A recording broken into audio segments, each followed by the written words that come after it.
it's time to sit back and relax with your favorite drink. And listen.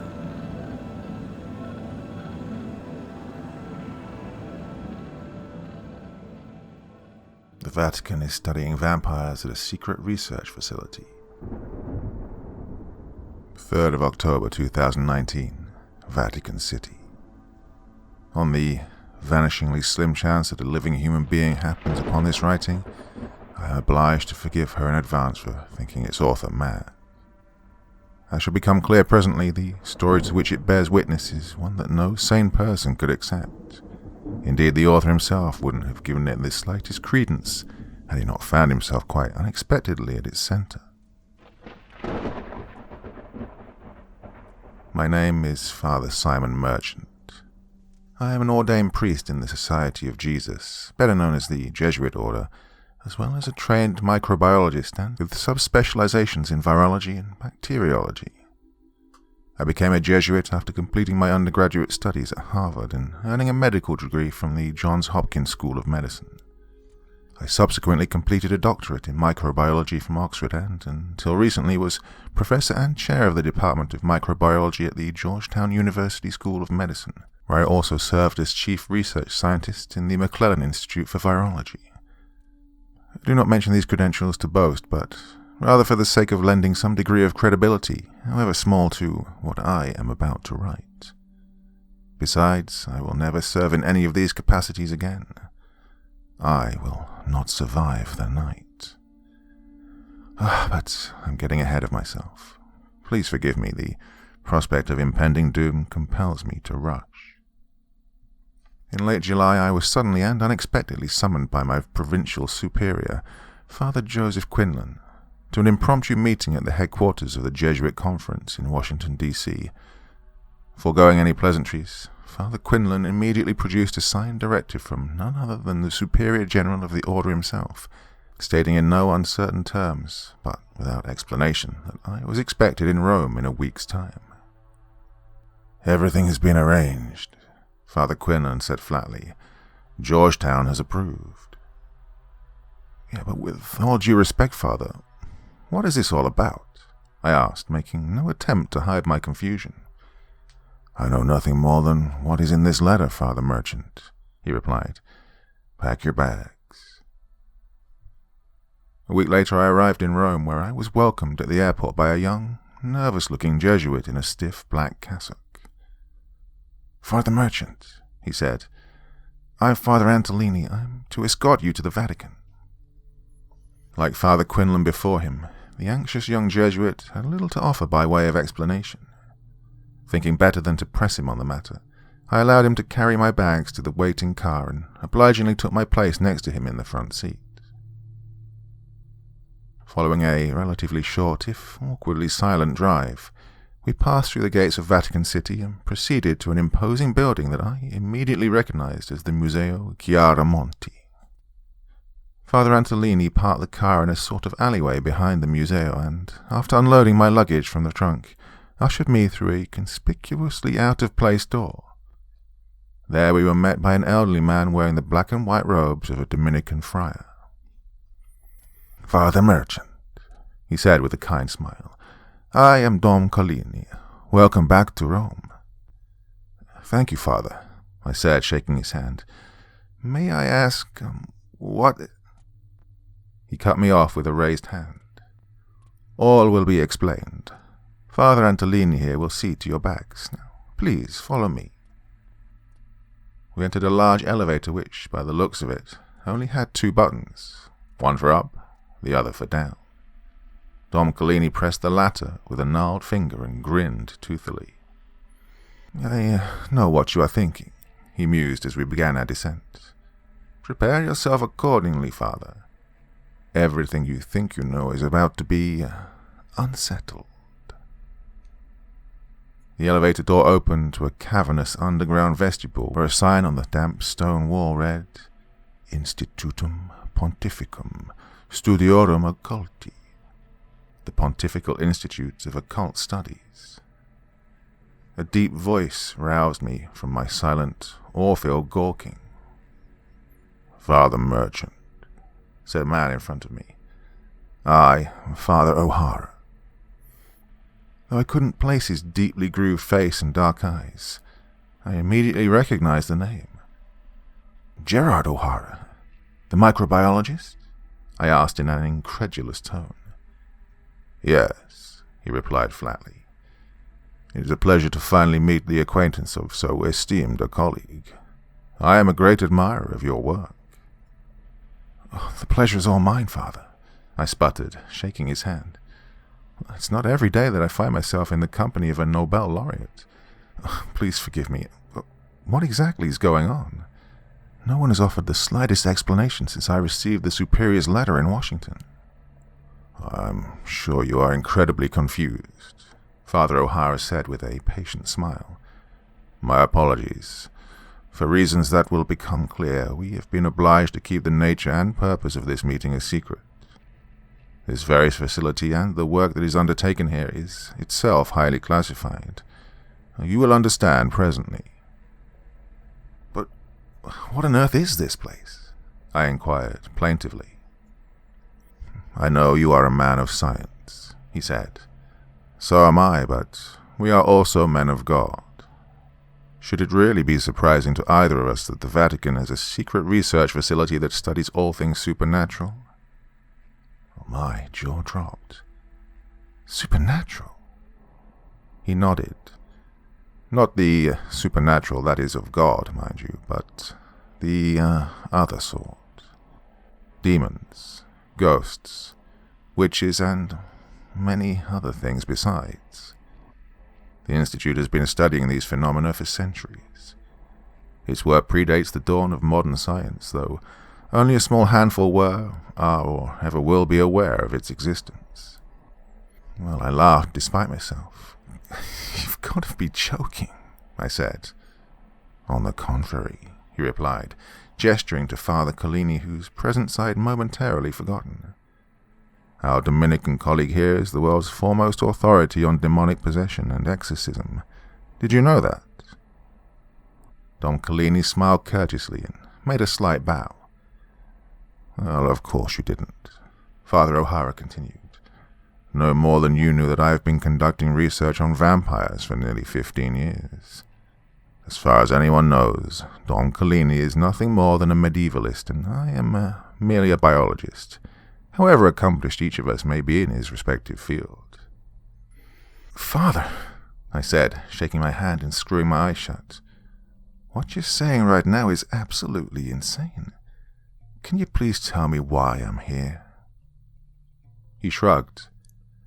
Come and see, he replied, indicating a door to his right.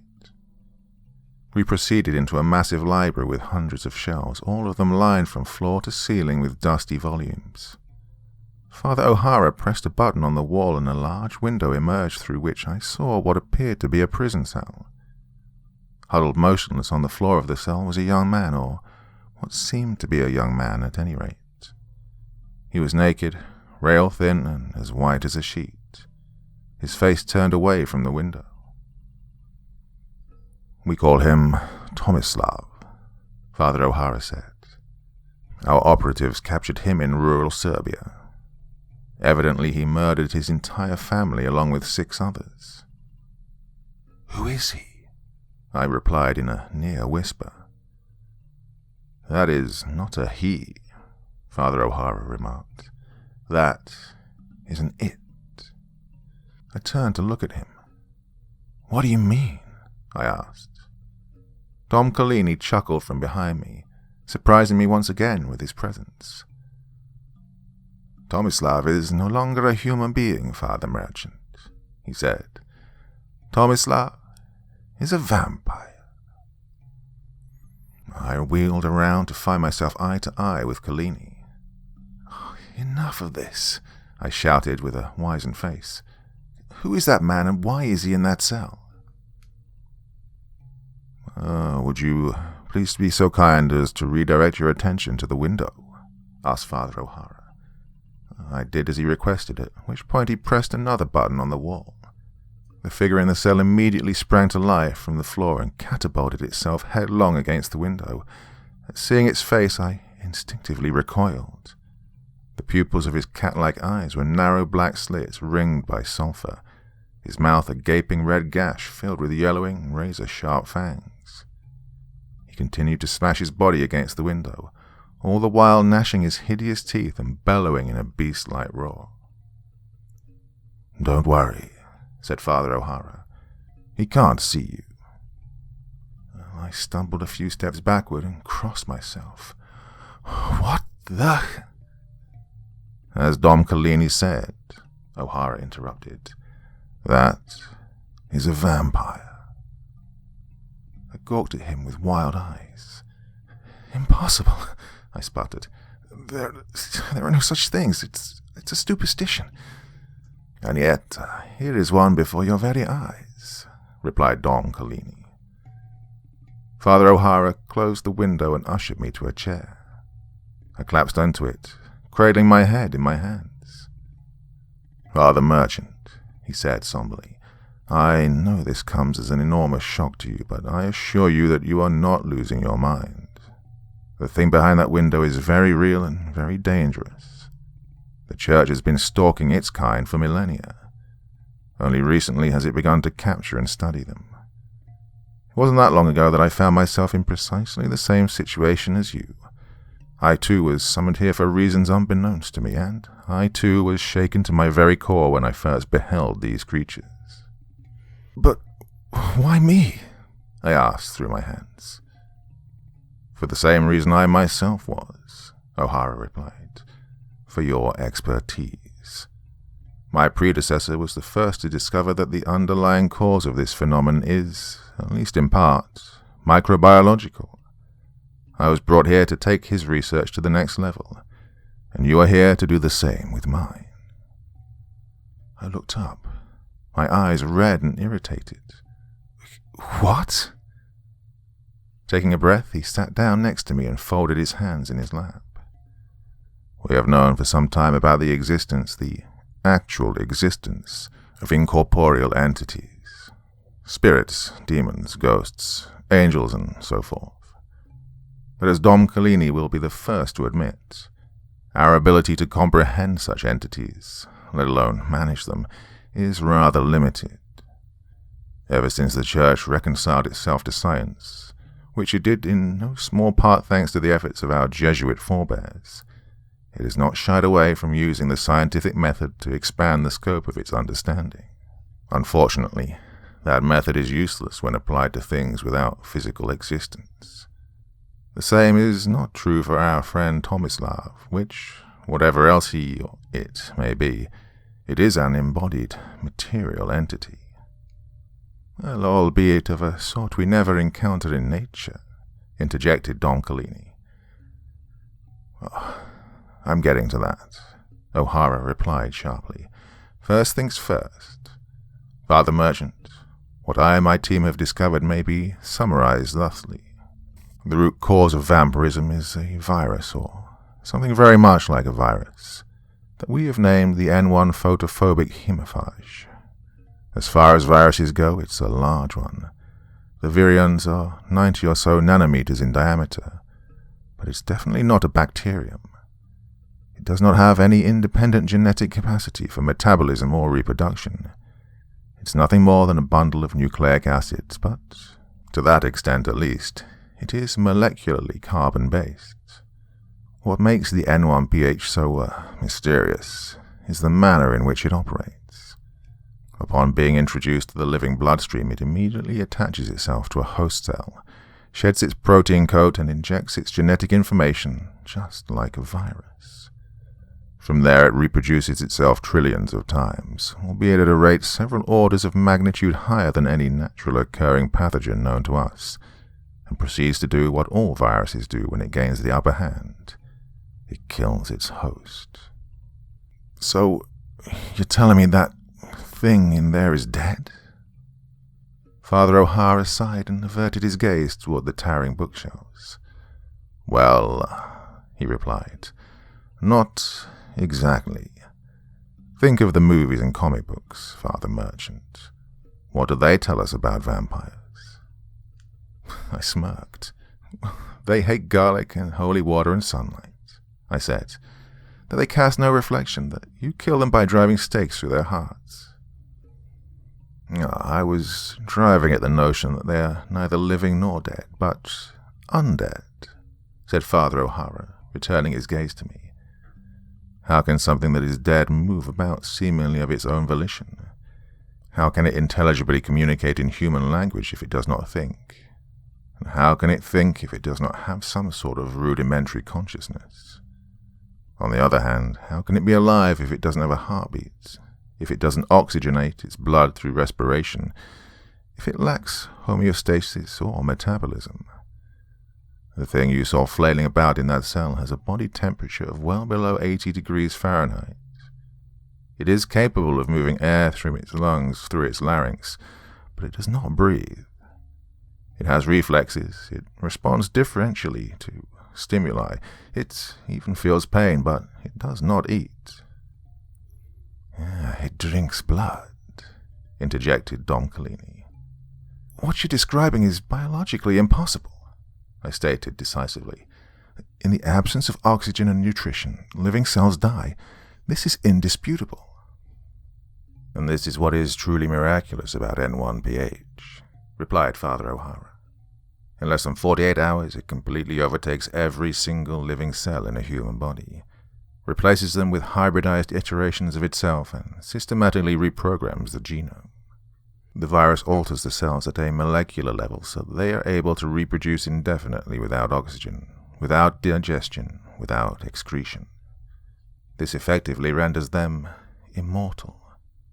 It also invests them with a mind-blowingly heightened capacity for regeneration, and that effectively renders them invincible.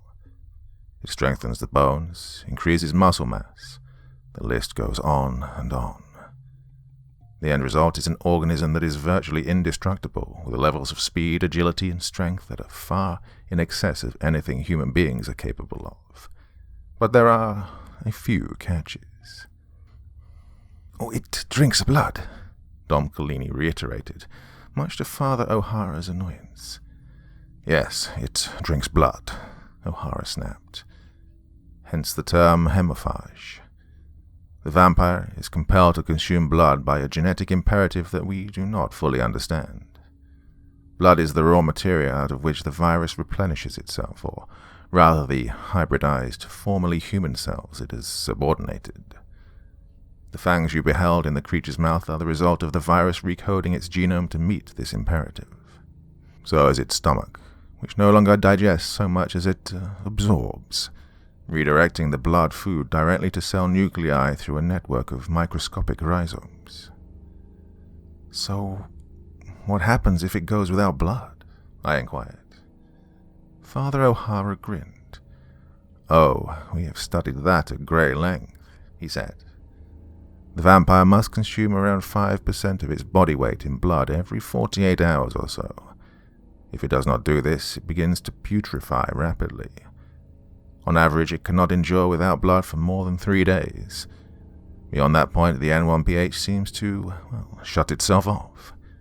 When that happens, all of the hybridized cells that comprise the vampire's body begin to die simultaneously, resulting in freakishly accelerated decomposition. But there's another catch. N1PH is extremely photophobic, so much so that a typical virion will completely disintegrate after 5 seconds of direct exposure to sunlight. We suspect that this trait is directly or indirectly linked to the vampire's predation habits. It hunts most effectively at night. But more than this, consumption of blood appears to induce a kind of diurnal hibernation during which the aforementioned absorption takes place. It's also during this time that any and all damaged cells are regenerated. This defies rudimentary logic, Father O'Hara, I said, shaking my head. Let me ask you this for a start. Can vampires be killed or not? Yes, in the sense that certain forms of physical trauma, exposure to sunlight, decapitation, destruction of the heart, and such like, cause the virus to shut off in the manner described previously. Okay, but why? I asked. Father O'Hara shrugged. To be perfectly frank, this is not something we understand. Why, for example, should the destruction of the heart, which is, for all intents and purposes, a vestigial organ for a vampire, why should it cause it to perish? Even more confoundingly, why must the heart be destroyed by wood, and not just any wood, mind you, but only the wood of specific trees? We do not have any answers to these questions. I nodded. All right, I said. Here's something else. Shouldn't vampires be far more numerous, and thus far more noticeable, given their degree of super-evolution? We do not entirely understand this either, replied O'Hara. In the vast majority of cases, it seems, vampires simply kill their human prey rather than communicating the virus so as to create new vampires. It turns out infection is prevented by an enzyme that's secreted through the fangs. So the virus doesn't exhibit a reproductive imperative. It's unclear, said O'Hara. When vampires do create new vampires, the enzyme I mentioned is withheld. We cannot ascertain whether this occurs naturally, for example as part of a genetically programmed reproductive cycle, or whether it is something that the vampire itself wills. This is at least the second time now you have alluded to volition, I remarked, scratching my head. Honestly, the thing in the cell didn't seem to have much control over itself. That's because it was agitated, O'Hara replied. As you'll see, Tomislav is more than capable of acting like a human. Dom Collini and I have both conversed with him many times. If I may, Father O'Hara, Collini interjected, perhaps now would be a good time for me to step in. O'Hara heaved a sigh. Go on, he said. As my colleague has already explained, Collini continued, the virus doesn't destroy the host cells so much as partially it transforms them, and as a result they remain in a kind of suspended animation, as it were. This is just as true of brain cells as it is of, any other type of cell. Thus the vampire necessarily retains a capacity for language, cognition, thinking, and memory. Vampires were once living people, a neurochemical trace of which remains imprinted on the brain. What they completely lack, though, it seems, is the slightest capacity for emotion or moral conscience. Worse, they seem to derive some kind of sadistic stimulation or pleasure from killing, and it is precisely the desire for this pleasure, not just a hunger for food, that drives them to do so. One might say they like to play with their food, to toy with their prey. They delight in the hunt. They delight in instilling fear and causing pain. In a word, they are pure evil, O'Hara remarked. Collini nodded.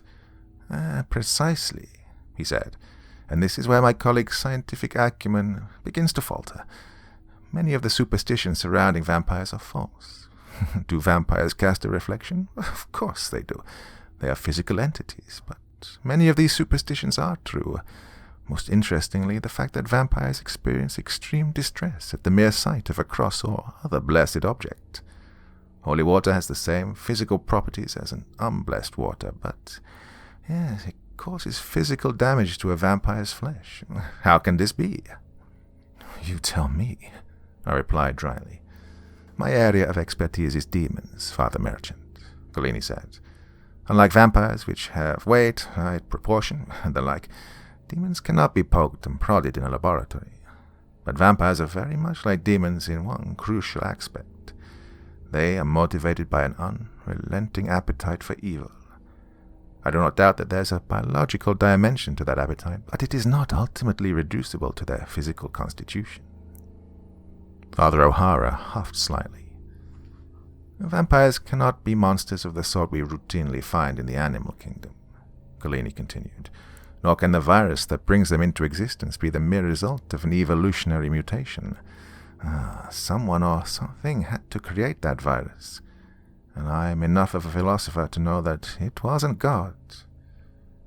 Then who was it? Father O'Hara spat in an irritated tone. The devil? Okay, brothers, if I may, I said calmly. The one question that's not been addressed is, why am I here? I cannot dismiss anything that's been said without dismissing your obvious intelligence and sincerity, though I do not pretend to understand any of it, not a single iota, I am at least prepared to admit that the phenomenon to which you have introduced me is, in some sense, very real. But again, what could any of this possibly have to do with me? Father O'Hara's countenance darkened. Where there is a virus, there is a vaccine, he pronounced gravely. I eyed him suspiciously.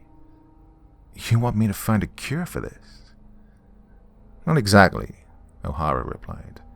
Father Michalski, our chief pathologist, has developed a trial vaccine.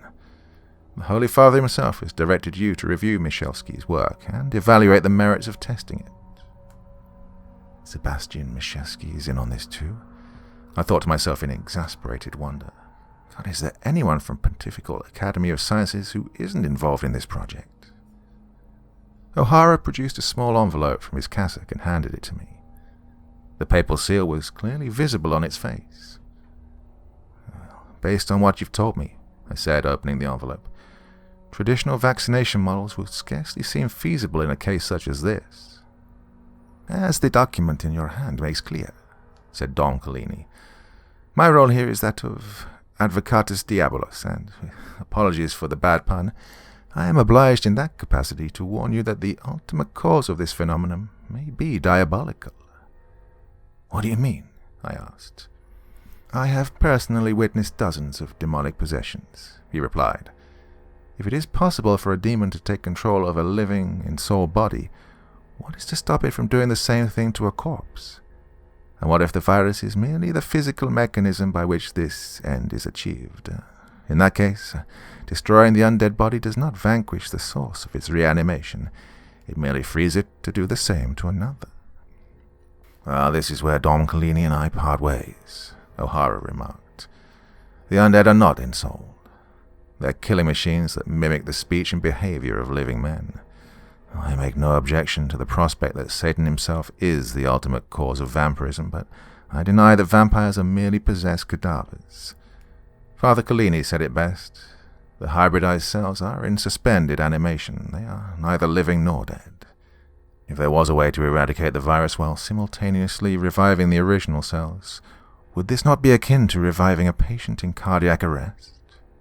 Father Collini turned to Father O'Hara. Such a patient is only momentarily dead, or rather not alive, Collini said brusquely. You yourself have studied vampires whose bodies are hundreds of years old. Have not the souls that once inhabited those bodies long since gone to God? Who are you to wrest those souls from him? That is for the Church to decide, not us, replied Father O'Hara with equal venom. But Father O'Hara, I interjected, surely the question is moot if the course you propose is impracticable. As you said, the only way to cure this virus would be to engineer antibodies that are capable of killing it while simultaneously recoding the genome of the original cells. How can such a thing be accomplished? Is that not akin to what we do with pluripotent cells in gene therapy, Father? He replied. In any case, this is precisely why you are here, to make this sort of determination. My colleagues and I have paved the way for you. I exhaled deeply and stared at the floor. So, does our friend Tomislav speak English? At my request, Father O'Hara brought up the window to Tomislav's cell and, with the push of a button, enabled the creatures to see the three of us standing beyond it. As before, the vampire was huddled on the floor in a pallid heap. Tomislav, I said through the intercom, I'm Father Merchant. He stirred slightly before angling his head slowly toward the window. The monstrous features I'd observed previously were gone, replaced by the visage of an ordinary man in his early 20s. My name is not Tomislav, the creature replied in a thick Balkan accent. I am Radovan Grubasic. Not any more, said Father O'Hara to my left. I held up a hand to silence him. My apologies, Radovan, I said calmly. Do you know why you're here? The vampire leered at me and snickered menacingly. His eyes sparkled with malevolent intelligence. Do you know why you are here, priest? My understanding is that you have a disease, I replied. I'm here to determine how to help you. The snicker grew to an uproarious guffaw. Help me. Is that what you call this torture? You know it's for your own protection, I said. My understanding is that you've murdered many people. The laughter subsided. It is I who must be protected from your companions, the vampire said, pointing a long, thin finger at Fathers O'Hara and Collini. I noticed for the first time that his fingernails were razor-sharp talons. They have subjected me to unspeakable torments. Radovan, are you a vampire? I inquired plainly. I am an immortal, the creature shouted, springing limbly to its feet. I am the incarnation of the very thing you charlatans promise the ignorant masses only in death.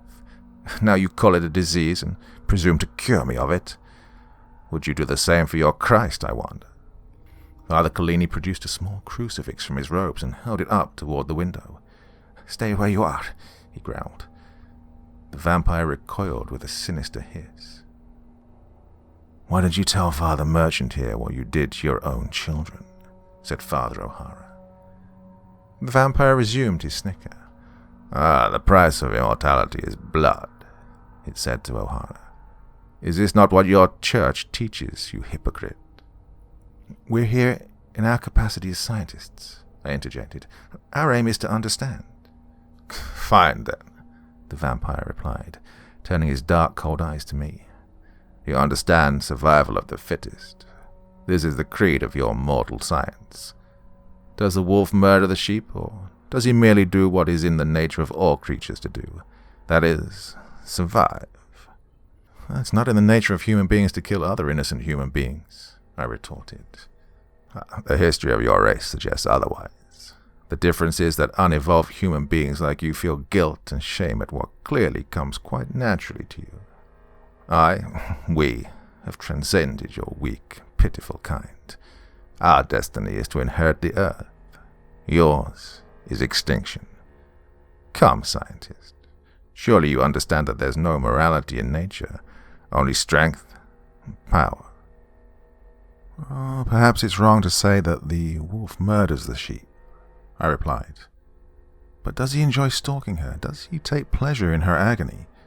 Because, as I understand it, your kind is motivated by something more than a will to survive. You delight in killing. The vampire leered. Power is freedom. What human being does not seek freedom and find delight in the power that comes from it?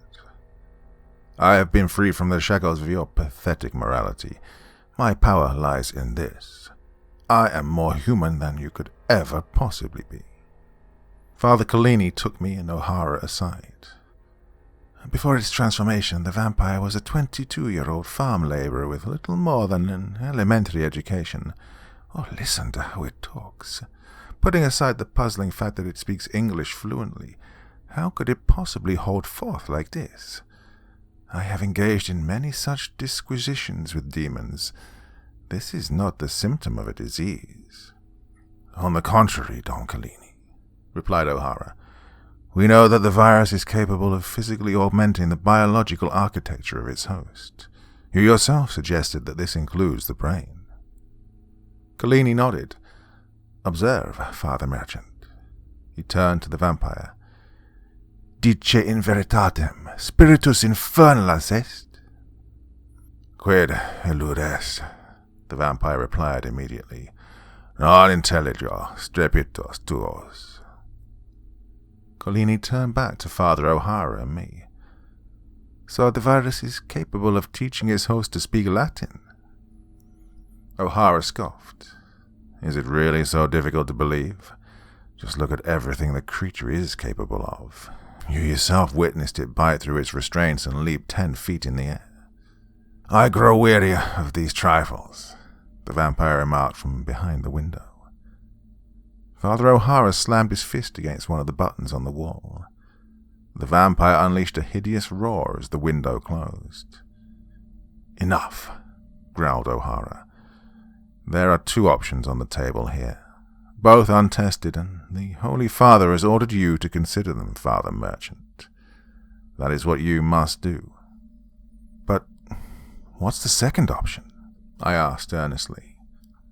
The ritus exorcismus, replied Dom Collini.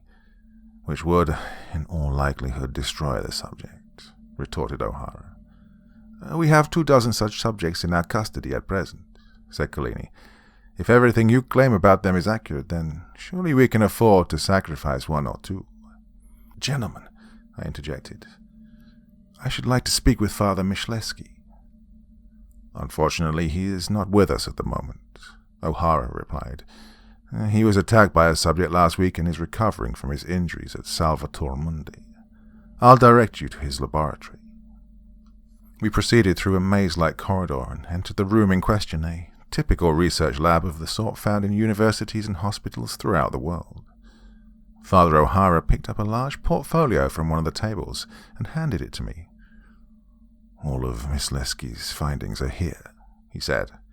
As I hinted at previously, the trial vaccine employs rapidly multiplying stem cells that have been genetically modified to destroy the virus and restore the original cells. Thus far, testing has only been conducted on individual cells. And what were the results? I inquired, skimming through the contents of the portfolio. The vaccine doesn't appear to destroy the virus so much as freeze it, O'Hara replied. In other words, it places the virus itself in suspended animation, thereby liberating the recoded human cells. And, just to be clear, no attempt has been made to exorcise the subjects, I asked. Father Collini shook his head. Not yet. After spending several minutes weighing the options in my head, I turned to my colleagues and sighed heavily. I believe we should test the vaccine on Mr. Grubicic. Not long thereafter, Father Antolini escorted me to my accommodations, where I spent a mostly sleepless night attempting to process the otherworldly ordeal I'd just endured. Early the following day I returned to the Institute, where Fathers O'Hara and Collini were waiting for me outside what appeared to be an operating theatre. The 3 of us dressed ourselves in surgical garb and sanitized accordingly. Inside the theatre was the vampire Tomislav, who had been somehow subdued, I dared not ask how, and chained to the operating table. The vampire thrashed about wildly and screamed a seemingly endless litany of curses at us. Father O'Hara produced a small vial from an adjacent refrigeration unit. This is the vaccine, he said through his mask. We'll be injecting 10 cc's directly into the subject's abdomen. Proceed, I muttered. O'Hara drew the syringe and turned to the vampire, whose belly, despite all the thrashing, was mostly holding still. Fuck you, priest, the vampire bellowed as O'Hara plunged the needle into its umbilicus and depressed the stopper. The vampire instantly fell silent and became stock still. Its face contorted into a look of confusion, its eyes rolling around maniacally in its skull. After a minute or so it fixed its gaze on Father O'Hara and whispered in Serbian, "Where am I? What's going on?" My colleagues and I looked at one another. A moment later, the creature erupted into a flood of agonized wails and resumed its thrashing with even greater intensity.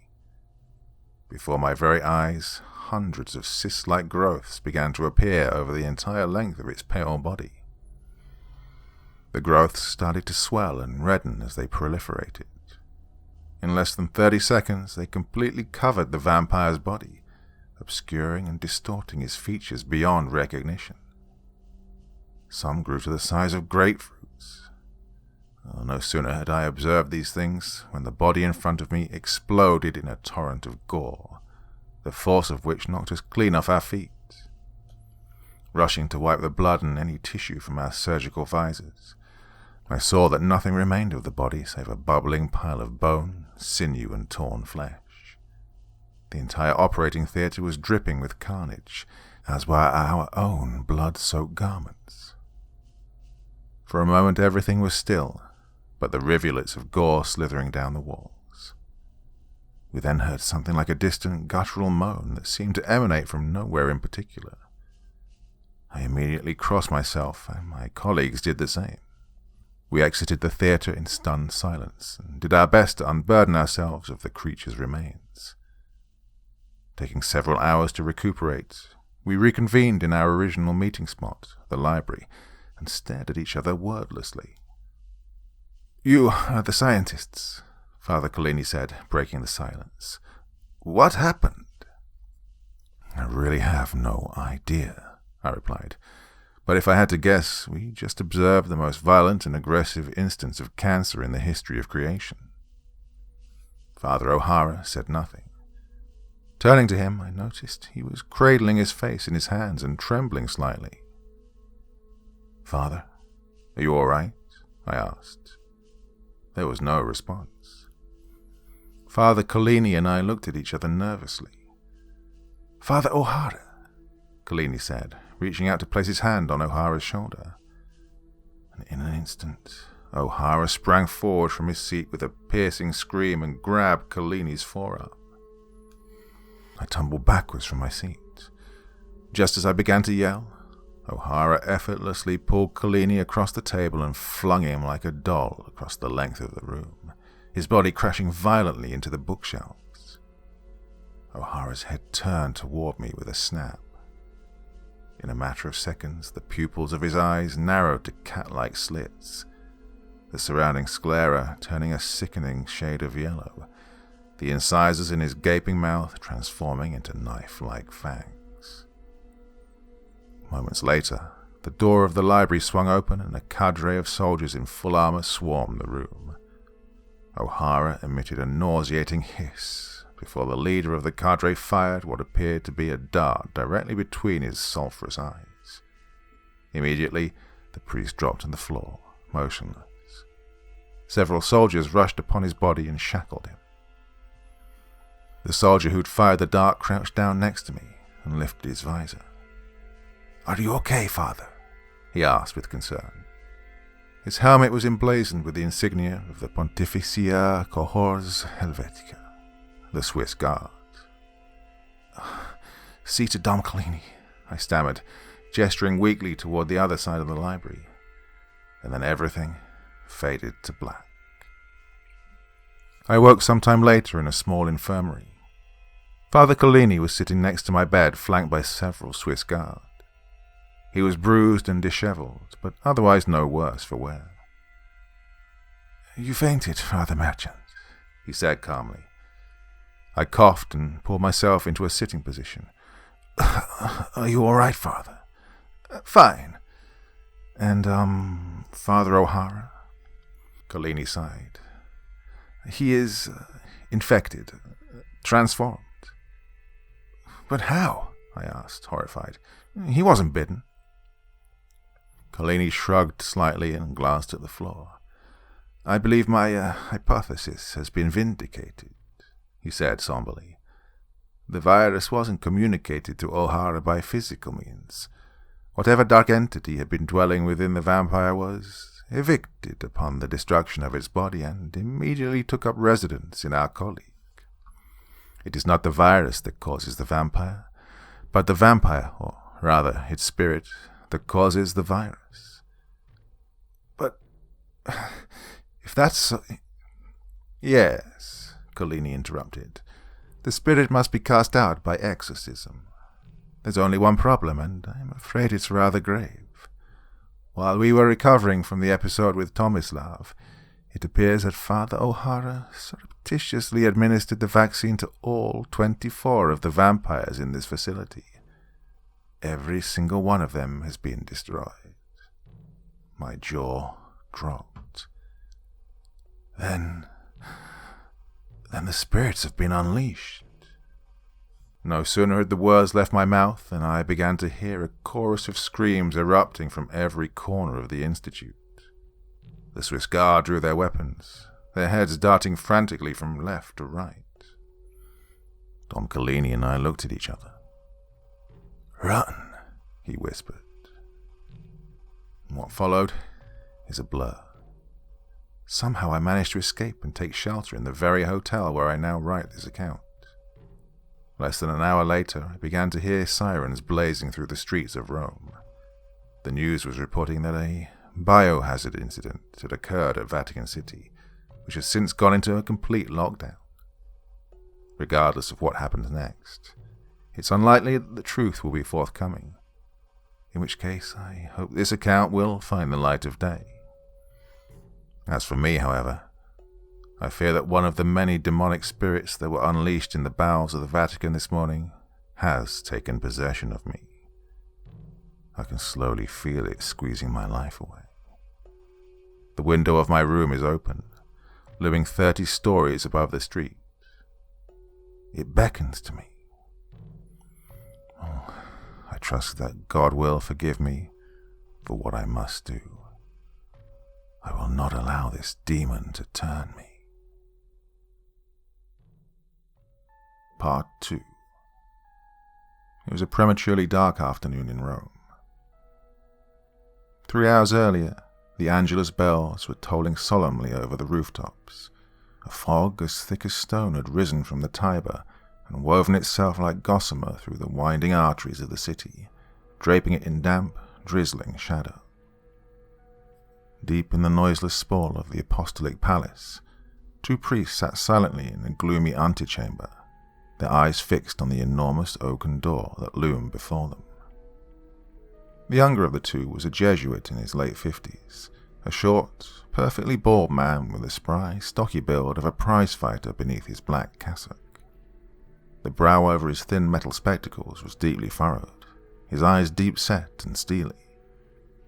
A jagged scar covered the entire length of his face from temple to chin. The other was a stooped, weather-beaten old man cloaked in the austere robes of a Dominican friar, his sunken cheeks fringed by snow-white whiskers. What remained of his powdery hair curled in ringlets around his black succhetto. After some time, the Jesuit turned to his companion and grinned. "So, what are you in for?" he inquired in a deep Slavic baritone, his eyes twinkling mischievously. The old friar smirked. "I see you haven't lost your sense of humor, Father Myslewski." "One needs a sense of humor in this line of work, Dom Collini," he replied, clapping the friar chummily on his knee. Collini chuckled despite himself. "Indeed, and also patience," he remarked, glancing at his wristwatch. "You'd think the church would have learned to keep to a schedule after 2,000 years. Just then, the door began to open. "Speak of the devil," Myslewski mused sardonically. A young priest emerged from the shadows beyond the door, his face pale in the half-light. "Reverend Fathers," he said, extending a thin hand, "please come with me." The 2 men looked at each other apprehensively and rose from their seats. Following behind the young priest, they entered a cavernous, candle-lit room, its walls cloaked from floor to ceiling with bright medieval tapestries. Sitting behind a long, ornately carved table near the center of the room were 3 cardinals. The one in the center, a tall, stern-looking African with fiery eyes and a severe jaw, gestured at 2 adjacent chairs. "Fathers," he said in a booming voice that echoed throughout the room. The cardinal to his left was a rotund, cherub-like man with a double chin that jiggled over his pectoral cross. The other was a slender, middle-aged man with hawk-like eyes and thin, tightly pressed lips. The 2 priests crossed the room, making to kiss the cardinal's rings. The imposing African raised his hand abruptly. "No need for the formalities today," he thundered. "Please, take a seat." The priests did as he requested, Collini placing his hands in his lap, Myslewski folding his muscular arms across his chest. The young priest who escorted them into the room took his place at a nearby desk equipped with what appeared to be a tape recorder. "I am Cardinal Boniface Ngoa of the Congregation of the Doctrine of the Faith. To my right is Cardinal Picciarelli, who's appearing on behalf of the Signatura. To my left is Cardinal Michelet from the Secretariat of State. We've been appointed by His Eminence Cardinal Boccianello to conduct this hearing, which shall be recorded by my assistant, Father Spizzi. Now, revered fathers, Please be so kind as to state your names and positions for the record." Collini and Myslevsky glanced at each other nervously. "Don't look at me," Myslevsky muttered. "You're the one that got us into this mess." Collini scowled at his companion before turning to the cardinals and clearing his throat noisily. "Your Eminence," he said, "I'm Father Paolo Collini, Friar of the Ordo Predictorium and Professor of Medieval History at the Pontifical University of St. Thomas Aquinas." "And?" replied Cardinal Ngoa forcefully. Collini sighed. "And also Chief Exorcist and Chair of the Department of Demonology in the Pontifical Institute of Occult Studies." "And you, Father?" said Ngoa, turning to Myslevsky. "The whole truth, if you please." "Sebastian Myslevsky, Your Eminence," his companion intoned gruffly. "Society of Jesus, Professor of Pathology at La Sapienza, Chief Pathologist of the Institute's Biological Division." "Thank you, Reverend Fathers," Cardinal Ngoa said, rifling through an enormous portfolio that was laid out on the desk before him. "Now, as you are aware, we're here to discuss the incident that took place on September 27th of this year. You should know that we have already interviewed the half-dozen or so other witnesses who managed to survive this incident, as well as other personnel from the Institute who were fortunate enough to be absent when it occurred. We have also conducted an extremely thorough and highly classified investigation into the activities of the Institute, including a painstaking review of your late colleague Father O'Hara's research. Needless to say, all of this has come as a colossal shock to those members of the Curia who have been made privy to our findings." Collini and Myslevsky glanced at each other again, with palpable anxiety. The corpulent Cardinal Michelet chuckled slightly. "This is an understatement," he remarked in a simpering voice. "We cannot begin to comprehend what a monumental disaster this has been for the Secretariat of State. We are no strangers to scandals and cover-ups, but the lengths we've had to go to clean up this particular mess have been nothing short of Herculean. I shudder to think how worse the situation would be had Father Merchant's letter ended up in the wrong hands. Fortunately, we've managed to spin the incident as a freak scientific mishap. For the time being at least, this spin is being accepted by the public and the wider church." "Not to dismiss my colleague's concerns," said Cardinal Picciarelli, "but PR is the least of our worries at present. Over and above the 16 documented fatalities, there are at least a dozen Vatican personnel who remain unaccounted for and are presumed to be at large. This includes Father Merchant, whose whereabouts have been unknown since the gendarmerie discovered his letter at the Hotel Borghese." "Father Merchant is alive?" stammered Don Collini incredulously. "We are asking the questions here, Father," bellowed Cardinal Ngoa. "You are reputed to have performed more exorcisms than any living man of the cloth.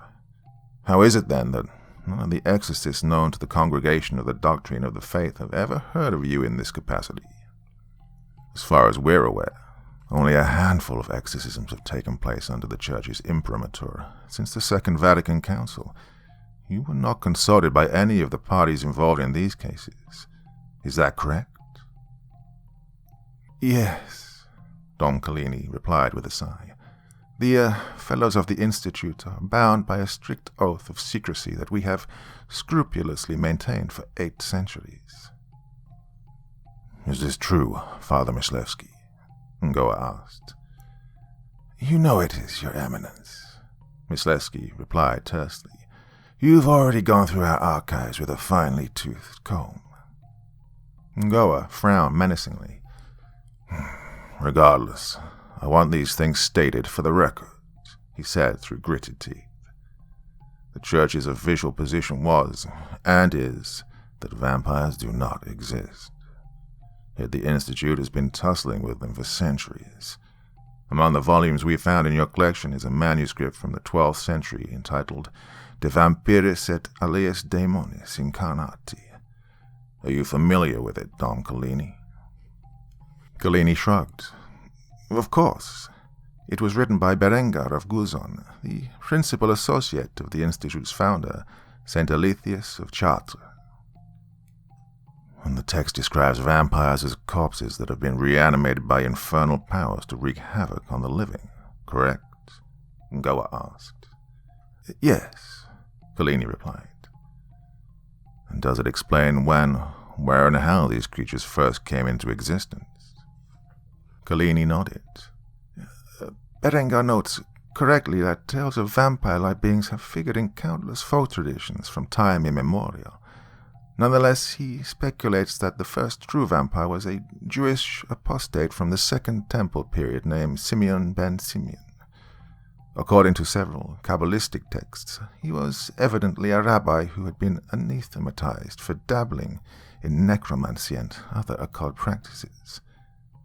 Berengar claims that Ben Simeon successfully conjured a demon called Yofil, to whom he offered his soul in exchange for the eternal youth.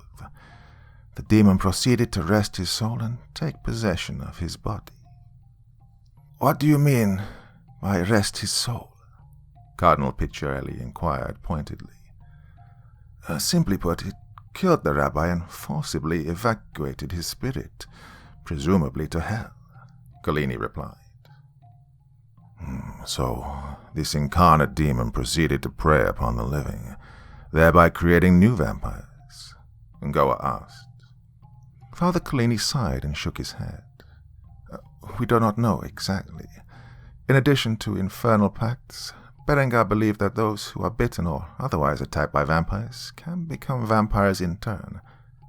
For the most part, this aligns with our research, as you surely know by now.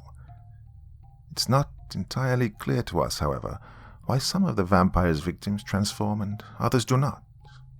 It has to do with an enzyme that's produced through the fangs, Myslevsky interjected. Ngoa raised his hand. I will speak to you presently, Father Myslevsky, he snapped. Kindly wait your turn. Now, Don Collini.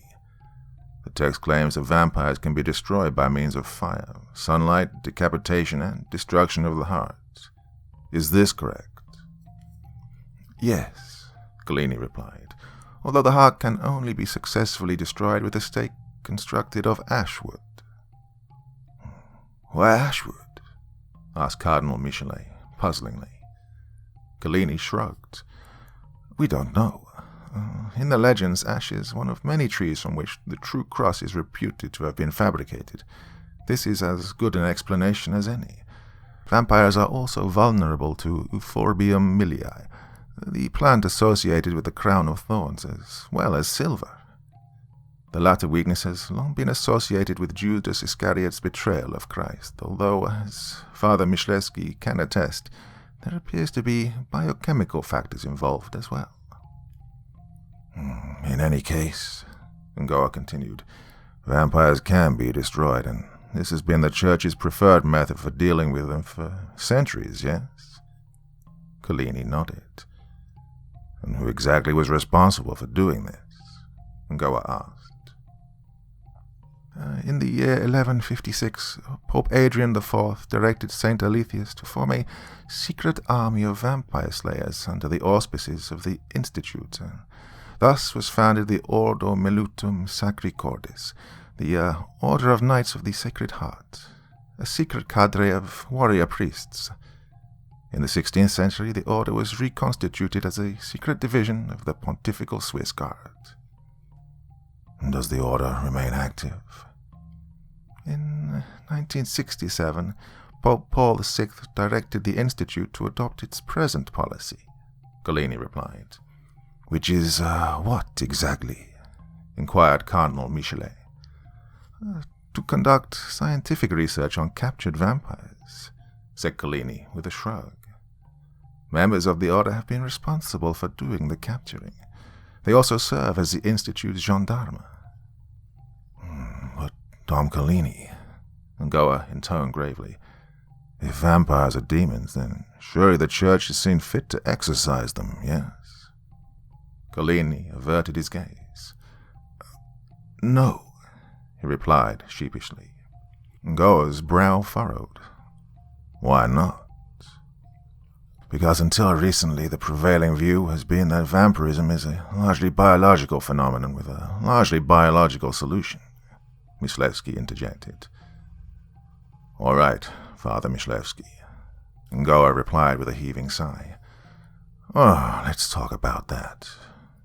Your late colleague Father O'Hara was the first to discover that vampirism is caused by a virus or a virus-like pathogen, correct?" "He did not propose a theory," Myslevsky said, "but he was the first to confirm it experimentally, under laboratory conditions." "And you yourself have been responsible for developing a medicinal treatment for this illness?" Ngoa asked. "My team and I, yes," Myslevsky replied. Ngoa nodded. "Oh, by the way," he said with feigned precipitance, "how did you come by that terrible scar on your face?" Myslevsky squared his jaw. "I was attacked by a subject," he replied. "The damn thing tore me to pieces with his claws." "And that is why you were not present during the events of September?" "That's right," Myslevsky said. "I was in hospital at the time." "I see," Ngoa said with a nod. "At any point previously were any of the subjects in your custody intentionally or unintentionally destroyed?" "Yes," Myslevsky replied. "During the first 10 or so years of the project, several studies were undertaken to confirm traditional claims regarding the vampire's weaknesses, as well as to investigate its hemophagic diet. That was before my and O'Hara's time, however. In the 15 years that we'd been involved, all subjects were meticulously preserved." "Just to be clear," Ngoa continued, "your considered judgment prior to the events in question was that vampirism can only be transmitted by physical means, yes?" "That was my position, yes," Myslevsky replied. "And once a trial vaccine was developed, the Holy Father summoned Father Merchant from Washington for purposes of weighing the merits of testing it." "That's right," Myslevsky said. "Had you not been indisposed," interjected Cardinal Michelet, "I take it that you would have sided with Father O'Hara and agreed with Father Merchant's verdict." "No question," Myslevsky stated decisively. "I had absolutely no reason to anticipate these consequences. To this very day, I still have no idea how to account for them." "But you and Father O'Hara both agreed that vampirism is, to some extent at least, an infernal phenomenon," Cardinal Picciarelli added. "Why then did you not favor Dom Collini's recommended course of action?"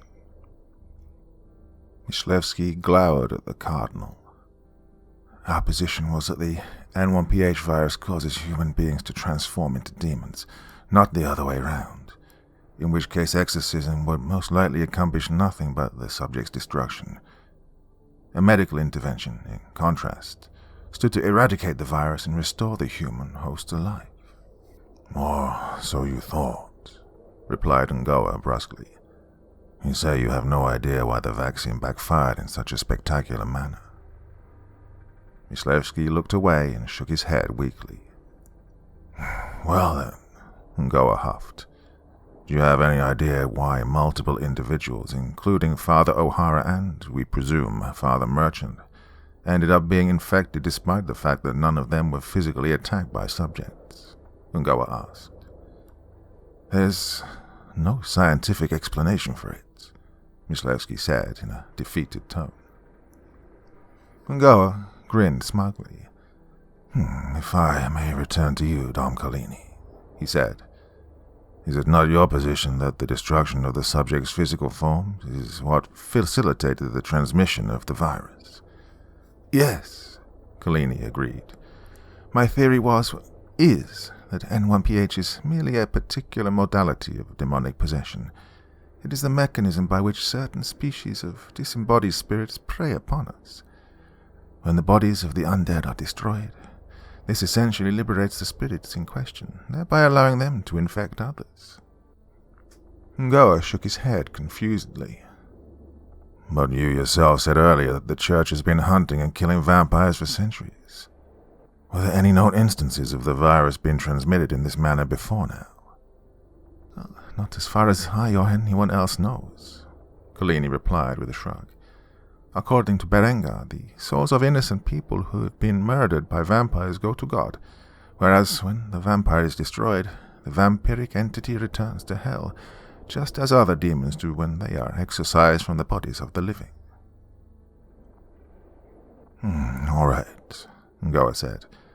If I may shift gears for a moment, Dom Collini, can you state in your own words what transpired following the destruction of the vampire known as Tomislav, and the subsequent transformation of Father O'Hara? Collini shuddered despite himself. As Father Merchant stated in his testimony, members of the Swiss Guard heard a commotion in the library and, upon entering it, proceeded to subdue Father O'Hara, or rather, what used to be Father O'Hara, according to our standard methods. They then tended to my injuries and took Father Merchant, who had fainted, to the infirmary. Not long thereafter, we discovered that O'Hara had administered the vaccine to all of 24 subjects in custody, all of whom met the same fate as Tomislav.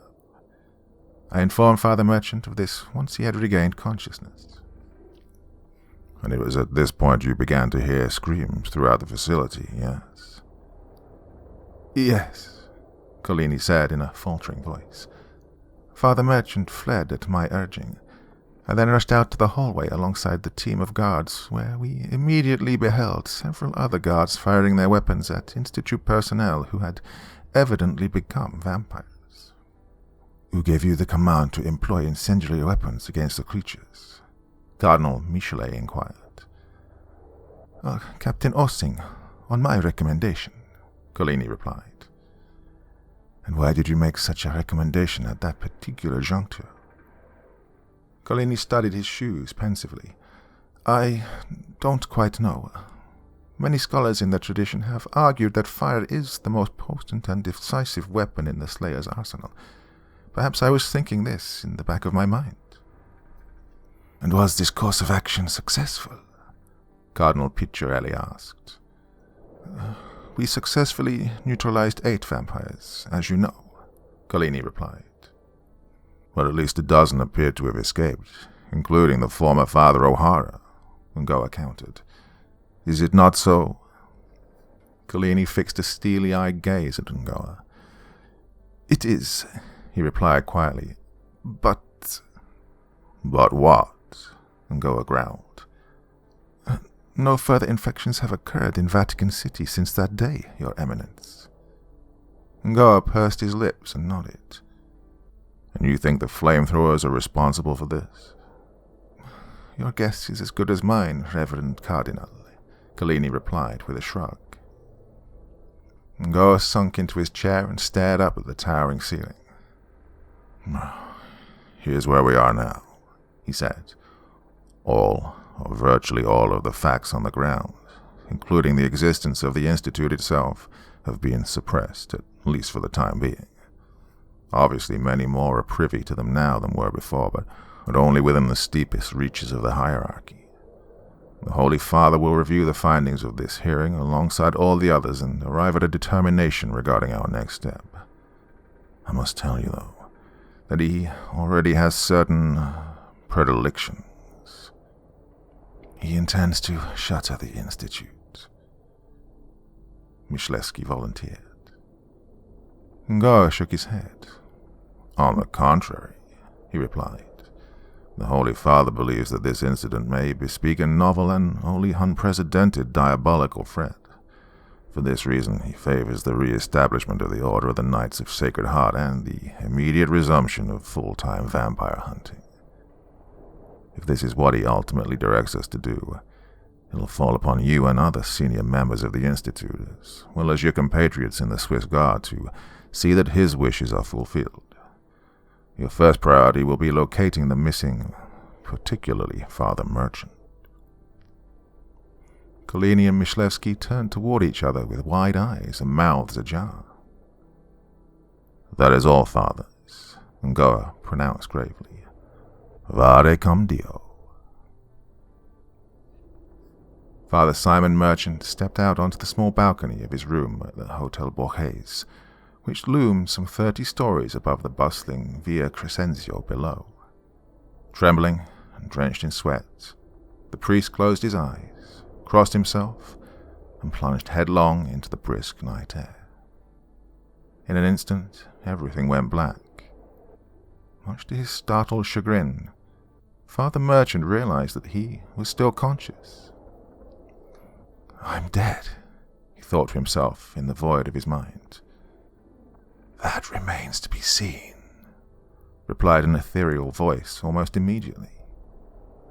With growing awareness of the feeling of his body, Father Merchant slowly opened his eyes to a brilliant night sky. A chilly breeze swept over his supine form, rippling his cassock. From somewhere far below he could hear the sound of traffic. Pulling himself erect, the priest surveyed his surroundings with awe-struck eyes. He was on the roof of St. Peter's Basilica. "I hope you're not afraid of heights," the ghostly voice said behind him. Turning his head with a snap, Father Merchant saw a beautiful, statuesque woman in a billowing snow-white trench coat. Her blonde hair whipped wildly around her porcelain face. What? Merchant stammered weakly. The woman crouched down and fixed her piercing blue eyes on him, the sides of her mouth curling into a radiant smile. She placed a hand on his trembling shoulder and, all at once, he felt nothing but warmth and calm. "I am Shimushel," she said, her voice now clear and distinct. "Are you, an angel?" she laughed, giving Merchant a wink. "I suppose that is what you call us. Now be still and listen. The evil that has befallen you is lifted." She gestured to her left, where Merchant spied a vaporous, coal-black cloud hovering in mid-air above the precipice. Merchant's jaw dropped. "This is the shed, the demon as you call it, that dwelled within you, seeking your destruction. Had you gone through with your plan, it would have exited your lifeless body and immediately taken possession of the nearest passerby. My master has seen fit to prevent this from happening." "You mean God?" Merchant said in a near whisper. Shimushel nodded. "But why?" "Because your work is not yet finished," she replied. "My master gives you this choice. Obey his will and live, or deny him and die." "Why me? What does he want from me?" Merchant sputtered. The angel glanced at the cloud-like spectre. "The enemy is abroad, yet something has changed. What you have witnessed is new," she said. "You're among those who have been chosen to wage war against it." "I don't understand," Merchant replied, utterly beside himself. "It was no mistake that the church summoned you," the angel continued. "You will understand why in time, but now you must make your choice. A covenant has been offered. Should you enter it, the wage is life, and the cost is service. My master, for his part, will always be at your side in this. If you decline, the wage is death, but you shall not suffer the torments of hell, only the eternal pangs of your own conscience. The master has said, no greater love is there than to lay down one's life for a friend. You are his friend if you keep his commands." "Tell me what I must do," Merchant beseeched. "You must go from this place and abide for 40 days, during which time you will receive further counsel. You shall not speak to any mortal soul. You shall speak only to God and his messengers. Do you accept?" Father Merchant stared into the angel's face through tear-filled eyes. With slow deliberation, he crossed himself and exhaled deeply. All around him, the night sparkled and shone. "I am the servant of the Lord," he whispered. "Be it done to me according to his will." Following Collini's and Myslewski's inquest, a terrific storm erupted in the skies of Rome. Rain fell in buckets upon the streets as scores of pedestrians rushed to take shelter or to return to their homes. Among them was a young Carmelite nun named Sister Immaculata, who was en route to her chapter house when the storm descended. Pulling her black mantle over her habit, she ducked quickly into an alley where she found refuge from the downpour in a damp alcove. In the momentary flash of lightning, she saw what appeared to be a priest standing on the other side of the alley. "Father!" she shouted over the din of the storm. Motionless and obscured by shadow, the priest said nothing. A moment later he began to pace slowly toward her across the flooding cobblestones. The priest stopped, standing close enough to the nun that she could hear his raspy breathing, but far enough away that his face remained concealed. When the lightning flashed again, Sister Immaculata's eyes widened and her mouth fell open into a silent scream.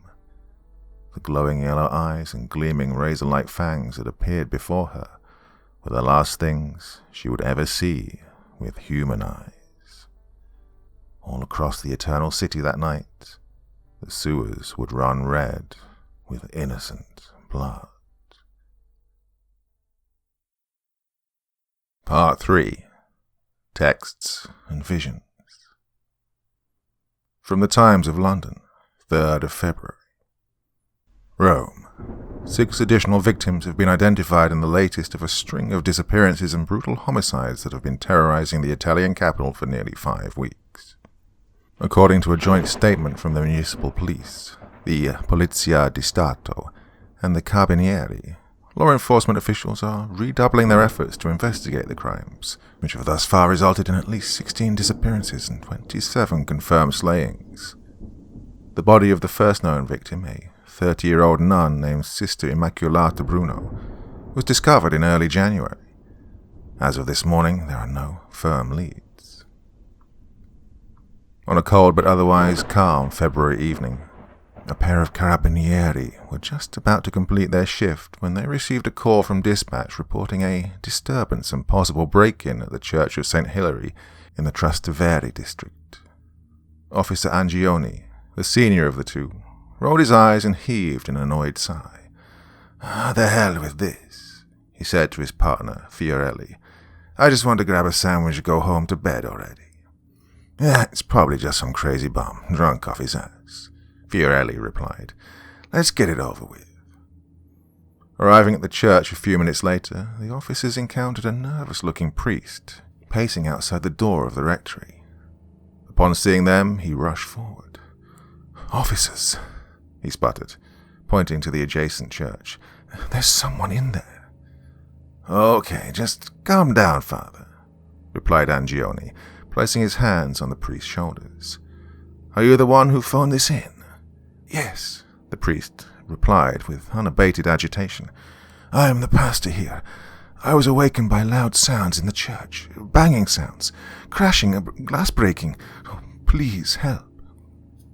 Okay, said Angioni calmly. "Just go back inside and we'll check it out." After following up with dispatch, the two carabinieri gingerly entered the church. "Police!" they bellowed in unison, drawing their sleek black berettas and surveying the darkened sanctuary with their torches. Almost immediately the narrow beams of light revealed a shadowy figure crouched down near the altar. Though its back was turned to them, they could see it was clothed in the garb of a nun. "Identify yourself," Angioni yelled. Stepping slowly down the center aisle, the two officers noticed that the church was an utter shambles, the marble floor littered with shards of glass and porcelain. The figure stood motionless and said nothing. Halting a few paces from it, Angioni and Fiorelli repeated their command with greater force. With blinding suddenness, the figure wheeled around and jumped to its feet. The inhuman face that appeared in the light of the torches was smeared with blood, its yellow eyes blazing, its fanged maw dripping with gore. To their utter horror, the officers saw it was clutching the mutilated body of an infant in its claw-like hands, the tiny head of which had been nearly ripped from its shoulders. The sudden motion of the thing before them issued a sickening spray of blood, Just as it began to emit a piercing shriek, the two carabinieri frantically unloaded their pistols, the church erupting in a thunderous cacophony of bullets. The impact of the shots pummeled the creature, launching its body backwards into the altarpiece. The mangled corpse from its hands took flight and crashed a hideous splat somewhere in the shadows. "What the fuck? What the fuck?" Fiorelli stammered, his pistol trembling violently. Only slightly less rattled, Angioni took a few cautious steps toward the creature, which lay crumpled and motionless in a heap below the altar. Just as he reached down, its eyes shot open and, with a monstrous hiss, it grabbed his collar and pulled him downward with one hand. With otherworldly speed, the other hand tore into Angioni's throat just below the chin, the talons of its fingers emerging seconds later from between his lips and curling into a grip. All at once the hand jerked backwards, wrenching the policeman's lower jaw clean from his skull with a sound like ripping paper. A grisly torrent of blood erupted from the void as his body slumped lifelessly to the ground. Fiorelli's eyes had barely had a chance to widen when the creature fell upon him nose to nose, his torch and sidearm clattering against the floor. Locking its gnarled fingers around his waist, the thing catapulted him straight up into the ceiling of the church, his head exploding like a melon against the stone buttresses. Moments later, the body returned to earth with a wet thud, its ruined skull showering nearby pews with brain and bones. In the candle-smoke gloom of the sanctuary, the creature snickered fiendishly, its formerly white habit stained with the darkest of reds. "Dona nobis pacem," it croaked through bloody lips. From the Washington Post, 3rd of January. Rome. Vatican City officials report that Father Simon Merchant, a well-known virologist and erstwhile professor at Georgetown University, remains missing following a biohazard incident that took place at a Vatican laboratory in September. According to spokespersons for Georgetown and the Archdiocese of Washington, Merchant was visiting Rome on unspecified business at the time of the incident, having been summoned by the Secretary General of his religious order, the Society of Jesus, in late August. Although specific details of the nature and cause of the incident are scarce, the Vatican has confirmed at least 8 fatalities, including the renowned microbiologist Gerard O'Hara, late of Trinity University in Dublin, who was awarded the Nobel Prize for Physiology 2 years previously.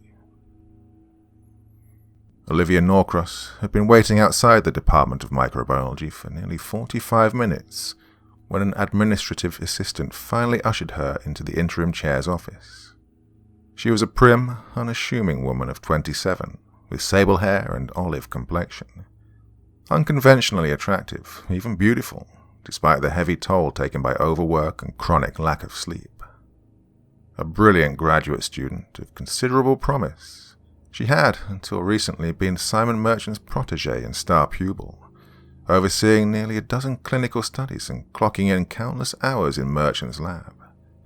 In the wake of his mysterious disappearance, she felt herself rudderless and adrift, inching closer and closer to a thorough unraveling. Merchant wasn't simply her mentor and role model, he was practically a surrogate father. Though she was an unrelenting atheist who could not reconcile Merchant's scientific genius with his penchant for superstition, her respect, indeed her fondness for the priest, was limitless and unqualified. Merely thinking of his messy mop of salt and pepper hair and kine brown eyes almost brought her to tears. She was worried sick about him. The chair, a short, disheveled man with a blousy comb-over, met her at the door and invited her to take a seat.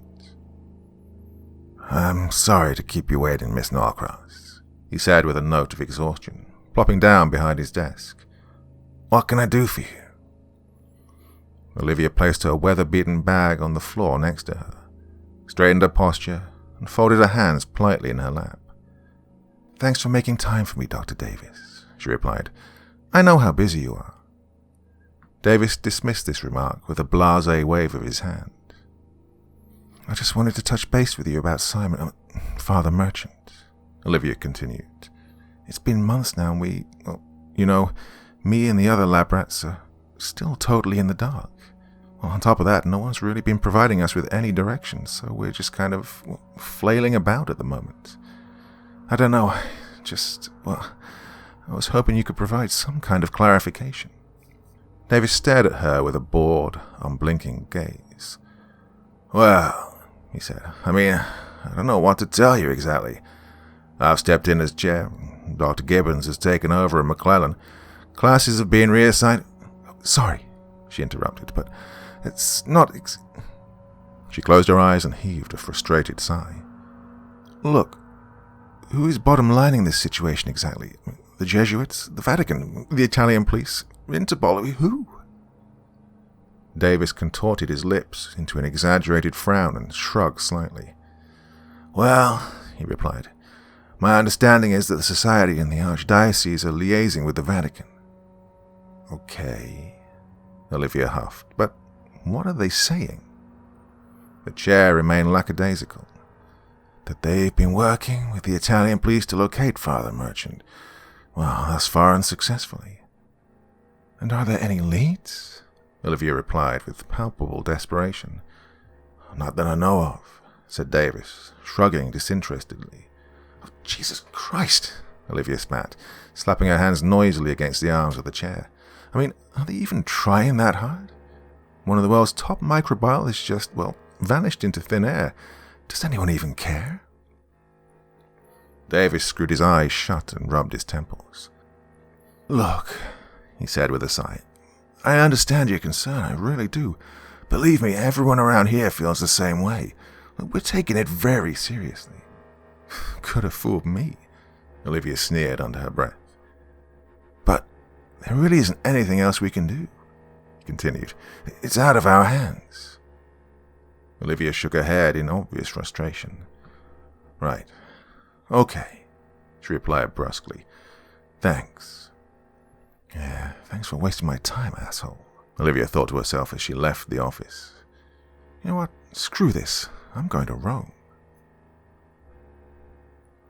Simon Merchant awoke in the one-room cottage whence he had suddenly and inexplicably appeared 14 days earlier. Built of stone and thatch, it was outfitted with little more than a table and chair, a simple straw bed, and a wood-burning stove. There was no electricity. Water had to be drawn from a well, and whenever nature called, the priest was compelled to answer in the ramshackle commode just outside the door. The cottage was set in the center of a bleak, treeless plain that sprawled for untold miles in every direction before disappearing into the faraway mountains on the horizon. Such as they were, the surrounding flora and fauna hinted vaguely at Italy or Spain, though it could just as well have been New Mexico for all that Merchant was able to determine. Despite the total absence of civilization, to say nothing of human beings, fresh supplies of food, fuel, and clothing inexplicably appeared on his doorstep every morning. He'd already tried several times to remain awake long enough to greet his nocturnal visitors, but on every occasion, as if by some enchantment, he'd always ended up succumbing to sleep. Attempts at exploration were equally futile, given the sheer expanse of the plain and the steepness of the distant mountains that ringed it like a castle wall. Apart from the miraculous provisions, Merchant had received no signs from God, nor any other being for that matter, save for the episodic sound of an ethereal voice that whispered, "Watch and pray." By this point, Merchant had settled on the notion that every waking moment of the last 5 months of his life, up to and including the present one, was nothing but an elaborate delusion. In other words, that he had completely and utterly lost his mind. As he'd done for the past several mornings, he silently assured himself that none of this was real, that it was all in his head, that the actual Merchant was almost certainly thrashing about in a cushioned room somewhere in Washington. Sane or insane, however, what troubled the priest the most was the thought of friends and loved ones, chief among them his assistant, Olivia, and his aged, ailing father, the only family he had left in the world. Just knowing how much they must be suffering in the wake of his disappearance shrouded his soul with a cloud of guilt. As he lay staring at the thatch-strewn ceiling above, Merchant's mind drifted towards the memory of a conversation he'd had with Olivia, one of the last before his ill-fated journey to Rome. As they were finishing up in the lab one afternoon, he'd noticed her staring at him with an intense, searching look. "What's up?" he inquired with an amused smile. Olivia looked away, her brow furrowing. "Can I, ask you something?" she replied. "Shoot," he said, folding his arms. "Do you really believe all that religious bullshit?" she asked pointedly after a beat. Merchant's eyebrows raised with surprise.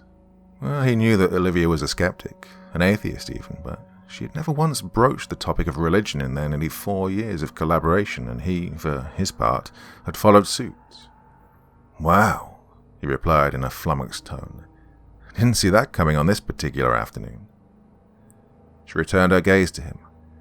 "I'm sorry," she said earnestly. I don't get it. I came to Georgetown to work with you, specifically you, because you're the most brilliant microbiologist on the entire freaking planet."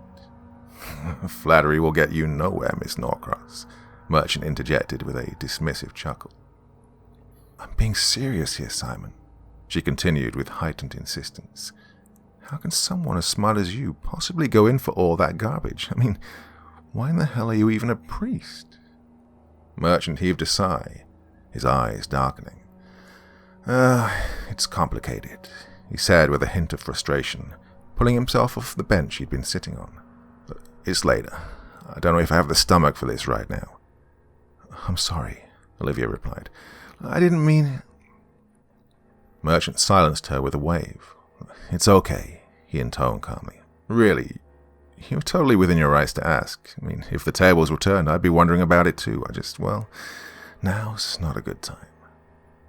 "Okay," she muttered weakly, a slight blush betraying embarrassment. Merchant smiled knowingly. "Look," he said, "we've been working together for a long time.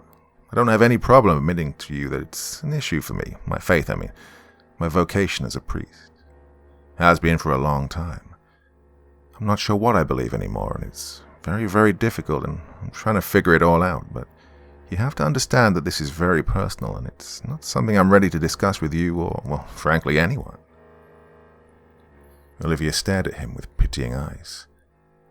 "Can I just ask, does anyone else know about this?" Olivia replied. "This is the first time I've said it aloud outside a confessional," Merchant said. "Come on, let's get out of here." Returning to his present reality, Merchant felt tears lightly welling. "This is why I've lost my mind," he thought to himself. "The struggle between faith and doubt has literally torn it apart." And all at once a new and different voice intruded his sad reverie. "Are you so bored that you're telling yourself stories to pass time?" The voice mused from somewhere at once both near and far. It was male with the slightest hint of an accent. No longer fazed by such occurrences, Merchant groaned and pulled a pillow over his face. "This is not real," he insisted to himself. Just then the door of the cottage swung open, flooding the room with milky morning light. Pushing the pillow away just enough to peek through one eye, Merchant spied a tall figure stepping across the threshold. His appearance sent startled jolts down Merchant's spine. "It can't be," the priest gasped inside his head. The figure before him was a roguishly handsome man in his early 40s, a halo of dark hair ringing his otherwise bald pate, his sharp features set in relief against a short, well-trimmed beard. He wore the cassock of a Jesuit, or be one whose cut and shape belonged to the 16th century. Merchant's recognition was instantaneous. "My God," he said in whispered, complete amazement. "You're Ignatius Loyola." The man kicked the dust from his shoes and took a few more steps into the room. His mouth curled into a grin, his dark eyes twinkling. "Hello, my name is Inigo Loyola. Prepare to pray," he said, eyeing Merchant expectantly. When the latter failed to respond, the man frowned. "Oh, come on," he said with faux exasperation. Haven't you ever seen The Princess Bride? The big guy upstairs is a huge fan. He never gets tired of that gag. Merchant blinked, his mouth agape. Oh, tough crowd, the man said with a mirthful laugh, producing what appeared to be a cigar from the folds of his cassock. Is this thing on? Who the hell? Merchant stammered. The man placed the cigar between his lips, and with a snap of his fingers, it magically ignited. They were going to send Alethius, but I protested, he said, taking a deep drag. Never send a Carthusian to do a Jesuit's work, especially when there are Jesuit asses on the line. He exhaled a billowing cloud of redolent smoke.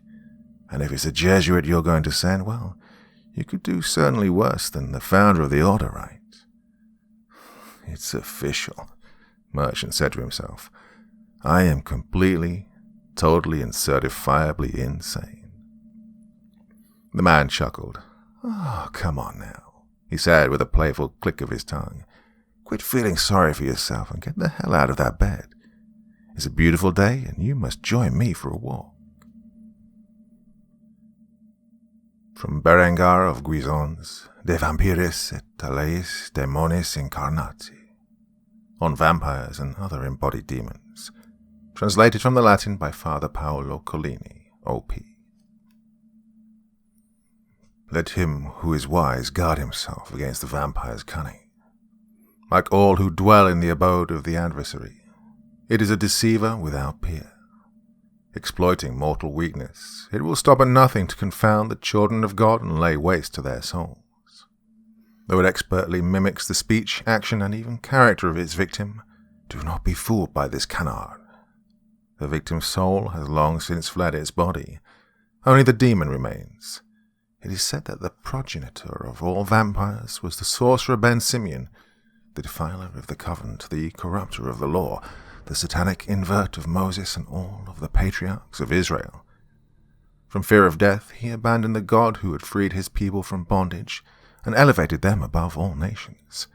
Instead, he placed his trust in Yophiel, the demon of vanity, who claimed dominion over his body and consigned his soul to the eternal fire. To this day, the vampire walks the earth, forever slaking its insatiable lust for blood. Sebastian Myslewski hammered his fist against the door impatiently, sending a thunderous echo through the gloomy halls of the Dominican priory of Santa Sabina. "Father Collini," he bellowed, "are you in there?" From behind the door, Myslewski could hear a television blaring loudly. "Goal!" an announcer proclaimed, followed by the sound of a roaring crowd. "Damn it all!" growled someone within. The television went silent, replaced by scraping footfalls, and a moment later, the door opened. They completely blew it," Father Collini spat, his neck draped in the blue and white scarf of the Lazio football club. "Aye, and against Roma, no less. Gave up 3 goals, those bums." "I assume you're referring to some kind of athletic competition," Myslewski replied sardonically. "My condolences. I know how emotional you plebeians tend to get over such things." Collini frowned and shook his head. "Churl," he muttered, stepping aside. Myslewski folded his hands behind his back and entered the tiny, dust-covered cell, its floors and furniture littered with books. Collini removed his scarf and tossed it onto the bed with a mournful sigh. "The Holy Father has arrived at a decision, I presume," he said. Myslewski nodded, taking a seat on one of the few amenable chairs. "You and I, as well as Ortega and Goyen, have been summoned to meet with the Cardinal Secretary of State this afternoon." "Goyen," Collini said, his eyebrows raised. "But he left the priesthood, remember, in response to the abuse scandals." "Yes," Myslewski replied, "which is probably what we should have done as well." Slumping down on his bed, Collini heaved another somber sigh. "Yes, well," he muttered, followed by a long pause. "What do you expect His Eminence will say?" "Based on Cardinal and Goa's speculations," Myslewski replied, "I assume we're being recruited to kill vampires." Collini studied the floor pensively. In that case, he said, it's high time that you knew the truth. We must speak with Ortega and Goyen post-haste. The truth about what? Myslevsky asked, puzzlingly. About the first vampire, Golini replied. On the table to your right is a facsimile of a 13th century Sephardic text entitled Atruhat Ean Al-Sir, a treatise on sorcery, written by Rabbi Ibrahim ben Suleiman. It has been in my possession for years, yet, as far as I know, no one in the Christian world is aware of its existence. Myslevsky glanced at the ancient tome, his brow furrowing. Well, what does it say? He asked. Simply put, Golini replied, the story of Simeon ben Simeon is a complete fabrication, invented by the medieval church to conceal an abhorrent truth. You see, Father Myslevsky, the first vampire was not a Jew at all, but a Catholic priest.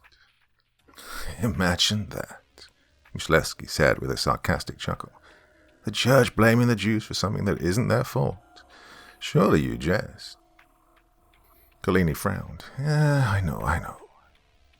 Shameful and all too predictable, but here's the rub. The vampire in question continues to walk among us, and it is that vampire that is to blame for our current predicament. Oh, said Myslevsky, and how do you know that? Golini smiled a sad, weak smile. Because it visited me last night. Without seeing any visions, he came to know many spiritual things.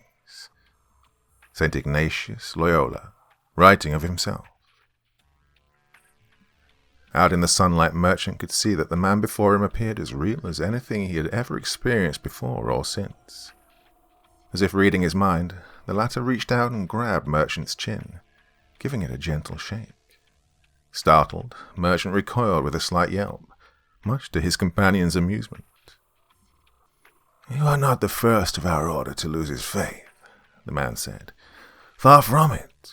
Jesuits are always teetering on the precipice between belief and doubt. It's our way. I haven't lost my faith, Merchant sputtered. I just can't believe...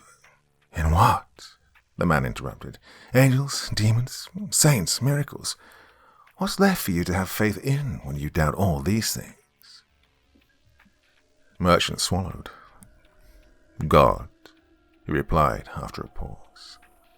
The man nodded. I see, he said with a smirk. And what kind of God is worth believing in if all these incredible things are somehow beyond his reach? You disappoint me, Padre. Are you sure you're a Jesuit? Merchant stared at the ground and said nothing. Come, the man said, clapping Merchant on the shoulder. Walk with me. The two strolled silently through the tall grass of the plain.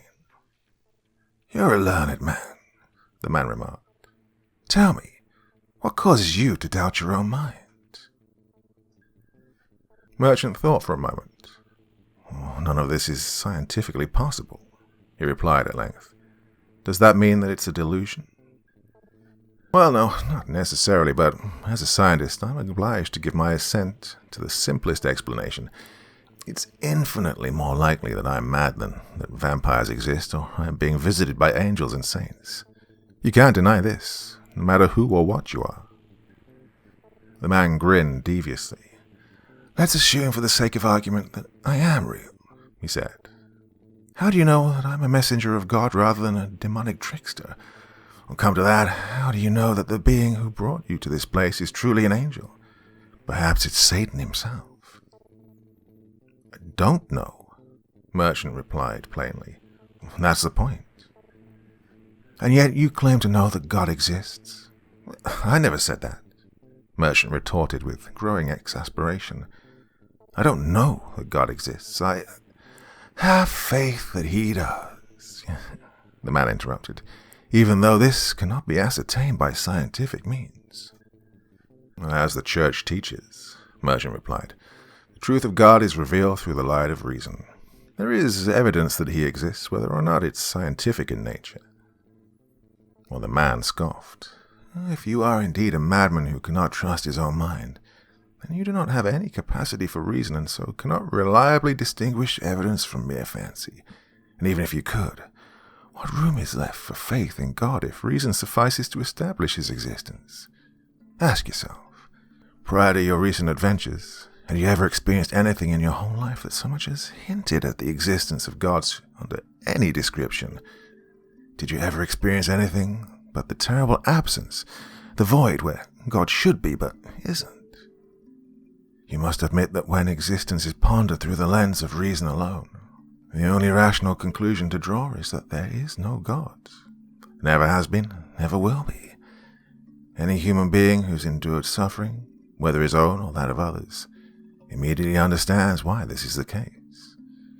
Reason, science, these things tell us that the universe is at best indifferent and devoid of meaning, at worst the very definition of hell. Merchant cast a sharp glance at his interlocutor. "You claim to be St. Ignatius Loyola," he said. "If that's so, then you know none of this is true." The man smiled kindly. "I do now," he replied, "but I didn't always.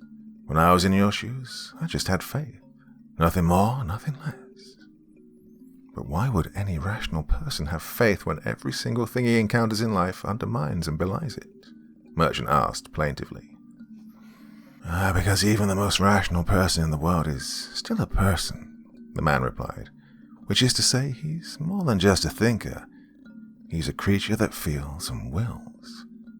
How ought a person to feel in response to the seeming cruelty and absurdity and meaninglessness of the world he inhabits? Well, he ought to feel abject despair. And what is abject despair but the sad awareness that death is preferable to living in such a world? And what does this awareness yield, save an invitation to exercise the will, to choose?" "Choose what?" asked Merchant meekly. "To live honestly and suffer, or to die," the man replied decisively. "Most of us refuse to make this choice, or rather, we choose to live dishonestly. We comfort themselves with fanciful stories to tell ourselves that reason illuminates the truth of God. We deceive ourselves. Faith is a choice, an act of will. There is no evidence that something is true. Indeed, when all of the available evidence proclaims it false, reason obliges us to doubt. Faith, in contrast, is a matter of willing ourselves to believe without grounds, precisely because there are no grounds." The man produced a small flask from his cassock and took a copious drink before handing it to his stunned, silent companion. "You look like you need this," St. Ignatius said with a devilish wink. "While we're at it, how about a cigar?" From De Deo Lucis et Deo Tenebrae, the God of Light and the God of Darkness, an anonymous 4th century text translated from the Latin by Father Paolo Collini, O.P. "There is not one God but two, co-eternal and equal in power and wisdom. The one is called darkness, discord, and death. The other, light, love, and life. Their struggle is without beginning or end. From it all things come. What the latter creates, the former destroys. What the former obscures, the latter illuminates. It is the God of light that makes the spirit. It is the God of darkness that traps the spirit in flesh. Evil is the flesh. Goodness is the spirit." On returning to his lonely cell after evening prayers, Dom Collini sat at his desk and studiously revisited an email he received earlier that day from a young woman, purportedly a student and close friend of his missing colleague, Father Merchant. "I'm coming to Rome to find him, and I need your help," the email read. "I know you know the truth they won't tell me." Just as he was making to reply, Collini was startled by a loud noise. Looking up, he saw the window of his cell had flown open, ushering in a gust of icy wind. His laptop screen and desk lamp flickered erratically. All at once he spied a tall silhouette standing in the moonlight, its hulking form draped in the darkest of shadow. "Ave Patrem," the figure uttered in Latin, its voice a menacing, otherworldly croak. Collini reflexively grabbed the crucifix from his desk. Before he had a chance to speak, the figure had waved its hand half-heartedly, wrenching the holy object from Collini's hand by an unseen force. It hovered in the air for a moment before crashing violently to the floor. Rising slowly from his chair, Collini steeled himself. "Jesus, intrusus!" he shouted forcefully. The figure guffawed maliciously before taking a step forward into the half-light. What appeared before Collini was a towering creature, no less than 7 feet tall, clothed from head to toe in the black vestments of an ancient probista. Its hairless, bone-white head flanked on both sides by pointed, bat-like ears. Sulphur-colored eyes glowed like coals over the leering trap of its dagger-filled mouth. The fingers of its pallid hands were inhumanly long and tipped with razors. "A fellow priest," the figure replied lugubriously. "I'm here to make my confession." "I'm guessing this story doesn't end with you chopping off its head or toasting it with a flamethrower," Myslevsky mused. Collini smiled weakly. "Sadly, no," he replied.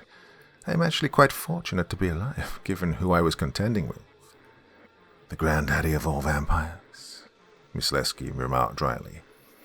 "The very same," Collini said. "The incarnate form of the demon your fear. What the Atrahat says is true. In life he was a priest. Roman, late 3rd century. "Before the Council of Nicaea," Myslevsky offered. "Yes," Collini replied with a nod. "The text speculates that he was an apostate or heretic of some kind." "You're awfully nonchalant about this, Collini," Myslevsky said with a smirk.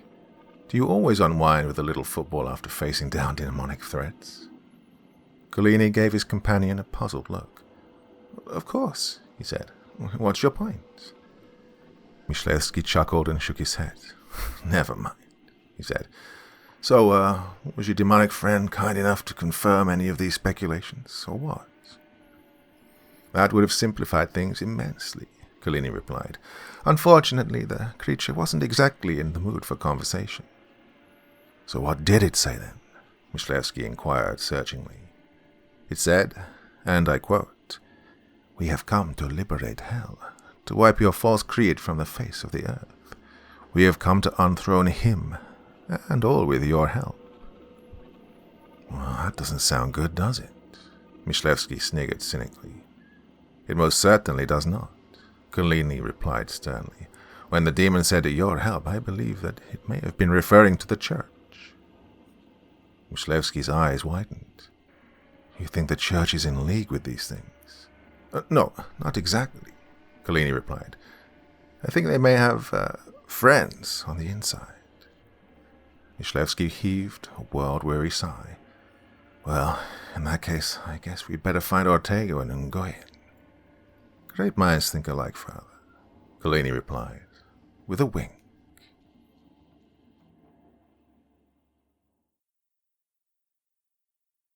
Part 4. The Order of the Knights of the Sacred Heart. From the Constitutio Ordinis Militum Sacri Cordis, the Constitution of the Order of Knights of the Sacred Heart, translated from the Latin by Father Paoli Collini, O.P.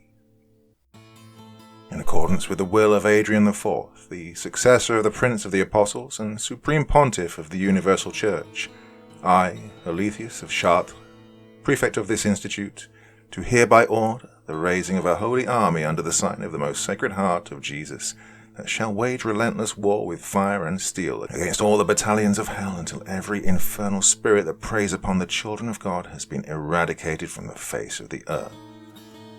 Its ranks shall encompass capable men of arms who, having already distinguished themselves for valor and resolve in the Holy Crusades, will assume priestly vows of poverty, chastity, and obedience, consecrating themselves body and soul to the Church and her mission of salvation.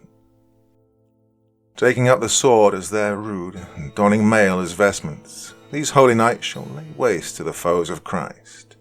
Destruction shall be their sacrament. Amendment, 6th of June in the year of our Lord, 1593. Pursuant to the decree of His Holiness Clement VIII, the Order of the Knights of the Sacred Heart is hereby entrusted to the Papal Swiss Guard, who shall maintain it as a secret division under the continued authority of the Institutum. From the declassified personnel files of the Pontifical Institute of Occult Studies. Ortega, Tomas. Born in Cadiz, 22nd November 1965. Ordained in the Archdiocese of Sevilla, 14th May 1989. Admitted to the Franciscan Order, 27 October 1994. Received the doctorate in biology from the Pontifical University of Salamanca, 1992. Professor of Cellular and Molecular Biology at the Pontifical University of St. Bonaventure. Fellow of the Pontifical Academy of Sciences. Chair of the Department of Cellular Biology at the Pontifical Institute of Occult Studies. Principal areas of research: mechanisms of cellular mutation in vampires, lycanthropes, and other supernatural specimens. Ossing, Elias. Born in Zurich, 12 February 1979. Graduated with distinction from the Swiss Military Academy 2001. Rank, Lieutenant. Admitted to the Pontifical Swiss Guard, 6th May 2005. Promoted to the rank of Captain, 2007. Admitted to the Order of the Knights of the Sacred Heart, 2008. Named Superior General of the Order of the Knights of the Sacred Heart, 6th May 2014. Nguyen Lê. Born in Ho Chi Minh City, 2nd December 1976. Ordained in the Archdiocese of Hanoi, 16th June 1997. Received the doctorate in mechanical engineering from the Massachusetts Institute of Technology, 2000. Admitted to the Society of Jesus, 7 May 2005. Research Fellow in Engineering, Computer Science and Technology at the Pontifical Academy of Sciences. Chair of the Department of Engineering at the Pontifical Institute of Occult Studies. Principal areas of research: developing technologies for capturing and subduing supernatural specimens. Addendum. Nguyen voluntarily abandoned the clerical state in January 2016 and has since been officially laicized. He is lapsed but has not formally left the church. As of 2017, he is employed as a research scientist at Grand Tech Robotics in Rome. "Hello, Nguyen," said sheepishly into his ancient flip phone. "Collini," Nguyen replied, his voice sounding weary and bedraggled. "What on earth?" "I apologize for calling you out of the blue like this," Collini stated with a note of apology. "I know it has been a long time." "4 years, to be precise," Nguyen replied sourly. "I'm at work, not a good time now to play catch-up."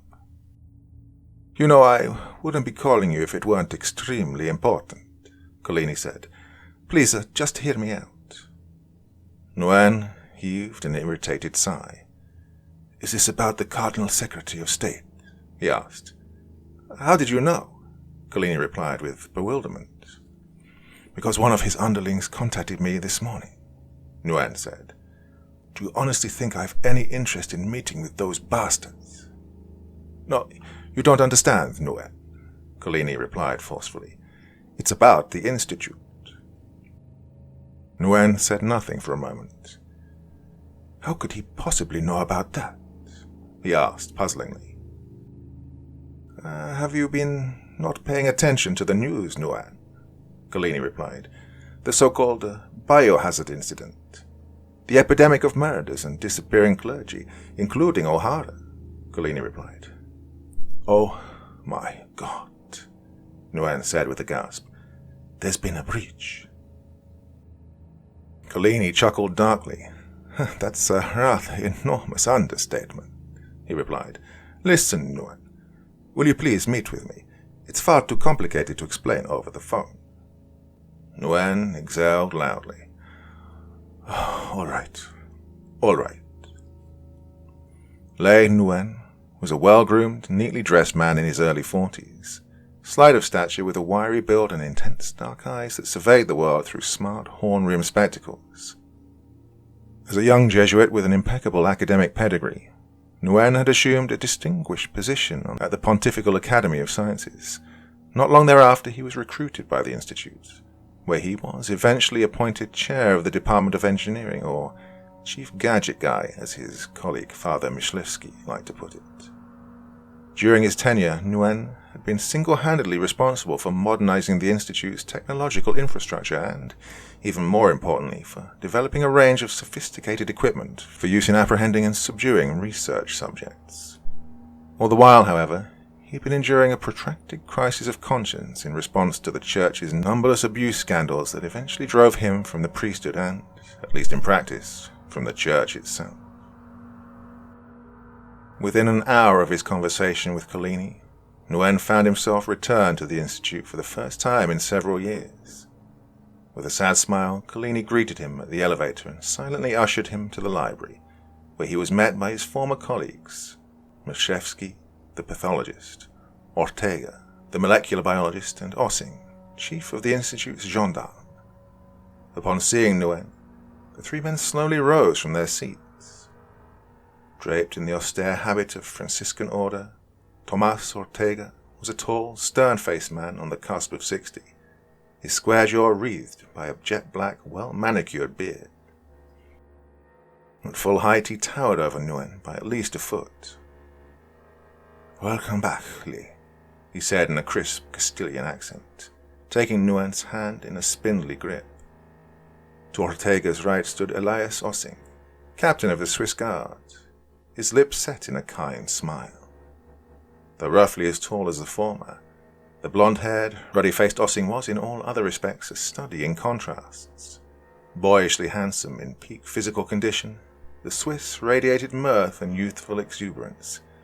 "Hello, old friend," he said with a laugh before sweeping Nguyen up in a warm embrace. Michlewski, the last of the three, stood with his hands behind his back, smirking devilishly. "I don't do hugs," he remarked dryly. "I see you haven't lost any of your charm," Nguyen replied, clapping Michlewski chummily on the shoulder. Collini cleared his throat. "Not to interrupt this joyous reunion, gentlemen, but we have some rather urgent business to attend to." He turned to Nguyen. "Lei, you're going to want to sit down for this." From the Journal of Father Simon Merchant, Day 23. I cannot deny that the overall state of my mind remains very much in dispute, though I suspect the mere recognition of this fact must bespeak some shred of sanity, however meagre it may be.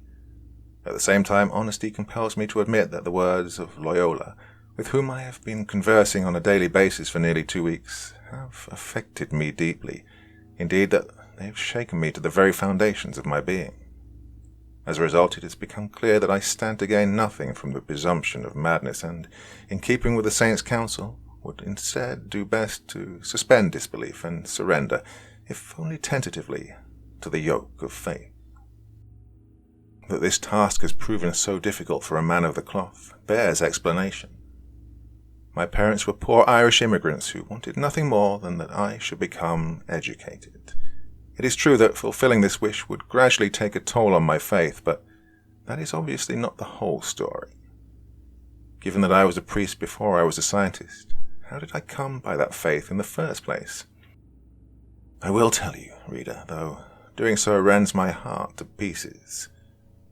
When I was 17 years old, my beloved mother, a living saint as far as I am concerned, was brutally assaulted and raped on her way home from work.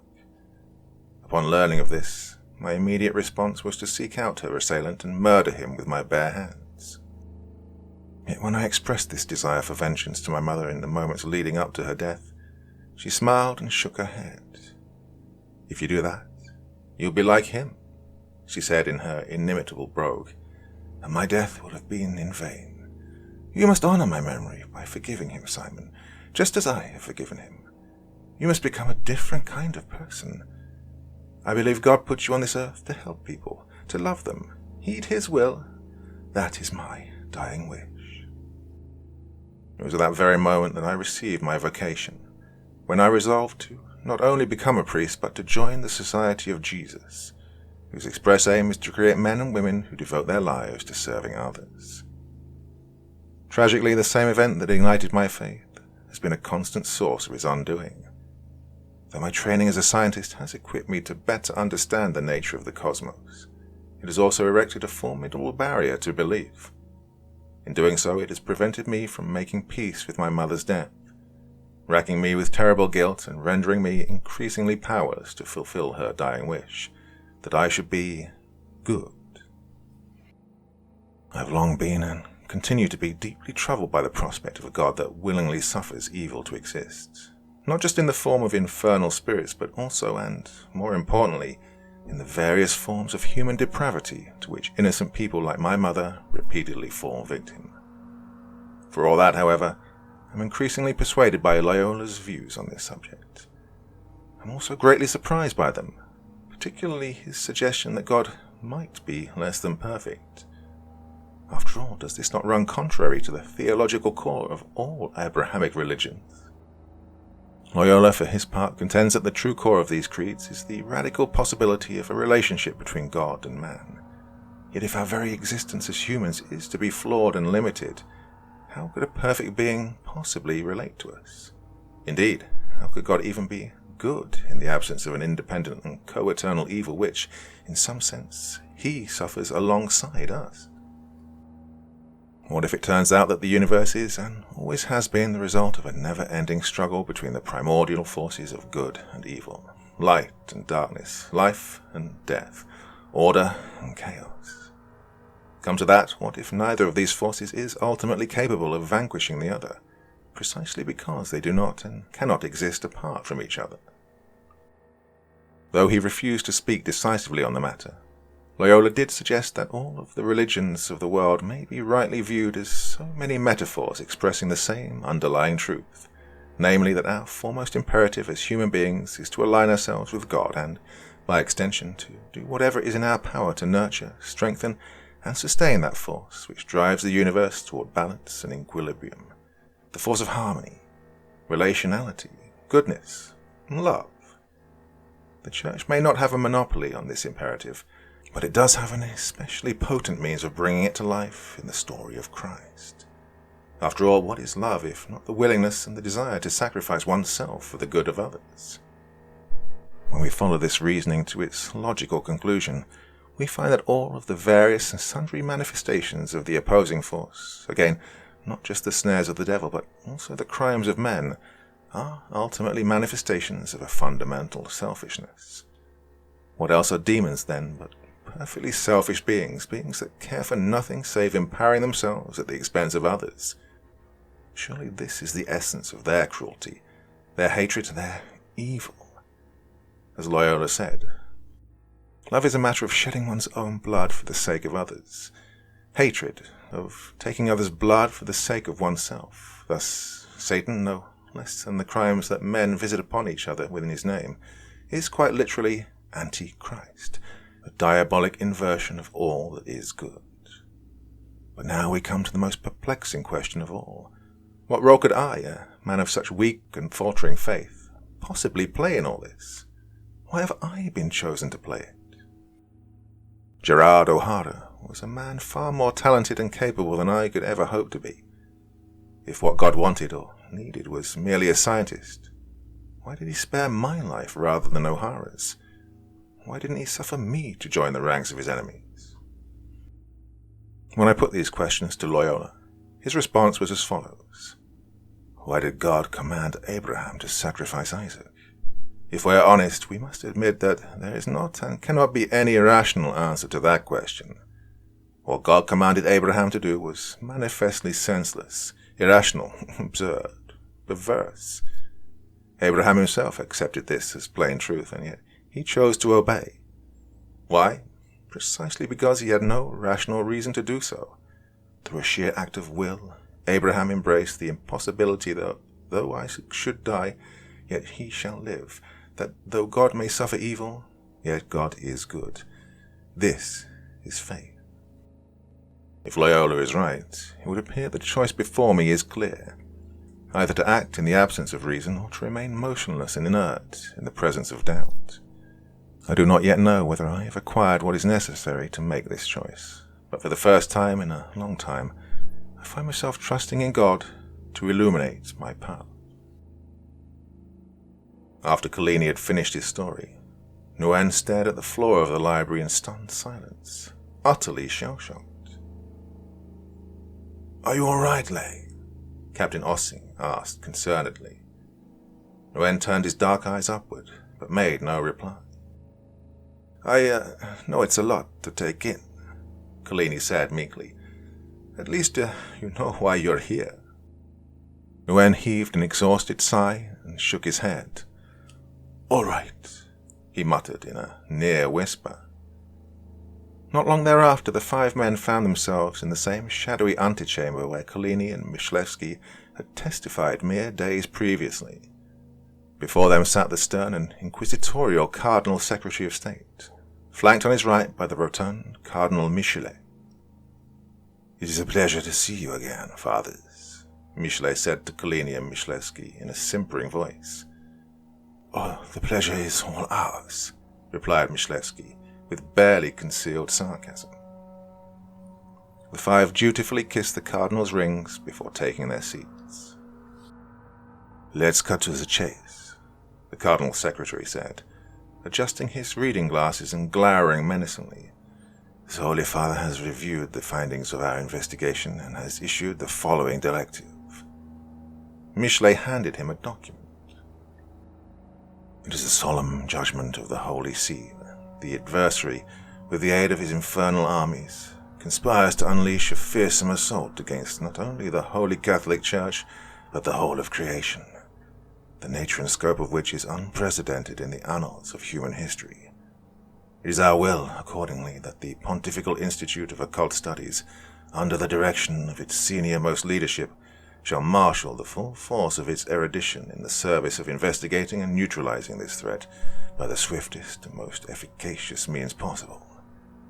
In the most holy name of our Lord and Savior Jesus Christ, we hereby rescind the order of our predecessor, Paul VI of blessed memory, and decree the immediate reformation of the Ordo Militum Sacri Cordis, in accordance with the original constitution of Saint Alythius of Chartres. Through the solicitude of the Blessed Virgin Mary, the intercession of the holy saints and martyrs, and the protection of the angels, may Almighty God bless this sacred mission and bring it in victory. In nomine Patris, et Filii, et Spiritus Sancti. Amen." The secretary returned the document to Michelet and fixed his steely gaze on the company seated before him. "As the senior-most leadership of the Institute," he pronounced gravely, "it is incumbent on you to ensure that the Holy Father's wishes are fulfilled." "Told you so," Myslevsky muttered under his breath. Nguyen shot a look at Collini, who nodded reassuringly in response. "With respect, Your Eminence," Collini said, "my colleague Mr. Nguyen has abandoned the clerical state and is thus no longer in the employ of the Institute. What does this matter have to do with him?" "That is for him to decide," the secretary replied brusquely, turning his attention to Nguyen. "The Holy Father is well aware that you are an ex-priest, sir, not to mention a lapsed Catholic. As far as I am concerned, you are a traitor to the Church who should have been excommunicated ages ago, but my opinion is irrelevant.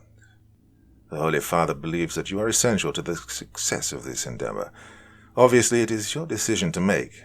Neither I nor he nor anyone else can compel you to participate against your will." Nguyen chuckled and shook his head. "Why should I?" he inquired indignantly. "Because a pope who has spent the better part of his tenure covering up the Church's crimes against innocent children needs a favor." The secretary slammed his fist against the table, causing Cardinal Michelet to jump with a start. "That is between you and God," he roared angrily, "assuming you even believe in him." Nguyen bolted upright from his seat, his eyes blazing. "It's all right, Lay," Collini whispered, lightly pulling him back down. "Your Eminence," Collini said to the secretary, "rest assured that my colleagues and I will discuss the matter with Mr. Nguyen, and that any decision on his part will be made in light of our counsel. However, may I please ask an additional question or two by way of clarification?" The secretary sank back into his chair and sighed with exasperation. "Go on," he replied grimly. "Thank you, Eminence," Collini said with a respectful bow. As you are surely aware, His Holiness Clement VIII amended Alethius' constitution in 1593 and entrusted the order to the Pontifical Swiss Guard, under whose command it remains to this day. Captain Ossing here is its superior general. The secretary glanced at Michelet, silently ordering him to make a reply. We weren't even aware of the existence of the order, to say nothing of your institute, until last year, Michelet said. Nevertheless, we know that it hasn't been functioning as a military force in anything but a nominal sense since 1967. If I may, Your Eminence, Captain Ossing replied, what exactly do you mean by military force? The order is the gendarme of the Institute. In this capacity, we are solely responsible for locating, capturing, and containing research subjects. This is an extremely dangerous endeavor that requires significant military training and equipment. But you are not waging war against them, Michelet retorted with uncharacteristic force. You are merely trapping them in order to study them. The Holy Father is commanding you to destroy them. From now on, any and all research will be undertaken solely with this goal in mind. Furthermore, as I am the one who has been charged with overseeing this operation, you are answerable to me, and I am ordering you to formulate a plan, which I expect on my desk within 5 days. That's not very much time, Your Eminence, Father Ortega remarked. 5 days, Michelet roared, and with that, the meeting was abruptly at an end. As the ancient streets of Rome began to fill with twilight, the 5 men once again found themselves in the library, where they sat slumped and exhausted around a large oaken table. Collini turned to Nguyen. What do you think, Lay? He asked, breaking the silence. No one could blame you for saying no. Certainly we wouldn't hold it against you. Nguyen said nothing for a moment before heaving a wearied sigh. Look, he replied, I may be estranged from the Church, but I have never abandoned her teachings. I have never lost my faith. I know, we all know, that demons are real, that they are extremely dangerous, and that they are wreaking havoc all around as we speak. We also know that it's going to take some serious ingenuity to fight them. That's why we need you with us, Ossing said with a kind smile. Are you in? I can't answer that question decisively until we figure out what the hell we're going to do, Nguyen replied. In the meantime, I'm still here, aren't I? Good man, Ossing said, clapping his friend on the shoulder. The others nodded approvingly. Lay is right, Collini remarked after a moment. We do need a plan, so let's start by enumerating the facts on the ground. What do we know with certainty at present? To begin with the casualties, Ossing replied, clearing his throat. Since the Bruno case, there have been 42 confirmed murders and 51 disappearances, including Merchant, O'Hara, and other Institute colleagues. With a handful of exceptions, all of the missing parties are clergy or else otherwise affiliated with the Church. It is as the demon told Collini, Father Ortega interjected. They are clearly at war with the Church. Yes, Collini replied, and they are using clergy to build an army, and that is my theory at any rate. Okay, let's back up for a moment, Nguyen said. With that many people dying and disappearing, how are the police responding? There's also the nature of the murders, Myslevsky added. How does a man weighing 15 stone end up with his head smashed against a ceiling nearly 100 feet from the ground? My friends are in the coroner's office, and utterly confounded by these slayings. There's no question the police are as well. The police avoid meddling in Vatican business like plague, Ortega scoffed. We all know this. And even so, Collini replied, I'm not sure they can afford to do so for much longer. This is a valid concern that should definitely be conveyed to Cardinal Michelet. Now, what about the culprits?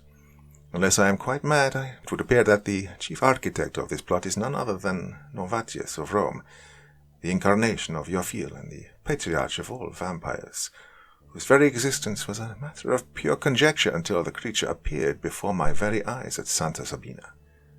All of the available evidence suggests that vampirism has been hitherto transmitted by purely physical means, and even then only at the discretion of already existing vampires, or so it would seem. It now appears that infection can be spread by non-physical means, spirituality, as it were, whenever the physical form of a vampiric demon is destroyed. How do we account for this change? Following the Tomislav incident, Myslevsky said, Ortega and I conducted a very thorough analysis of the remains and found that all traces of the N1-pH had effectively vanished. The genetic profile of the blood and tissue had returned to a completely normal state. Ortega nodded. As far as I'm concerned, he said, this suggests, if only theoretically, that the evacuation of the demonic spirit eradicates the virus, or is at least capable of doing so. What is not clear is whether it is possible to evacuate the spirit without killing the body of the host, let alone restoring said host to anything remotely resembling normal biological function. Yes, Collini replied, but even if it were possible, there remains the larger issue of how to prevent the demon from subsequently relocating in the body of another host. Exorcism is the traditional means of doing so, of course, but you, O'Hara, and Myslevsky have repeatedly rejected that option. Let's not beat a dead horse, Collini, Myslevsky retorted gruffly. For 40 years, our sole aim has been to cure human beings of the disease of vampirism and, in doing so, to save their mortal lives. You yourself are aware of the risks that exorcism poses to normal individuals. We've been well within our rights to assume it would be catastrophic for the undead. A demon can inhabit a human body, Ortega added, but a human soul cannot inhabit a demonic body. This is a reasonable theory, is it not? Be that as it may, Nguyen interjected. It seems clear that the Vatican is no longer interested in saving vampires. It wants to destroy them, which, as we all know, has been its preferred course for most of the Institute's history. Collini smiled sadly. With all due respect, comrades, he said, we are men of God, and as men of God we cannot abandon our mission to save souls. Nor our mission to save lives, at least to the extent that it's within our power to do so, Myslevsky added. We are also men of science, men of humanity, after all. I am not a man of science per se, Bossing interjected. The question of whether it's possible to destroy vampires without destroying human beings strikes me as of secondary importance in the present context. It may be that the human beings in question are already destroyed beyond any hope of repair. In the meantime, vampires are massing an army against us, which means that we must give foremost attention to how we shall fight and destroy them. Despite its small size, the Order of the Knights of the Sacred Heart is, without question, one of the most highly skilled and well-trained combat forces in the world. It would have to be, considering that the typical vampire is capable of moving at speeds in excess of 40 kilometers an hour, and can exert force 10 times its own weight.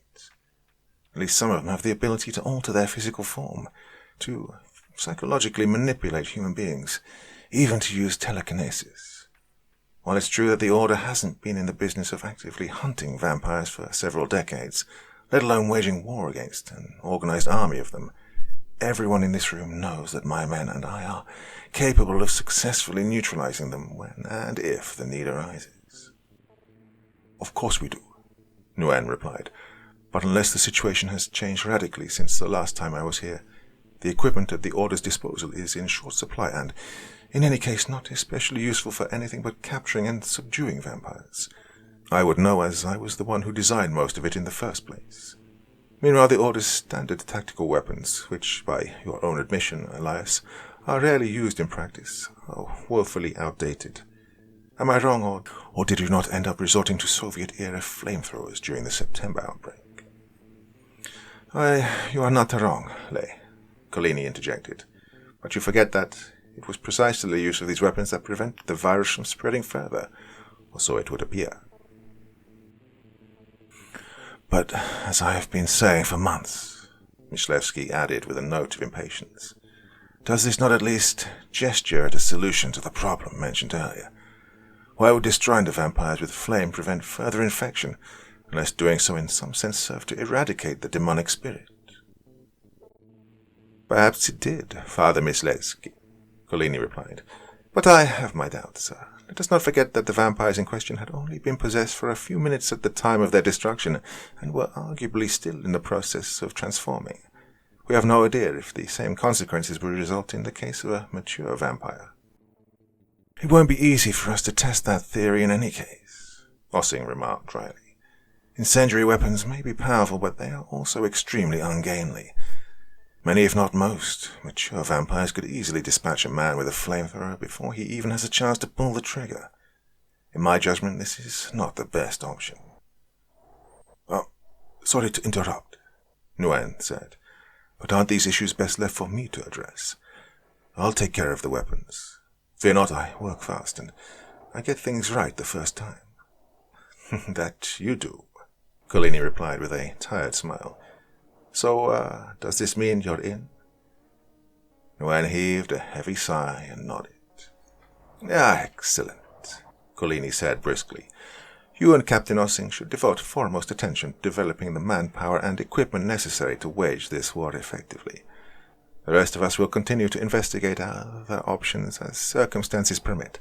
But it seems to me that our most pressing concern is to ascertain where our enemies are spending their daylight hours. It is fortunate for us that vampires are pack animals, Ortega said. Track one and you've tracked them all. Collini nodded. And there is one in particular that deserves pride of place in our hunt, he said gravely. Vampires are dangerous, but a vampire with advanced training in microbiology is positively deadly. It's not difficult to imagine what such a vampire might get up to researching. O'Hara, Myslevsky replied. Shit, I hadn't even considered that angle. I shall write up a summary of this meeting for Cardinal Michelet's edification, Collini said. Tomorrow we shall convene the entire institute. What's left of it, Myslevsky mused darkly. Before we adjourn, gentlemen, Collini said, I'm afraid there's one additional wrinkle that merits our attention. Collini produced a cell phone from his robes and nimbly flicked his fingers across the screen. This is an email I received on 3rd of February. Dear Father Collini, my name's Olivia Norcross. I'm a doctoral student in microbiology at the Georgetown School of Medicine, who until recently served as chief research assistant to Father Simon Merchant. In September of last year, I received a call from Father Merchant less than 24 hours before the so-called biohazard incident that preceded his disappearance.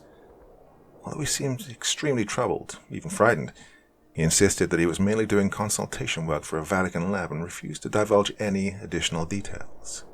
He did, however, provide contact information for you and Father Gerard O'Hara, the latter of whom, of course, was killed during the aforementioned incident. As all of the relevant parties, not least the Vatican itself, have and continue to be extremely close-mouthed about what happened, I've decided to venture to Rome to undertake my own investigation. I'm reaching out to you in the hopes that you can be of assistance. I've tried contacting you at the Pontifical University several times to no avail. If you receive this email, please contact me.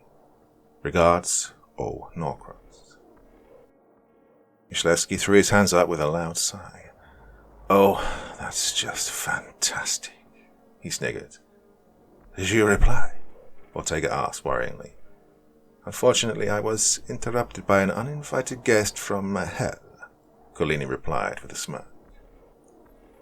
February 3rd, you said? Asked Ossing. She may very well be in Rome as we speak. We obviously can't allow her to get involved with this, if only for her own safety. Plus, she is an American, Myslevsky muttered to himself. I loathe Americans. I quite agree, Elias, Collini replied. However, what if she is right to assume that Merchant is still alive, as the Vatican itself suspects? If he had succeeded in his suicide attempt, surely police would have recovered his body. Or else he failed and has since joined O'Hara in the ranks of the undead, Myslevsky countered. Oh, a fine situation we find ourselves in, gentlemen, isn't it? A quiet tapping at his window roused Cardinal Michelet from bed. Glancing at a clock, he saw it was 5 minutes past midnight. Throwing back the curtains, Michelet beheld the shadowy form of Gerard O'Hara, his bloodless face ringed by eerie moonglow. Michelet opened the window without the slightest hesitation. I apologize, he said sheepishly. I was reading in bed and must have nodded off. The former Father O'Hara leered. You have to invite me in, Cardinal Michelet, the vampire stated in a deep, menacing voice. What? Oh yes, of course, Michelet stammered. Please, come in. The vampire stepped lightly down from the window, his dark eyes averted. Remove the cross, it growled, gesturing in the direction of Michelet's chest. Michelet frowned slightly before doing as he was commanded. What news you have for the master? The vampire asked. Michelet cleared his throat nervously. Well, he stammered, the Holy Father has reinstituted the order, just as I suspected he would, and has entrusted me with overseeing the operation. The Institute is figuring out the details as we speak, but the overall point is clear. The Church is raising an army against you. O'Hara snickered fiendishly. Is that so? Michelet nodded. I have deployed a member of the Institute, a Swiss guard, to spy on the Institute's leadership, he replied. Any information that I receive will be relayed to you as soon as it becomes available. Good, O'Hara stated flatly. But, what about your end of the bargain? Michelet inquired. O'Hara cackled. The master has agreed to take care of the Cardinal Secretary of State for you, on the condition that you make yourself useful to him in turn. Whether you shall do so remains to be seen. Get us the information we require, and you will have the Secretary's head. Yes, of course, Michelet blubbered. Of course I will. One other thing, O'Hara said. As much as the master appreciates the lodgings you've provided us in the Trastevere, we require additional accommodations. Michelet's brow furrowed. Of what sort? We need a laboratory, O'Hara replied leeringly. Make it happen and you shall be rewarded. Before Michelet could respond, the vampire had stepped backward through the window and vanished into the chill of the night. From Ibrahim ben Suleiman's Etrohat Ayan Alsi, a treatise on sorcery, translated from the Aramaic by Father Paolo Collini, O.P. There are 7 orders of Malachim, angels. The angels of the first day, who are called messengers or watchers. The angels of the second day, who are called the burning ones. The angels of the third day, who are called the winged ones. The angels of the fourth day, who are called powers or dominions. The angels of the fifth day, who are called virtues or strongholds. The angels of the sixth day, who are called rulers or principalities. And the angels of the Lord's day, who are called archangels. Of these 7 orders, the first 6 are ruled by princes, each of whom is ruled in turn by 4 archangels. Gabriel, the angel of the north, of wind and of winter. Michael, the angel of the south, of fire and of summer. Raphael, the angel of the east, of earth and of the autumn. And Uriel, the angel of the west, of water and of the spring. So too are there 6 princes of the Shedin, demons or fallen angels. Ashmodei or Abaddon, the demon of the first day, who is called Ra. Ashtaroth or Belphegor, the demon of the second day, who is called Sloth.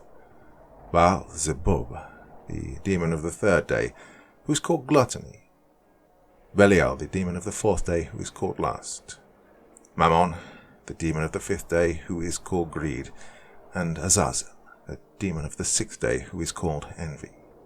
Each of these princes rules over 600 demons, and is ruled in turn by the adversary, Satan himself, the demon of pride, who is called the venom of God, Samael. Or, by the Christians, the morning star, Lucifer. Yophiel, demon of vanity and father of the Alachim, the vampires, belongs to the order of Beelzebub, the ravenous one, as to all evil spirits that have taken flesh. On the morning of the 39th day, Simon Merchant awoke to a blinding, otherworldly light that permeated every corner of his humble hermitage. When his eyes adjusted, he beheld the angel Shimshuel, standing at the foot of his bed, beaming at him with pure and radiant love. "The time is nigh," the angel said with ethereal gravity. "Are you prepared to undertake the work?" Merchant closed his rapidly tearing eyes. I don't know," he whispered despairingly. "Would you do it for me?" came the reply in a different and all too familiar voice. Merchant opened his eyes with a start. "Olivia?"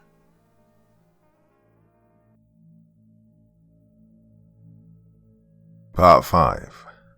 The Devil Inside. The very same sun that had long ago browned the skin of Caesars and baked the blood of gladiators into the dirt of the Colosseo was once again making its languorous descent over the lip of Januculum Hill, bathing the streets of Rome in chilly twilight and summoning shadows from between the cracked, wet cobblestones.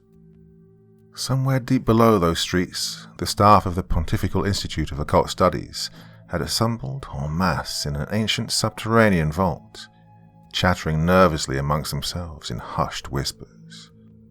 All eyes were fixed on the 7 stone-faced men sitting at the center of the room, a group that included Milszewski, Ortega, Noyen, Ossing, and Collini. Just as the Vespers bells began their lugubrious toll, Collini rose slowly from his chair and called the assembly to order with an officious wave of his hand. "Let us begin, colleagues," Collini intoned in a palpably exhausted voice. "We have several important matters to discuss this evening, starting with a few items of housekeeping. As you are now aware, the Holy Father has directed us to reconvene the Order of the Knights of the Sacred Heart in accordance with the original charter of St. Alethius of Chartres. That document requires the appointment, and I quote, of a priestly knight of great valor and piety to serve as Superior General of the Order, who is called upon in turn to appoint 6 able comrades as his aide-de-camp. It further stipulates that the spiritual welfare of the order shall be entrusted to a council of 7 clergymen drawn from the Order of St. Benedict, the Order of St. Augustine, the Order of Carthusians, the Order of Cistercians of the Strict Observance, the Order of Our Lady of Mount Carmel, the Premonstratensial Order, and the Congregation of St. Victor. He then paused to clear his throat. In 1593, Pope Clement VIII amended the charter, calling for 1 representative each from the Order of St. Benedict, the Order of St. Augustine, the Order of Preachers, the Order of Friars, and the Society of Jesus. Now, at our request, the Holy Father has given us permission to honor his predecessor's amendment, and so has entrusted the spiritual welfare of the order to myself and 4 of the men you see before you. To my left are Father George Vent, representing the Benedictines, Father Pedro Ruiz, representing the Augustinians, and to my right are Fathers Tomas Ortega, representing the Franciscan Order, and Father Sebastian Milszewski, representing the Jesuits. Also to my right are Captain Elias Ossing, whom the Holy Father has agreed to retain as Superior General of the Order, as well as Mr. Lay Noyen, who has been given leave to resume his former position as head of the Department of Engineering. With all of that tedious business out of the way, I respectfully yield the floor to them. Gentlemen? Collini gestured to Noyen and Ossing before taking a seat. The 2 shot each other a quick glance. "Do you want to go first?" Ossing muttered. "I'm terrible at public speaking." "Watch and learn," Noyen replied with a grin, before rising and turning to the assembly. "Colleagues," he began enthusiastically, "as you know, the Holy Father has directed us to marshal all of our available resources in the service of swiftly and effectively neutralizing the present demonic threat. At the forefront of this effort are the Order of the Knights, whom, as you also know, have mostly been in the business of hunting and capturing vampires for the past several decades, rather than slaying them." "Well, not deliberately, at least," Ossing interjected flatly. "Vampires never submit without a fight, and for this reason, it's occasionally proven necessary to dispatch them in the field. Notwithstanding your men's skill in this regard," Nguyen replied, "you know as well as I that the use of outdated equipment has been a consistent liability." Ossing nodded grudgingly. "This is one reason among many why I have been charged with modernizing the Order's standard armaments," Nguyen continued. "A task I am happy to report that's well on its way to fruition." Nguyen gestured to a pair of Swiss guards near the exit, who swiftly produced a metal table and wheeled it to the fore. The table was covered with a sheet which Nguyen deftly swept aside, revealing a vast array of mysterious objects. "Look here," Nguyen said with a smirk. "We have military-grade Kevlar helmets outfitted with full-spectrum ultraviolet lamps, capable of inflicting third-degree burns to undead flesh in a matter of seconds. We have two .23 caliber bullets tipped with a proprietary silver alloy that disintegrates into lethal shrapnel upon impact. We have 50-inch katana swords made from the same alloy. Well, I could go on, but let me cut to the chase. These are extremely powerful weapons that are more than capable of swiftly and effectively destroying the bodies of our demonic enemies. The more pressing issue before us is how to do this while simultaneously preventing their spirits from possessing other bodies. While there is some evidence to suggest that fire is capable of doing so in the case of newly turned vampires, it does not appear to have the same effect on older specimens."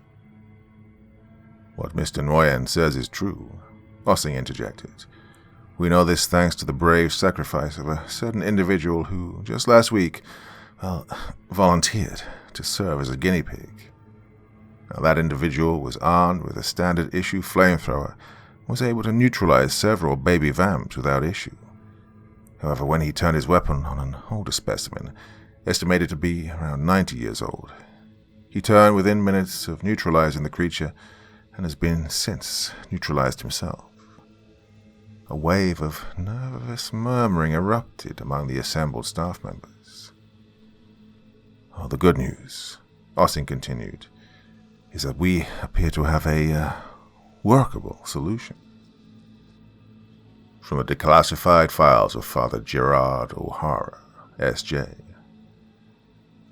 The N1PH virion is an icosahedra with an average diameter of 90.3 nanometers. Structurally, it resembles a typical retrovirus, consisting as it does of a complex RNA genome and standard retroviral enzymes enclosed by a glycoprotein capsid. As in all retroviruses, the virion binds itself to the membrane of a host cell, shedding the capsid and injecting the viral genome and enzymes into the host. The RNA is then translated into cDNA via reverse transcriptase and integrated into the host DNA within the nucleus. It's at this point the N1PH departs entirely from what we consider the established order of nature. By some inscrutable mechanism that we do not fully comprehend, the virion systematically recodes the host DNA and proceeds to reproduce itself at an astonishing rate of approximately 3.2 trillion times per hour.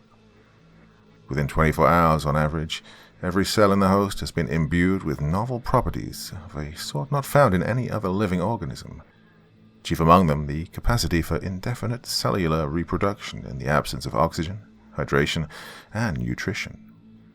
Within 12 hours of infection, a network of microscopic structures resembling capillaries branches out from the stomach and weaves among the host cells, forming a sort of web that allows for the direct absorption of blood into the cellular mitochondria. Even as the host undergoes complete cardiopulmonary collapse, the rapidly deoxygenating blood is converted to energy by the mitochondria, preserving the cells and facilitating their continued reproduction. As the host's body is no longer able to reproduce blood cells on its own, however, it ends up consuming roughly half of its existing blood supply within 48 hours of infection, leading to extreme dermal pallor and a 20% decrease in body temperature. In order to endure in this state, the host must ingest roughly 5 units of fresh blood every 48 to 72 hours. When the blood supply falls below 5% of the host's body weight, cellular death begins to occur, followed by rapid putrefaction. Within 48 hours of infection, the host undergoes a wide range of astonishing physiological and morphological changes, the most significant of which are as follows. The upper canines sharpen considerably and increase in length by an average of 5 inches. This is accompanied by a corresponding deepening of the dental sockets and the development of a spring-like ligament that allows the canines to retract at least 3 inches into the jaw. The ability to expand and retract the canines is seemingly within the control of the host, although retraction can also be triggered reflexively by the smell of blood. Second, the physical structure of the pupils in the contracted state changes from a circular shape to a narrow slit of the sort common in crepuscular and nocturnal species. This is accompanied by a marked yellowing of the irises and the appearance of inflammation in the conjunctiva. Visual acuity increases to a staggering degree, particularly in the absence or near absence of light. Preliminary research suggests that the visual acuity of a fully transformed host, hereafter referred to as a vampire, meets or exceeds that of owls and other species in the order of strigiforms. Third, bone density and lean muscle mass both increase by averages of well over 150%, greatly enhancing the vampire's physical strength and speed. It's estimated that mature, fully nourished vampires with a sufficient blood supply can move at speeds in excess of 30 kilometers per hour and lift 2 to 3 times their own weight with minimal exertion. Fourth, immune response and regenerative capacity increase astronomically, rendering the vampire impervious to disease and capable of rapid recovery from traumatic injuries. At the same time, external tissue becomes extremely photophobic, so much so that a typical skin cell will completely disintegrate after 5 seconds of direct exposure to sunlight. Even indirect exposure, or exposure to artificial ultraviolet light, can cause fatal levels of damage. This accounts in large part for the vampire's nocturnal circadian rhythm. Fifth, the vampire develops lethal sensitivity to silver and silver alloys, external exposure to which, even in small quantities, results in severe burns that heal much more slowly than ordinary wounds, whereas internal exposure to those same quantities is often sufficient to destroy a vampire entirely.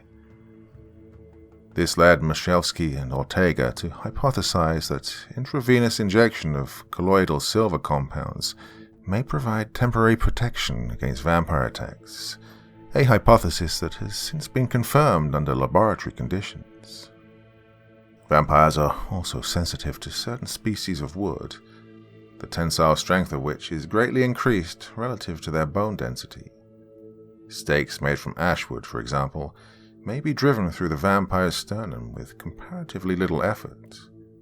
When such stakes penetrate the heart, moreover, they initiate what appears to be a catastrophic allergic reaction that ultimately causes the vampire's body to disintegrate. The same is true of physical decapitation. Note, for information regarding vampires' aversion to various sacred objects, see Collini's exhaustive study from 2015. The vampire's standard method of predation is oral punctuation of the jugular and other major arteries, followed by vacuum exsanguination. In most cases, transmission of the virus via blood and saliva is suppressed via an antiviral enzyme produced in the oral salivary glands. Evidently, the vampire has the ability to voluntarily withhold this enzyme. Although infection has no appreciable effects on memory or cognitive ability, it nonetheless causes significant changes to personality, chief among them the total erosion of moral conscience and the simultaneous inculcation of sadistic desires and tendencies, including a psychosexual sort. Attempts to treat N1PH by conventional means have consistently failed, as there is no known substance, whether natural or artificial, that's capable of reversing its effects. According to Michalski and Ortega, Such an outcome would require staggeringly complex genetic intervention at the cellular level, which may well exceed the scope of our existing scientific ability. Cardinal Michelet was just finishing his second glass of 50-year-old Bordeaux when a tentative knock came at his chamber door. "Enter," he called out with a belch, reaching for the bottle with fat, bejeweled fingers. The door opened, and a young, severe-looking Swiss guard crossed into the room. "Your Eminence," he said with a stiff salute and a click of his heels. "Ah, Brenner, come in," Michelet replied. The guard made to kiss his ring, but was swiftly rebuffed. No need, the cardinal huffed with a wave of his corpulent hand. "Can I offer you a drink?" "No, thank you, Eminence," Brenner replied in a deferential tone, his eyes staring straight ahead. "I am on duty." "Ah, yes, duty," Michelet sniggered, pouring himself a brimming glass. "Suit yourself. It just leaves more for me. So, what news from our friends at the Institute?" Brenner produced a folded piece of paper from his pocket and handed it to Michelet. "This email was sent to Father Collini," he replied stiffly. Michelet unfolded the paper, his brow furrowing. "Dear Father Collini," he read aloud. "After much delay, I have finally managed to arrange a flight to Rome on the 14th of March.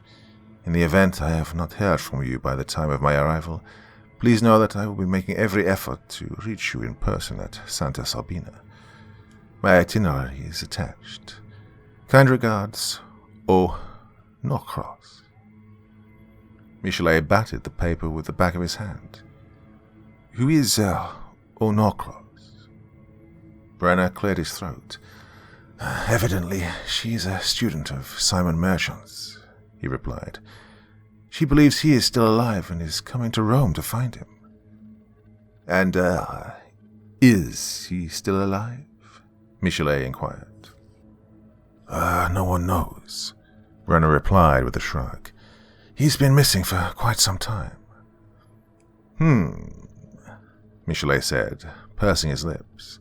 "Has Collini seen this message?" "No, Your Eminence," Brenner replied. "I intercepted it before he had the chance." Michelet nodded. "And, to the best of your knowledge, does Collini have any intention of assisting this woman?" "I am not sure, Eminence," Brenner replied. "Make sure that Collini reads this email," Michelet replied with a stern wag of his finger. "When and if he responds, notify me immediately.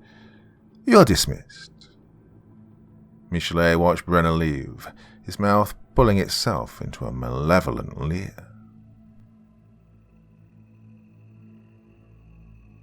"2 days later.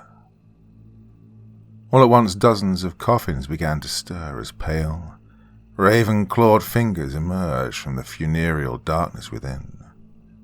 100 feet above, a shadowy figure hung upside down, suspended from the ceiling by long, bat-like talons, its glowing eyes shooting open at the sound of the bell.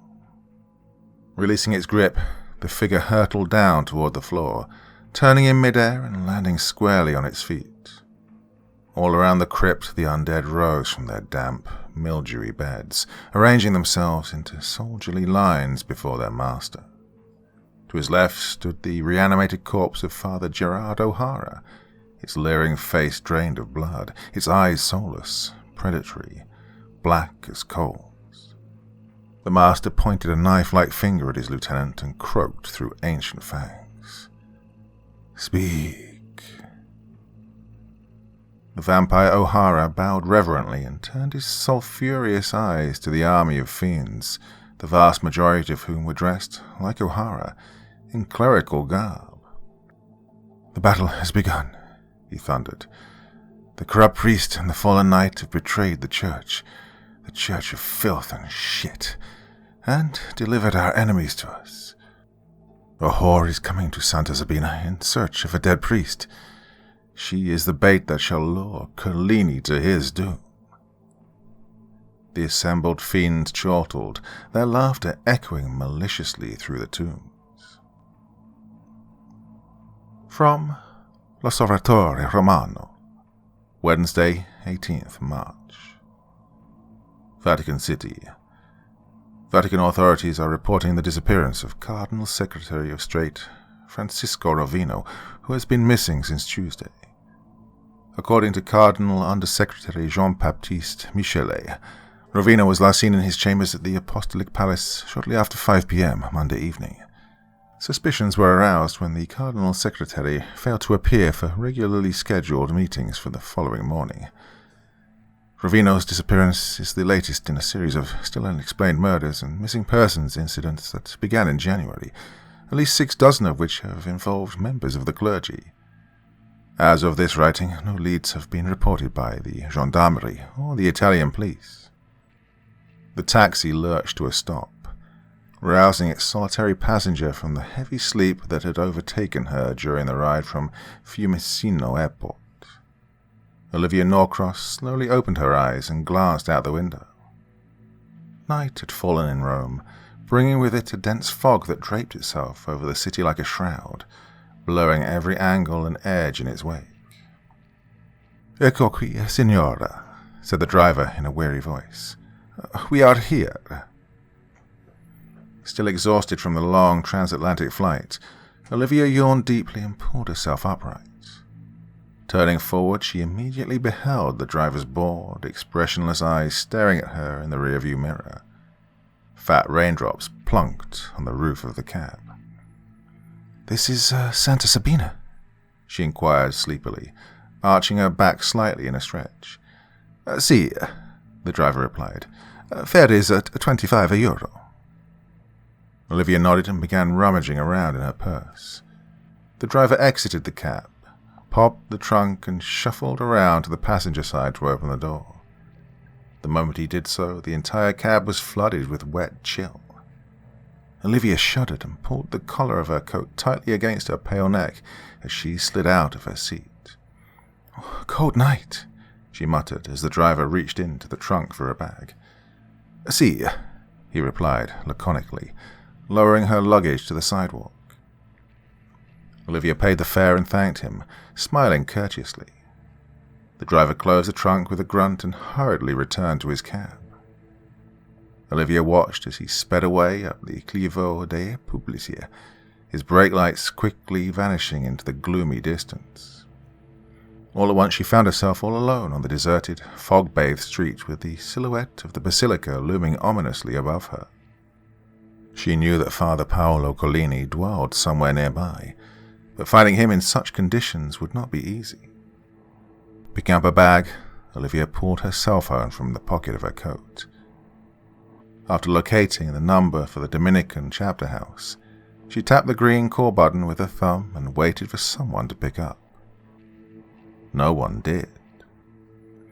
"Damn it," she hissed under her breath, stuffing the phone back into her pocket with a huff before taking a few furtive steps the general direction of the basilica, her footfalls echoing over the otherwise silent street. A few moments later, she stopped abruptly in her tracks. About 30 feet away, she saw a long, human-shaped shadow standing motionlessly in the fog. "Hello?" she said apprehensively, peering into the gloom with narrowed eyes. "Miss Norcross, I presume," the shadow replied in a rich Italian accent. Yes," Olivia stammered. "Father Collini?" The old friar stepped forward into the weak glow of a street lamp, his robes wafting in the icy air. "Welcome to Roma," he said with a sad smile, his eyes twinkling kindly. "You must be quite exhausted." Olivia heaved a sigh of relief as she approached. "Thank God," she muttered. "You have no idea how happy I am to see you, Father." Just then a voice emerged from the shadows beyond Collini. "Why, what business could a pretty young American girl possibly have with this mummified old turd?" it said with a menacing chuckle. Olivia felt a pang of dread slither up her spine as Collini glanced about wildly. "Who is there?" he yelled with a start. Peering closer at the shadows, the two of them saw what appeared to be several human-shaped forms, their features eerily obscured. All at once, peals of villainous laughter erupted from the darkness. Collini grabbed Olivia by the shoulders and stared directly into her eyes. "Get behind me, Miss Norcross," he growled. Olivia heeded his command immediately, craning to look over his shoulder. She saw the 5 figures move forward into the light. Though their features remained mostly hidden in shadow, Olivia could make out the white rings of Roman collars at their necks. "Do you need to make a confession, my dear?" the one at the center sneered. But before Olivia could respond, Collini produced a large silver crucifix from the folds of his robe.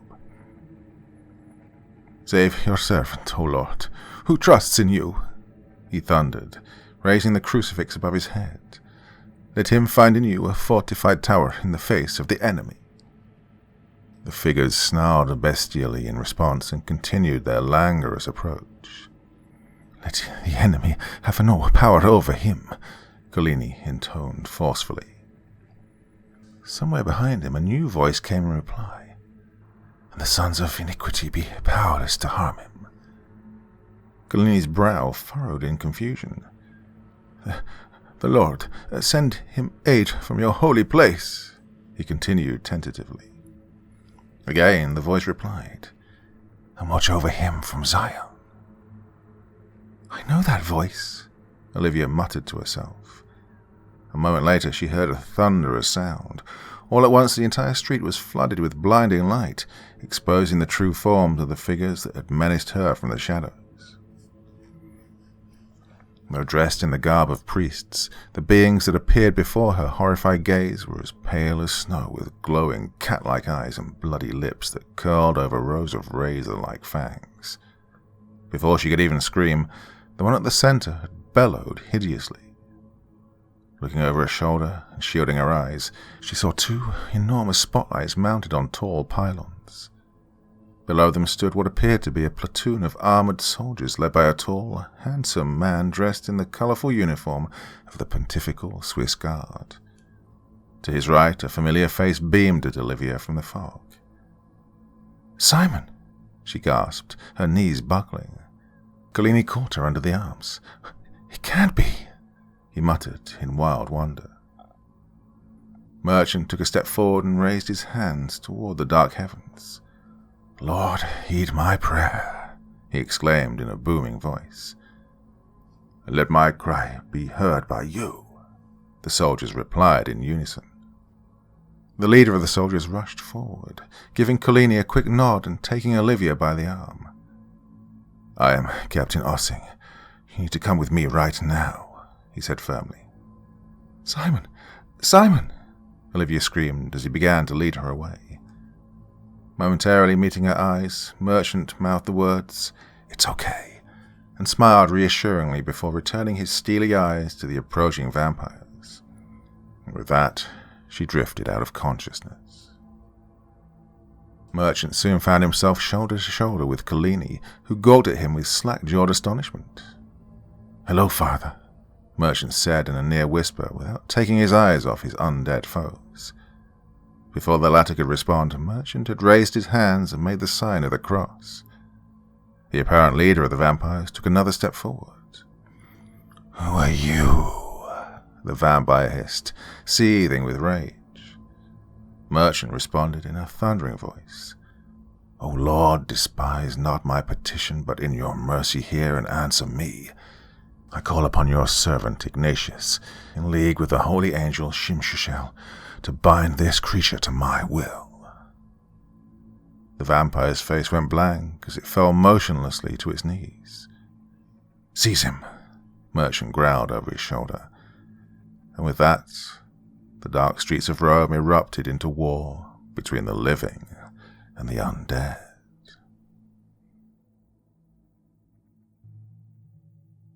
Part 6. The Word Made Flesh. In the days and weeks leading up to the attack at Santa Sabina, the members of the Institute had been preoccupied with the question of how to destroy vampires while simultaneously preventing their spirits from infecting fresh hosts. A tentative answer to this question came one morning when a breathless Collini burst into the library clutching, as he was wont to do, an ancient manuscript. The volume made a loud thud as he dropped it on the table before his wide-eyed colleagues. "Brothers," he exclaimed, "this is a book entitled De Natura et Causis Spirituum Infernaliarum, on the nature and motives of infernal spirits, which was written by the exorcist Severinus of Tours in the 12th century. Please allow me to share a passage I came across therein." Collini gently combed through the manuscript's delicate pages and, finding what he was looking for, cleared his throat. "Whereupon the Lord breathes into inanimate matter, so does his breath instill that matter with life. Thus it is said that spirit subsists within the breath, entering and exiting a body through the mouth. The same is true of infernal spirits which invade mortal bodies through this passage and are compelled to exit them in like manner. Water, too, is a source of life invested with the Holy Spirit. Thus no infernal spirit that roams abroad on the earth may cross running waters, nor may a demon pass over a threshold that houses the Holy Eucharist, or which bears the sacred sign of his death and resurrection." Collini looked up at his colleagues and was met with bemused stares. "I don't understand," Ortega said after a moment. Collini sighed impatiently. "Think about it," he replied. "If what Severinus says is true, then preventing reinfection is a matter of denying access to the mouth." "That's utterly absurd," Mishevsky scoffed. Ossing shot him a hard look. "I suppose you have a better idea, Sebastian?" "Let's keep an open mind, gentlemen," Nguyen said with a frustrated wave of his hands. "How do you propose we accomplish this, Father Collini?" Collini smirked. "I presume that creating a barrier of running water over the mouth is impracticable," Collini replied. "What about a silver mask that is marked with the cross and contains a small fragment of consecrated host?" Nguyen thought for a moment. "Something like this would be very easy to fabricate."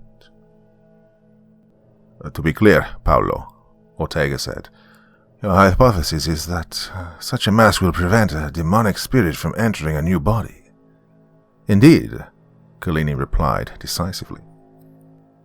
Once again Milshevsky scoffed, but was quickly silenced by Ossing. "Assuming the letter of the text is accurate," he said, "I see no reason why this shouldn't work, or, in any case, it would possibly hurt us to give it a try." "And how do you propose to do that?" Milshevsky retorted smugly. "By compelling yet another terminally ill soldier under your command to serve as a guinea pig?" "Let me handle that," Ossing growled. "Nguyen, how soon can you fabricate a prototype?" "Within a day or two at the most," Nguyen replied. "Then it's settled," Collini said with a self-satisfied grin. Captain Ossing was just sitting down to dinner in his quarters at San Martino when a loud knock rang out from his door. "Enter," he said with a frown. A young Swiss guard burst into the room. "I'm sorry to disturb you, Commander," he exhaled breathlessly. "Someone must speak with you on a matter of urgency." "Who?" Ossing inquired. "Better to see for yourself," the guard replied, gesturing over his shoulder. A moment later, the tall frame of Father Simon Merchant emerged from the shadows. Ossing jumped up suddenly, knocking over his chair. "How in the name of—" Merchant cut him off brusquely. "There's no time, Ossing," he said. "Where's Collini? I've called upon him at Santa Sabina, but none of the brothers know his whereabouts." I haven't the faintest idea," Ossing stammered.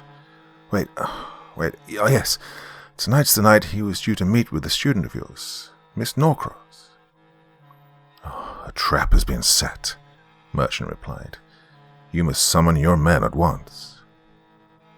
after watching their ostensive leader fall limply to the cobblestones and be dragged away in chains by a cadre of Swiss Guard, the remaining vampires set forth, piercing shrieks, and dispersed with blinding speed in all directions. "Come with me, Father Collini," Merchant exclaimed, grabbing the old friar by his arm and ushering him to the rear of the soldierly lines.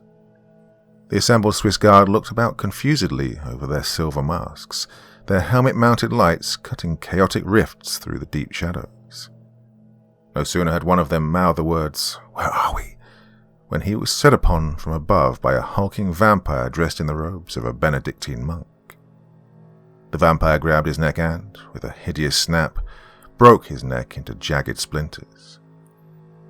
With a startled cry, the fallen guard's colleagues immediately turned their weapons upon the fiend, unleashing a fearsome volley of bullets. The creature's body shook violently with the impact, even as it made a desperate leap into the shadows. Somewhere in the darkness, the guards observed tiny flames erupting from its wounds. "Ceasefire! Back to back!" Ossing thundered. His stunned men stumbled clumsily into position. "Turn the lights upward." The enormous spotlights were slowly directed toward the rooftops, where 3 figures stood perched on foggy precipices. "Fire at will!" Ossing exclaimed, and the night exploded in a torrent of vicious gunfire. Somewhere in the distance, the approaching whine of police cruisers became audible over the din. "Corporal Hirschi," Ossing yelled over his shoulder. "Get Central Command on the phone and tell them to do something about the cops. Stieglitz, prepare the hoses."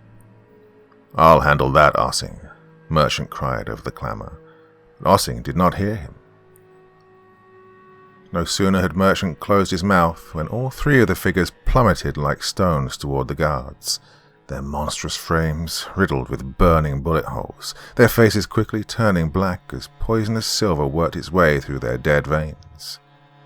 In a flash, one of them pounced upon a guard, grabbing his gun and driving it upward through the man's mouth.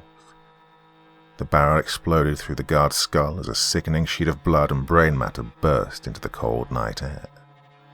Without hesitation, 2 of his brothers-in-arms took aim at the fiend's face and blew its skull clean off its shoulders. The remaining vampires staggered impotently toward the guards, who continued to rend their bodies to pieces with unceasing fire. "Hose them," Ossing said, flatly.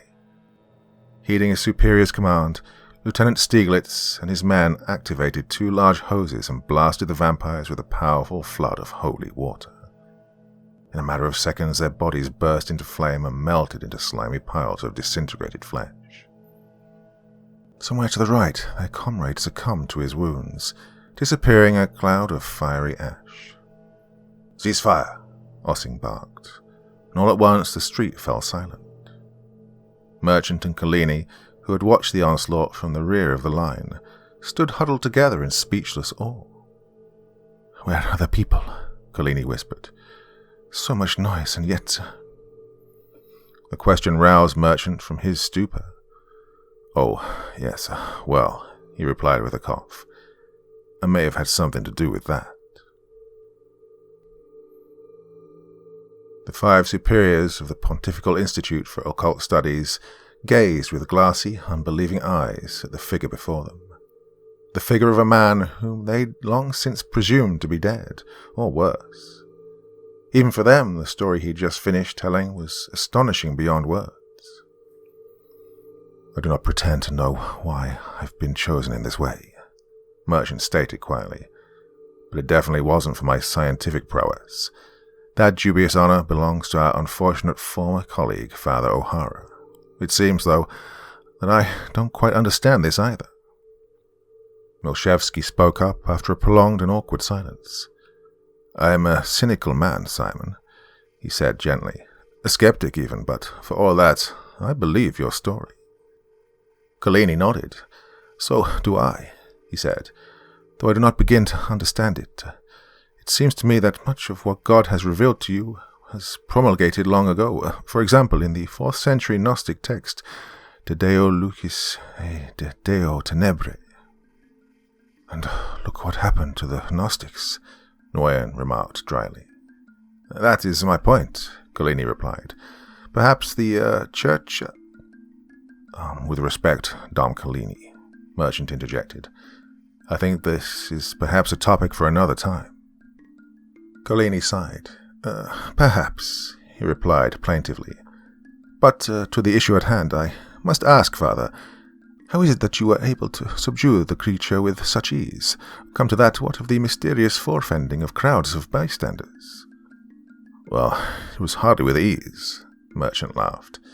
Suffice it to say that God is willing to provide us with a certain degree of assistance, owing to the severity of the situation in which we find ourselves. It must be emphasized, however, that assistance is very deliberately limited. Ultimately, we are responsible for handling matters ourselves. Well, that's encouraging, isn't it? Ossing quipped. Merchant grinned. We've already demonstrated that we possess the degree of intellectual and military power necessary to best our opponents in battle. But winning the war is a different story. Fortunately, God has placed tools at our disposal in this regard, but those tools are only efficacious if we have faith. And what are these tools? Ortega inquired earnestly. We've long since mastered the art of destroying vampires, Merchant replied, and now we know how to prevent their spirits from moving among mortal bodies. What we've not known, nor even sought to know, since the Church has, rightly or wrongly, dissuaded us from investigating it, is how to reverse the effects of vampiric infection. Although everything we have ascertained with regard to the physical aspects of vampirism is true, we were mistaken in trying to achieve such a reversal through scientific means. As it turns out, Father Collini was right. The solution is exorcism, albeit of a special sort. Special how? Ossing quizzed puzzlingly. And in any case, how could we possibly perform exorcisms on legions of vampires who are attacking us in the field? I believe I know the answer to the first question, Collini mused, but I am curious to hear how Father Merchant will respond to the second. Merchant smiled wearily. Simply put, the power of the right lies in the words, and words need not to be spoken. I'll say more about that presently, but if I may again change the subject, we need to address the underlying cause of this ambush. It would appear, gentlemen, we have a Judas in our ranks. Olivia Norcross slowly opened her eyes and found herself lying on a musty-smelling bed in a damp, dimly lit room. All at once she became aware of the presence of Simon Merchant, who sat next to her with a small, sad smile on his face. "Simon," she croaked weakly. Merchant handed her a glass of water. "You've been out for quite a while," he replied with a soft voice. "Drink this." She did as suggested. "What's going on?" she inquired after a moment. "What happened to you?" Merchant sighed. "Well, that's a story for another time," he replied. "The most important thing right now is making sure you're okay and getting you home." Olivia shot bolt upright in the bed. "Not a chance!" she exclaimed fiercely. Merchant placed his hands on her shoulders and gently set her back against the pillows. "Hey, take it easy," he said. "Take it easy," she replied. "I've traveled halfway across the world to find you, and now that I have, you're sending me packing? No way, Jose." All right, Merchant said. "There's no need to talk about it right this instance. For now, you need to rest." The curtains of Cardinal Michelet's opulent quarters fluttered and, with a startled yelp, he once again found himself in the gruesome presence of the vampire formerly known as Gerard O'Hara. "Good evening, Your Eminence," the vampire intoned sardonically. "The master asked me to pay you a little visit. He'd have come himself, but, alas, he's not much for conversation." "I know what it is about. Please let me explain," Michelet stammered. The vampire leered. "By all means," he replied in a devilish voice. "I did everything I was supposed to do," the cardinal whimpered, wringing his hands frenetically. "How could I have possibly known about Merchant?" "I suppose you couldn't have," the vampire sighed.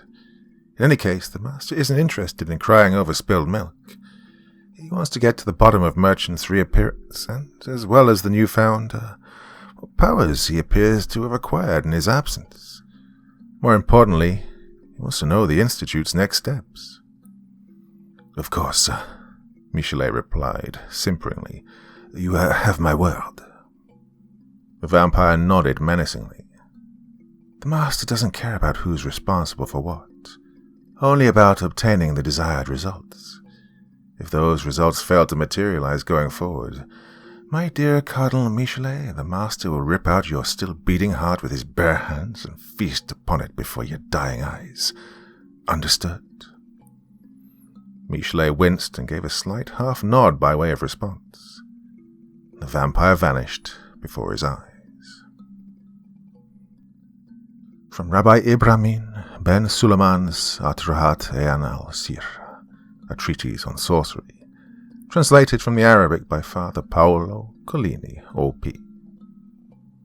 The word was given to mankind by God in written form, so as to withstand the vicissitudes of fate and endure untarnished through the centuries.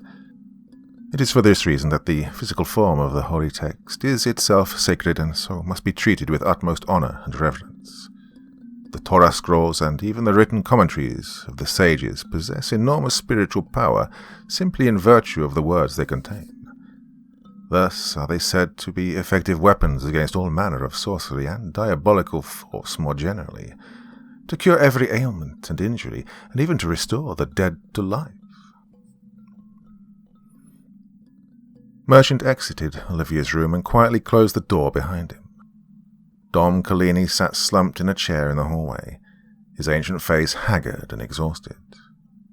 "Is she all right?" Collini asked concernedly. Merchant nodded. "As much as can be expected," he replied with a sigh.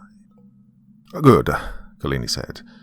"I know you are as tired as I am, Father Merchant, but I wanted to speak with you in confidence about our earlier conversation." Merchant pulled up a chair and sat beside the friar. "Go on," he replied, rubbing his bloodshot eyes. "You spoke of an exorcism of a special sort," Collini said. "For lack of a better term, ordinary demonic possessions do not typically result in the destruction of the body, at least when exorcism is carried out quickly and successfully. This is not the case with vampiric possession, of course, which is one reason why my colleagues have looked askance at exorcism as a potential solution.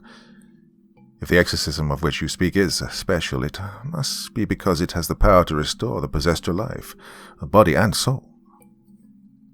"You're correct, Dom Collini," Merchant responded flatly. "But how is this possible?" Collini asked. "No exorcism of this sort exists in the Roman Rite, nor in any sacramental text of which I am aware." Merchant nodded. "The exorcism in question is found in Holy Writ itself, or rather, Holy Writ is the means by which it's executed."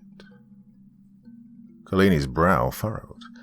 "I am afraid I do not follow."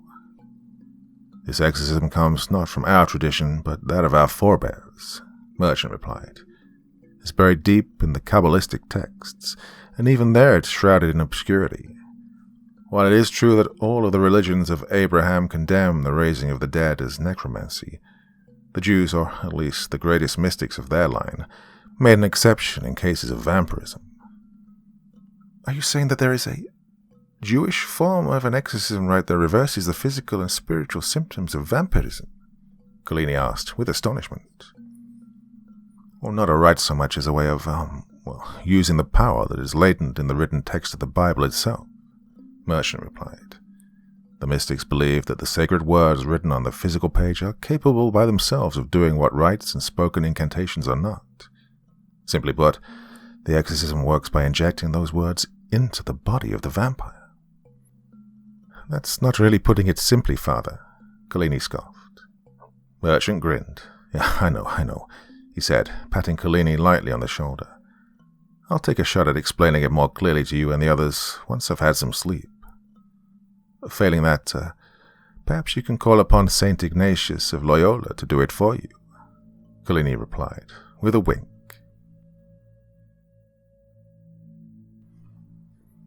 Part 7. From La Repubblica, Monday, 30th of March.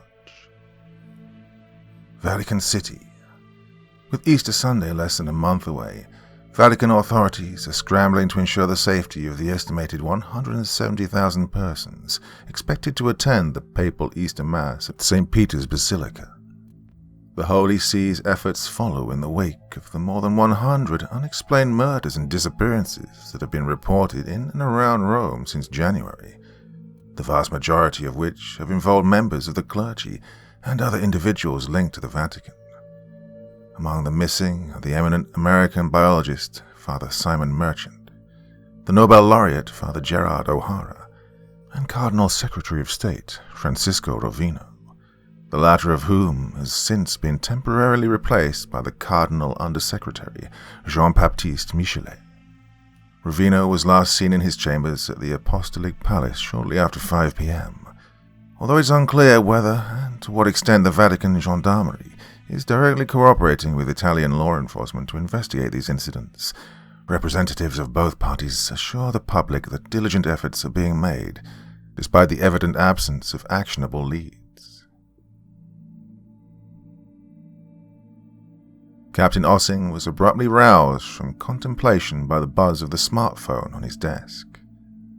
Glancing at the screen, he saw that he had received a text message from Sergeant Brenner, his second-in-command, and the Institute's principal emissary to the Secretariat.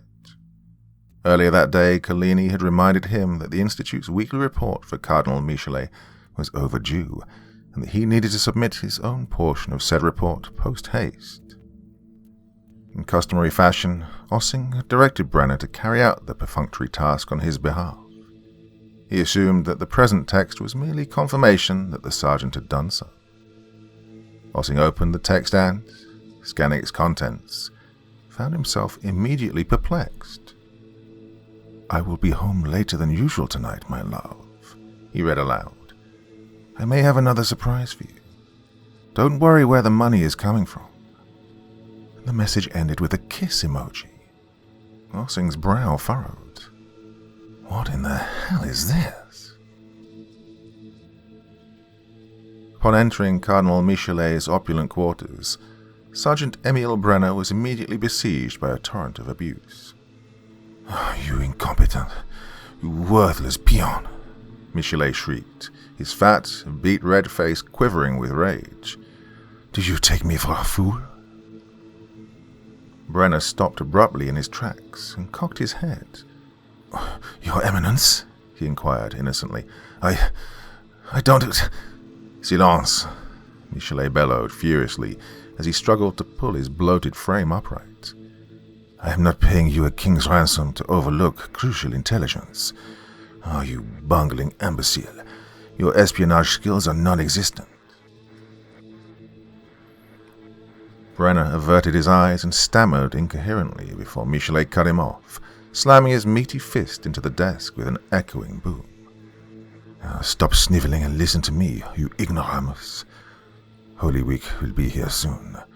From this moment forward, you will follow the Institute's every move without pause. You will stick to them like flies on shit. I want to know everything the moment it happens. No, before it happens. And if you fail me again, I will remove your head from your shoulders and deliver your empty skull to O'Hara myself. Do I make myself clear?" Brenner flinched. "Yes, Eminence," he replied sheepishly. His mind reflexively turned to the blunder that he committed earlier that day, when he accidentally sent a text message to his superior that had been intended for his wife. Michelet dismissed him with a wave of his sausage-like fingers.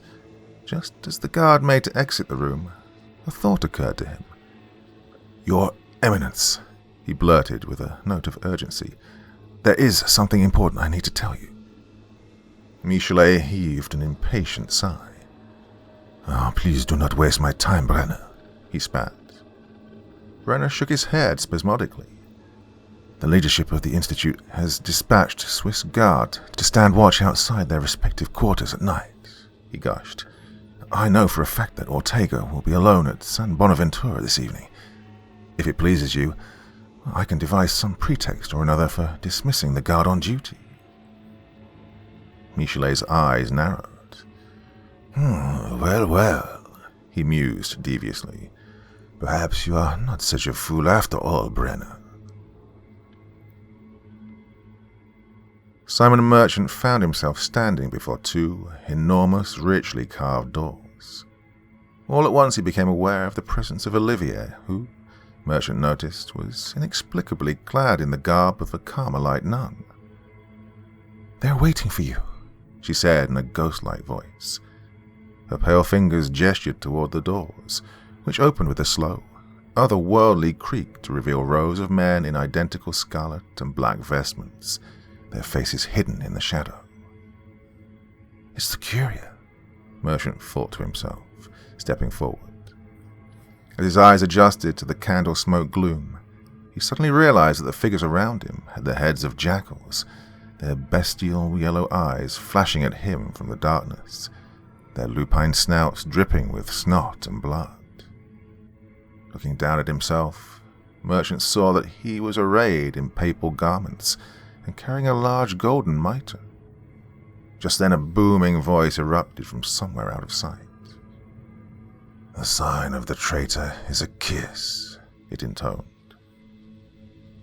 The Merchant awoke with a breathless start, his eyes bulging from their sockets. His bed was drenched in sweat. Around the same time Merchant awoke from his nightmare, Brenner was walking briskly through the ancient Franciscan cloister of San Bonaventura, where he soon came upon a young Swiss guard standing at attention outside the cell of Father Tomas Ortega. Upon noticing his presence, the guard pulled himself ramrod straight and clicked his heels. "At ease, Private," Brenner said in a near whisper. "I am here to relieve you from your post." The guard gave Brenner a confused glance from the corner of his eyes. "So," he replied. "The order comes from the captain himself," Brenner said. "He did not offer any explanation." The guard gave a quick salute before pivoting on his heels and disappearing into the shadows of the corridor. Brenner surveyed the surrounding darkness nervously.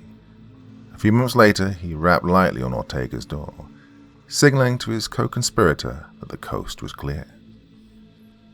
No sooner had the noise roused Ortega from fitful slumber than the window of his cell swung open, flooding the small room with chill.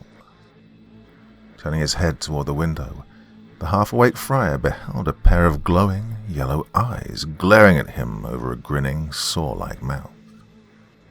Before he even had a chance to scream, the figure leapt soundlessly from its perch and pounced, its hideous fangs closing over the friar's jugular like a trap, its talons tearing his struggling frame to bloody ribbons.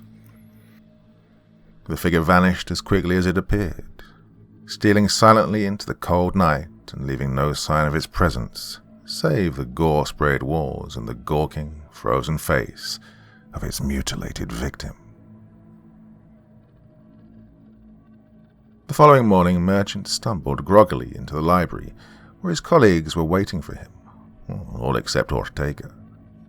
Slumping into a chair and rubbing his raw, bloodshot eyes, Merchant yawned audibly. "Rough night?" Myslevsky inquired with a smirk.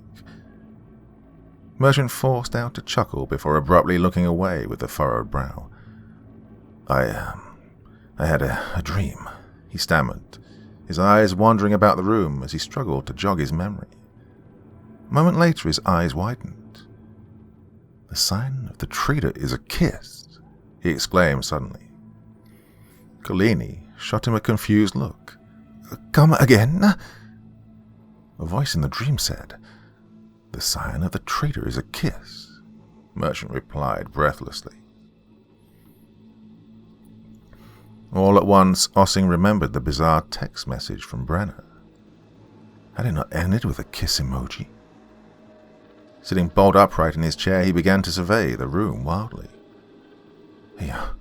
Where is Ortega?" In what seemed like a matter of seconds, the 5 men thundered into the dormitory of San Bonaventura, startling a handful of unsuspecting friars and nearly colliding with a young Swiss guard who was making to leave.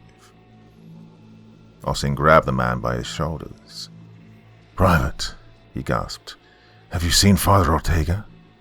No, sir," he stammered confusedly. Ossing shook him so hard that his teeth chattered. "Have you been here all night?" Ossing demanded. No, sir," the guard replied. "Only since 0400, when I relieved Sergeant Brenner." Ossing visibly bristled. "Brenner?" A moment later, Ossing was hammering frantically on Ortega's door. "Father Ortega," he screamed. "Ortega, are you in there?" When no response came, Ossing gestured to his colleagues to stand aside before raising his boot and kicking down the locked door with a splintering crack. He was immediately met by the glazed, lifeless eyes of the dead. Behind him, he could hear the others gasping. Whirling around to meet their horrified gazes, Ossing erupted. "Brenner! It's Brenner!"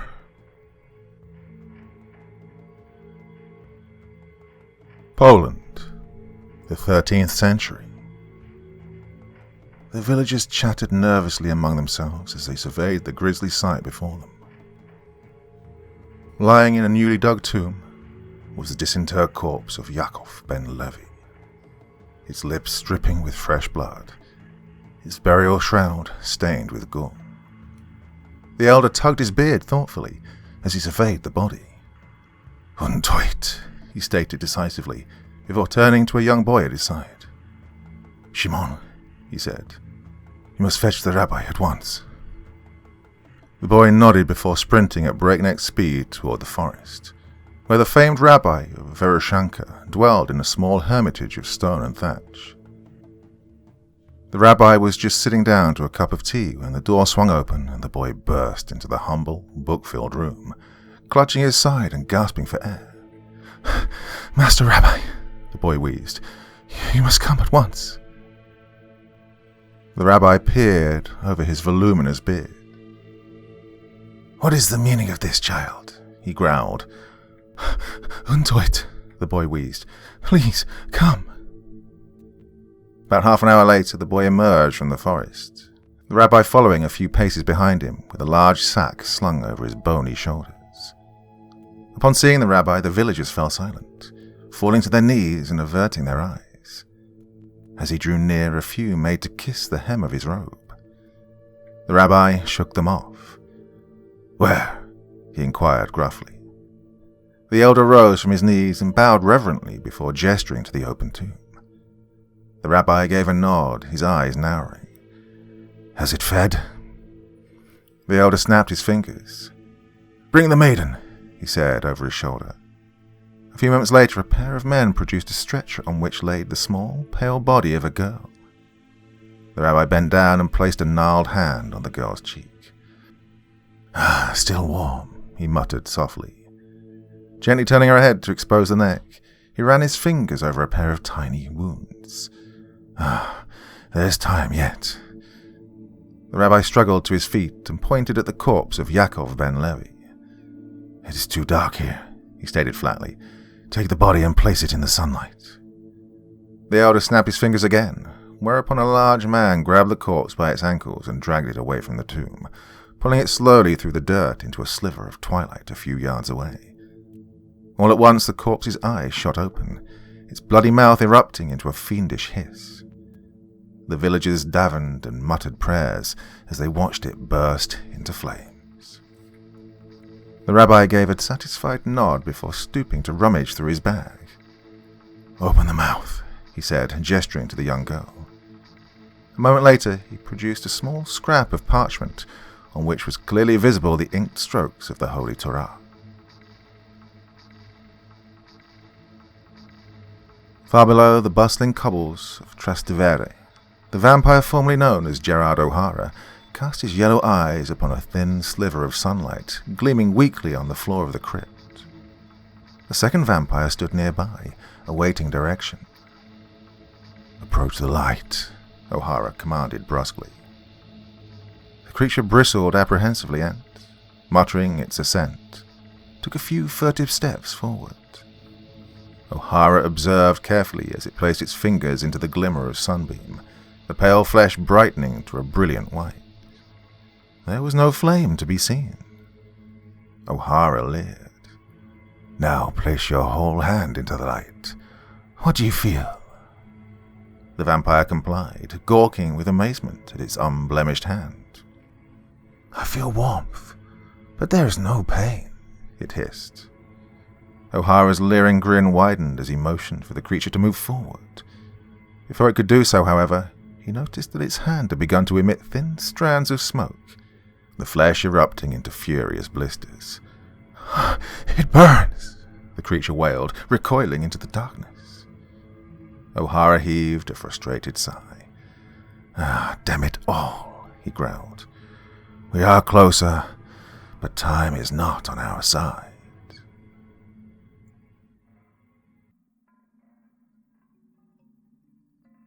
Part 8. A sputtering bulb swung lazily over Brenner's head and cast an eerie glow upon the otherwise disembodied face of his commander, whose blazing eyes glared furiously at him from the shadows of the cell. Brenner's own face was swollen and bruised. Blood ran in warm tributaries from his every orifice. Arms twisted behind his back, he felt the handcuffs digging unforgivingly into his wrists. "You have exactly 2 options," Ossing growled menacingly. "If you tell us everything, you will be permitted to spend the rest of your worthless life rotting in this cell. If you don't..." Ossing paused and leaned over the table toward Brenner. "Then we will subject you to unimaginable torture, the pain of which will only subside when we butcher you like a pig and toss your traitorous carcass into the Tiber. Don't think for a second that I'm jesting. You're dealing with the Roman Catholic Church, Brenner, and we don't give a ripe fuck about the Geneva Conventions." Brenner averted his eyes and quivered in his shackles. "What do you want to know?" Brenner whimpered. "Was Ortega murdered by vampires?" Ossing replied through clenched teeth. Brenner nodded tremblingly. "And you facilitated this?" "I did," Brenner mumbled in response. "At whose behest?" "Cardinal Michelet," Brenner replied. "He's been paying me to spy on the Institute." Ossing's jaw visibly tightened. "And why would he do that?" He's in league with O'Hara," Brenner stammered. "Or what used to be O'Hara, at any rate." "O'Hara?" Ossing replied incredulously. "Yes," Brenner sheepishly affirmed. "O'Hara leads the vampire cabal. Michelet has been assisting them." "But why? What does he get out of it?" "Cardinal Rovino's job, of course," Brenner replied with a sad smirk. "That bastard," Brenner roared, slamming his fist against the table. "What is their plan, Brenner? Tell me immediately, or so help me God." Brenner's eyes widened with fear. I don't know," he insisted. Ossing's entire body shook with blind rage as he abruptly shot up from his chair and upended the table. A moment later he grabbed Brenner by the collar and throttled him violently. "I will end you right now, Brenner," he bellowed. "I swear to God, I don't know," Brenner whined pathetically. "There was something about Easter, the papal mass. I don't know." Ossing tightened his grip, staring directly into Brenner's tear-filled eyes. "Where is the rest?" he roared. "Where is the nest?" he roared. "Tell me where the nest is, or I will rip your fucking throat out right now."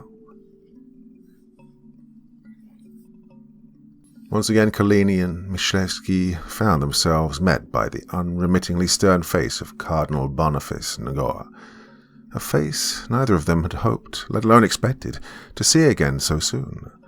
Ngoa glowered from behind the same oaken table he'd occupied previously, menacingly gesturing to a familiar pair of seats. To his right, the two men spied the imposing frame of Giancarlo Vanetti, Inspector General of the Vatican Gendarmerie, and to his left sat a brooding, square-jawed man arrayed in the unmistakable garb of a plain-clothes policeman. Ngoa acknowledged the latter with a stiff nod as the priests nervously nestled into their seats. "Captain, Would you be kind enough to introduce yourself to my colleagues? He inquired gruffly. They're already acquainted with Inspector Vanetti, of course. Luca Farinelli, the man replied flatly. Divisione Investigazioni Generali e Operazioni Speciali. Milchevsky noticeably flinched. Oh, Digos, he muttered to Galini under his breath. Italian feds, this isn't good. Ngoa turned to Vanetti. Shall we fill them in, Inspector? Vanetti nodded and cleared his throat. As you know, we have a kind of a standing arrangement with the Italian authorities. Simply put, they stay out of our business and we stay out of theirs. Well, the Ortega incident, though, that was a bridge too far, evidently. How the devil did Digos find out about that? Milchevsky inquired disbelievingly. Farinelli's mouth folded into a subtle smirk. We stay out of your business, yes, he said.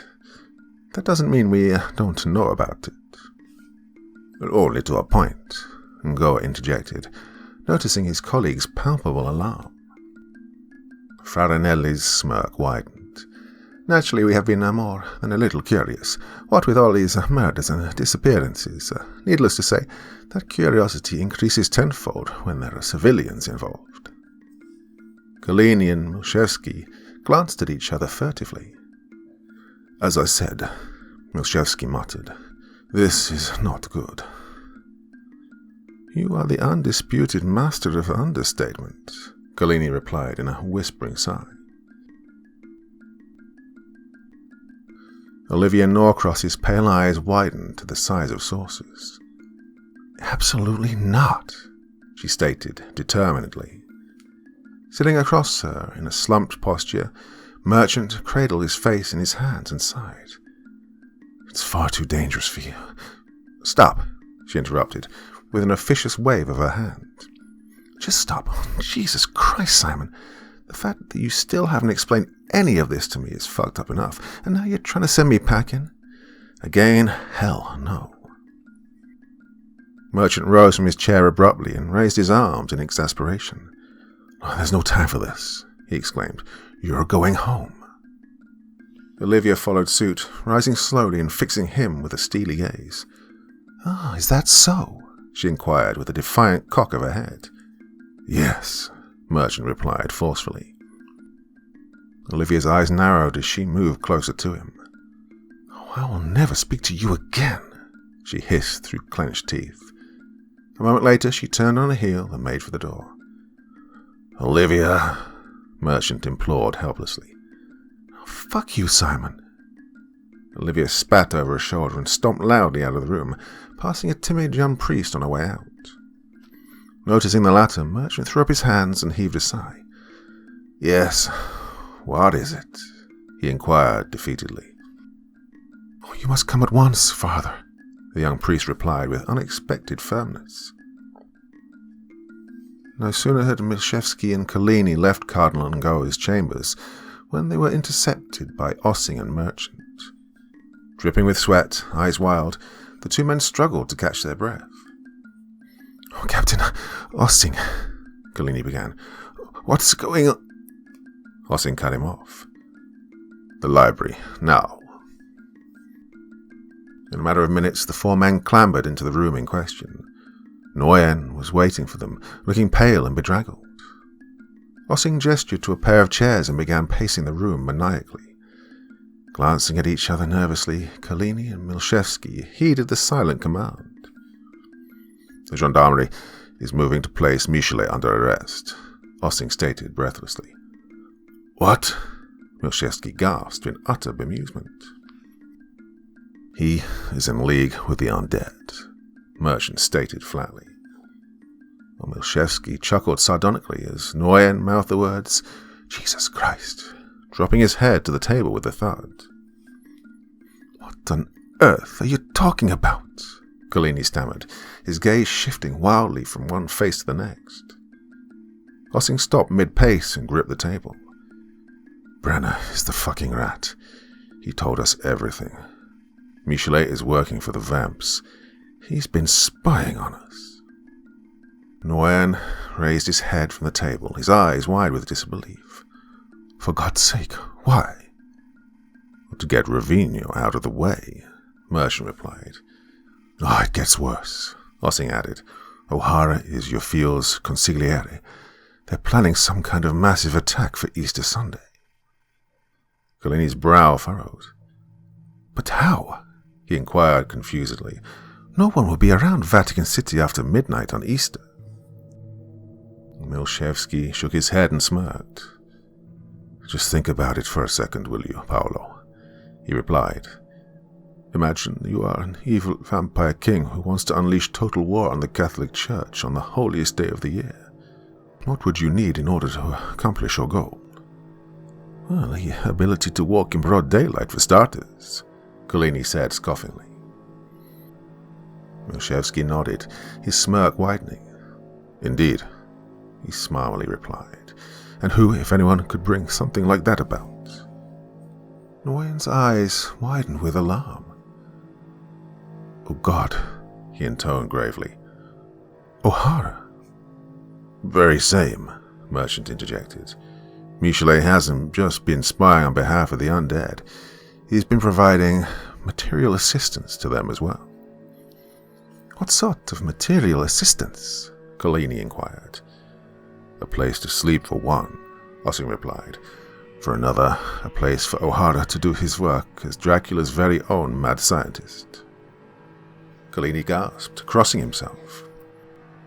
There is time before Easter, Nguyen mused thoughtfully, rising from his chair and folding his thin arms. Do we have a location? We do, Merchant replied. More importantly, we might have the capacity to do more than destroy our foes. Milchevsky raised his eyebrows. Oh? He mused sarcastically. And what is that? Merchant grinned. We might be able to cure them. Ngoa and Vanetti stared at Ossing with gobsmacked astonishment. This is absolutely... Ngoa began.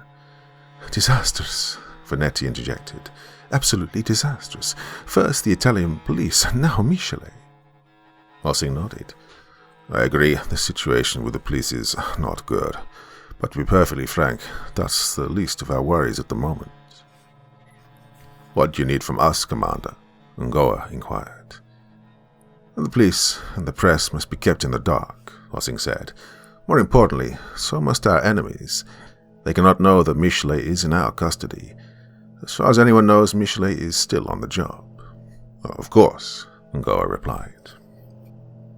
We also need to redouble our security measures. Ortega's murder was very clearly payback, but it would be foolish to think that the vamps will stop there. Vanetti nodded. Of course, consider it done. But, if I may ask, what are you planning to do by way of a counterattack, Captain Ossing? Oh, you know me, Ossing replied with a sigh. If I had my way, that nest would already be up in flames. Unfortunately, this is not a simple military matter. My colleagues believe they have uncovered a spiritual method for reversing vampirism. Notwithstanding my misgivings, I think we ought to give it a try. Curing the plague has always been our goal, after all. Maybe spirituality will succeed where pure science has failed. Ngoa smiled sadly. After all this, that would be the most ironic outcome, don't you think? Psalm 71. Though you have visited many bitter troubles upon me, O Lord, you will restore my soul. From the depths of the earth you will raise me up and restore me to life. Merchant awaited Collini in the laboratory, clutching a purple stole in shaking hands. From an adjoining room came a powerful din as the vampire thundered against its restraints, shrieking madly. A few minutes passed before Collini appeared, looking pale and exhausted. He seemed to have aged considerably since Merchant first met his acquaintance. Are you ready, Father? Collini inquired in a soft, sad voice. Merchant nodded pensively. Dom Collini, he said, please understand that I mean no disrespect in taking the lead here. It's just that... Don't be ridiculous, Collini scoffed. As you Americans like to say, this is your baby. Thank you, Father, Merchant replied with a respectful nod. I read your notes, Collini said, and to be perfectly honest, I am more than a little embarrassed that these texts managed to escape my attention. Don't be, Merchant replied. We're dealing with closely guarded secrets from a tradition that's not our own. The Church knows a great deal, but it can hardly be expected to know everything. Fair enough, Collini said. So I take it we have ascertained the identity of the subject. We have, Merchant replied. He is, or rather was, a canon regular from the Order of St. Victor, Father Fabian Kobachek. Collini nodded, reaching into the folds of his robes to produce a worn scrap of parchment. Psalm 71, per your request, he said, handing the scrap to Merchant. It was taken from the personal breviary of St. Alethius. Collini paused. Do we, know what we're doing here, Father? Merchant chuckled slightly. Of course not, he replied. The texts we're working with don't exactly provide detailed instructions. Then, how do we proceed? Collini asked. Well, the sages repeatedly insist that every man must serve God in accordance with his station, Merchant replied. I take this to mean that we must adapt the ritual, to perform it in a way that makes sense for us, for who we are. Adapt it how exactly? Collini asked. We'll follow the letter of the Roman ritual to the Prayer Notanda, Merchant replied, holding up the purple stole and gesturing at a pair of white surplices on a nearby table. You will provide the response. And then? Well, per the Kabbalistic texts, we'll then place the excerpt directly into the mouth of the possessed and force it down the throat. The color drained from Collini's face as he crossed himself. If we perform this task correctly, Merchant continued, the demon will be evacuated and Father Kobachek will be returned to us, body and soul. Collini thought for a moment. Assuming we are successful, Father, Collini replied, how can we replicate the procedure en masse? Surely you are not suggesting that we capture and detain an entire legion of vampires? The power of the rite seems to emanate from the physical text itself, Merchant said. If my speculations are correct, and this is a big if, the form of the text doesn't matter. In principle, the same effect will obtain if we reduce it to a kind of liquid pulp and inject it directly through the skin by means of, dark guns or the like. Collini's eyes widened. But what of the spoken portions of the rite? Merchant shrugged. Well, we can broadcast them over a loudspeaker, he replied with a grin. Brilliant, Collini chuckled. Absolutely brilliant. Scores of yellow eyes glowed from the darkness of the crypt. Above them all loomed the towering frame of the demon Yophiel, a column of vaporous ink topped by a grinning skull. O'Hara stood before the demon, his head bowed. Master, he said, it would appear that Michelet and his servant are out of pocket. We have looked everywhere. They're nowhere to be found. We suspect that they've been apprehended. The demon cocked its monstrous head slightly in response. What is your command? O'Hara asked in a near whisper. Ubi puella est? The demon inquired in a sepulchral hiss. Meretrix mecorturis. The girl is in the apostolic palace, O'Hara replied. The demon cocked his head further. Ea custoditur. From what I understand, she's under the protection of a single guard. The demon then leered villainously. Bring her to me. The vampire formerly known as Fabian Kobachek bellowed incoherently from its strains, its razor-filled mouth held open by a steel device. Merchant set closed his worn copy of the Roman ritual and set it down on a nearby table. After several exhausting hours, the first part of the exorcism was complete. I think it's clear what will happen if we go any further, Merchant said, glancing over his shoulder at Collini. Collini removed the silver mask from his mouth and dabbed the deep wrinkles of his forehead with a handkerchief. The demon departs, he replied wearily, but we are left with a rotting corpse. Merchant nodded, reaching for the scrap of parchment. It was not a mistake to follow the right, he said. Doing so has clearly weakened the demon. Now comes the real test. Donning his own silver mask, Merchant blessed the parchment, adding a sprinkle of holy water for good measure. "Lord be with you," he said, turning to make the sign of the cross over Collini. Collini bowed his head. "And also with you," he replied. "Lord, heed my prayer." "And let my cry be heard by you," Collini responded. "Despise not my petition, but in your infinite mercy hear and answer me." Merchant cleared his throat and raised his hands. "Let us pray," he began in a hoarse voice. "O Lord, who on this day revealed your only begotten Son to all nations by the guidance of a star, grant that we who now know you by faith may finally behold you in a heavenly majesty, through Christ our Lord." "Amen," Collini muttered.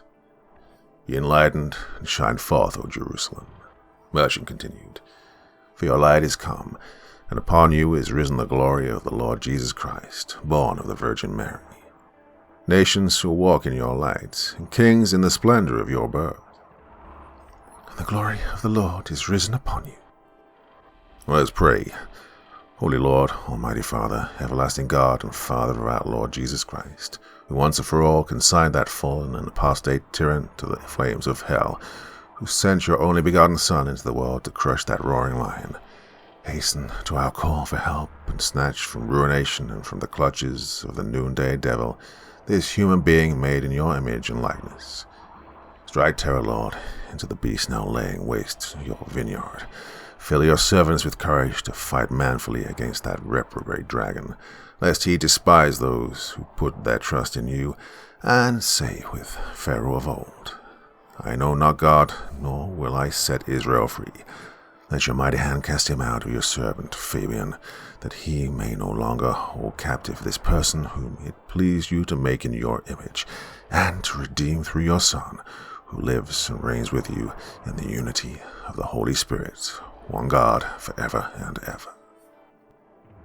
A guttural moan escaped from the vampire's throat as it writhed in its shackles. Collini glanced at the creature pityingly. "Amen," he whispered.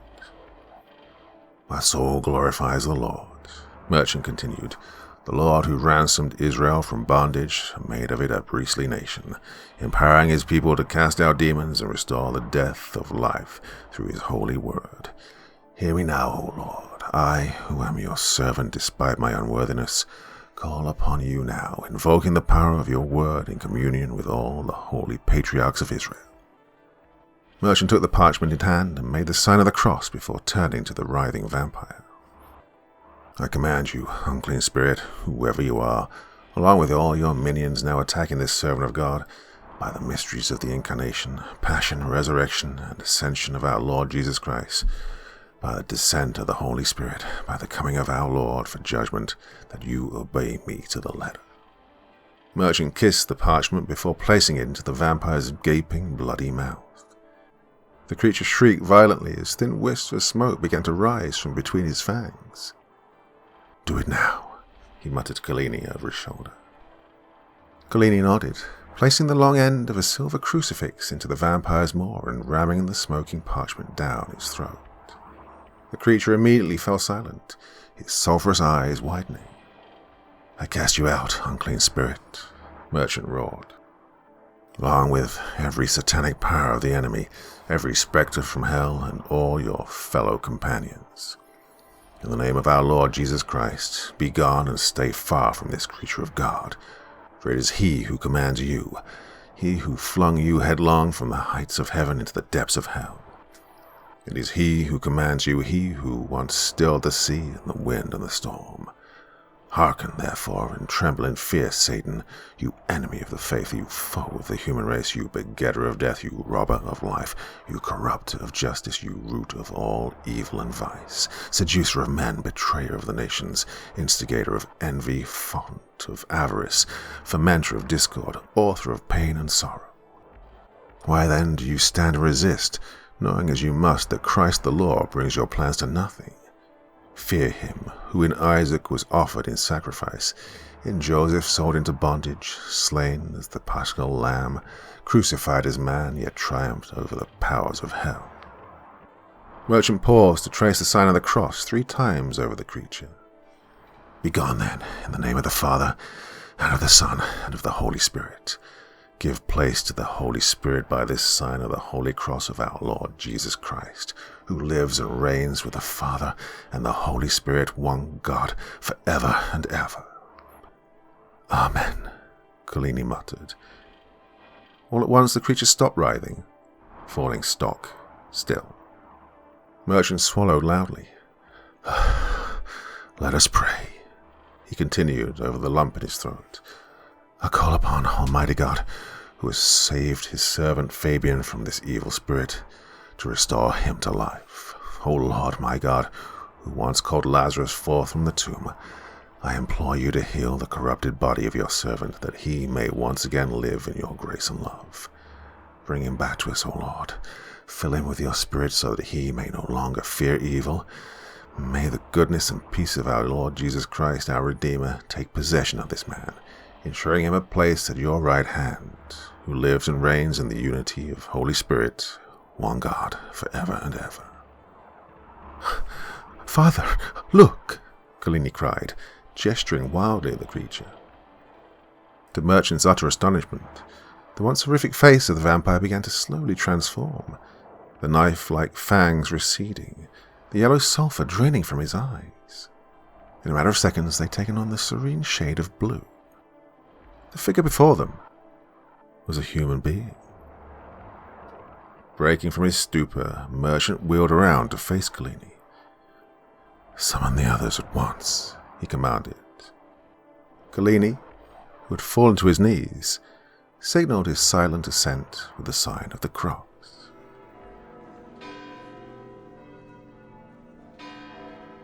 Part 9. The bells of St. Peter's Basilica rang once, twice, then again. Midnight. Then silence. Ngo stood with Renetti beneath the great dome, staring into the fog that had spilled across the square like something breathing. It rolled over the cobblestones, slick with blood and ash. The ancient statues above, saints and martyrs, seemed to bend slightly in mourning. They're coming, Ngo whispered. Renetti nodded. They're already here. From the shadows emerged the first wave, figures in tattered cassocks and cardinal red. Vampires, once men of the cloth, now hollowed by centuries of damnation. Their eyes glowed amber. Behind them, like a procession of the dead, came the elite of Yofil's court. Silver-masked priests with claws for fingers and crucifixes turned upside down and jagged. Then the last bell struck. Yofil descended like a falling star, wings scorched black, his face radiant and horrible. In his hands, an inverted thurible, leaking incense like poison. Let the blood of the martyrs drown this house of lies, he said, his voice like 1,000 choirs singing backwards. Inside the apostolic palace, Commander Ossing held the girl close. She was barely 10. No name had ever been given, just the silence in her eyes and the way light bent around her when she moved. She does not speak, Collini had once said. She doesn't have to, Merchant had replied. She is the word. Had kept her hidden in the library's deepest vault, where no light entered and only those who had been sanctified could survive for long. The girl read every book in the vault by touch, scrolls, forbidden gospels, exorcist manuals written in blood. She absorbed knowledge like light through stained glass. Tonight, she'd written only one word over and over in a trembling hand. Now! The first gate fell. Ngoa and Vanetti fought back to back on the steps, blades blessed with relic dust. They cut through the first ranks, but for every vampire that fell, 2 rose from beneath the stones. Then Fabian arrived, no longer twisted by bloodlust, the first cured vampire in centuries. He moved like something from legend, reciting Latin psalms as he fought, light flaring from his blade with every strike. Well, they pressed forward, buying time and buying hope. In the Chapel of Tears, Merchant and Collini prepared the final part of the cure. Pages of the recovered Codex Redemptoris, bound in holy wax, burned slowly in the crucible. The smoke would not kill, it would reveal. Reveal the soul buried inside the damned, a weapon of unbearable truth. "Will it work on your feel?" Collini asked. Merchant paused before replying. He was never human. He chose to fall. If he can choose again, he might refuse. Yes. Yophiel entered the library. He didn't need to ask where the girl was. He could feel her, a wound in time, a thread unraveling everything he had built. She stood there barefoot, staring up at him. No fear, just that strange, infinite stillness. "You are the interruption," he said. "The contradiction. Why were you born?" She looked at him, and for the first time, she spoke. "To forgive you." Yophiel stepped back, and for a moment his form flickered. Angel, demon, angel. "You can't," he hissed. "You don't know what I have done." "I don't need to," she said. "You do." Outside, the battle reached the basilica. Ngoa fell. Fabian wept as he fought his own kind. Vanetti was bitten but did not turn, somehow resisting the darkness. And inside, the crucible burned brighter. Merchant lifted the reliquary and stepped into the library. The girl placed her hand on it, and the codex's smoke flared. Yophiel screamed, not in pain, but in memory. He saw it all. Every soul he had taken, every lie whispered to broken men, every altar he'd defiled. And beyond it all, what he used to be, what he still could be. "You don't belong in hell," the little girl whispered. "But I made it," Yophiel said. And the smoke touched him, and he chose. There was a light, pure and gold, that filled the Vatican like sunrise. The vampires froze, and one by one they collapsed, not as dust but as bodies, weeping blood, not dead, not cured, just exposed. Those who could endure their own reflection began to crawl toward the light. Others turned and ran, retreating into the shadows. And the fog lifted. Yophiel lay in the girl's arms, a shadow of wings curling around them both. He did not speak again. Dawn. Ngoa lived, Vanetti too, though barely. Merchant died in the library, holding the empty reliquary, tears on his face. Collini found the girl walking alone through the square, barefoot on broken stone. The sky was soft now, and the world had not ended. In the Vatican sealed vaults, the codex was returned to the deep. The cured were taken in, the church rebuilt. And the girl? She vanished 2 days later. Some say she walked across the Tiber. Others claim she became a pillar of fire and vanished. One cardinal, half mad, said she returned to the place where language was first born.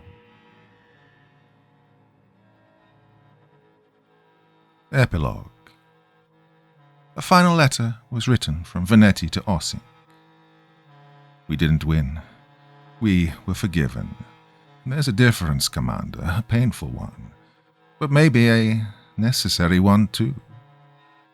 Yophiel wasn't the only one who needed it. Some time later, a fragment was discovered beneath the catacombs of St. Cecilia's Basilica, scrawled into the back of a 5th century psalter in an unidentifiable hand. The ink contained human iron and was warm to the touch. The Vatican denies its authenticity. Chapter 13, verses 1 to 9, from the Lost Book of Iothio.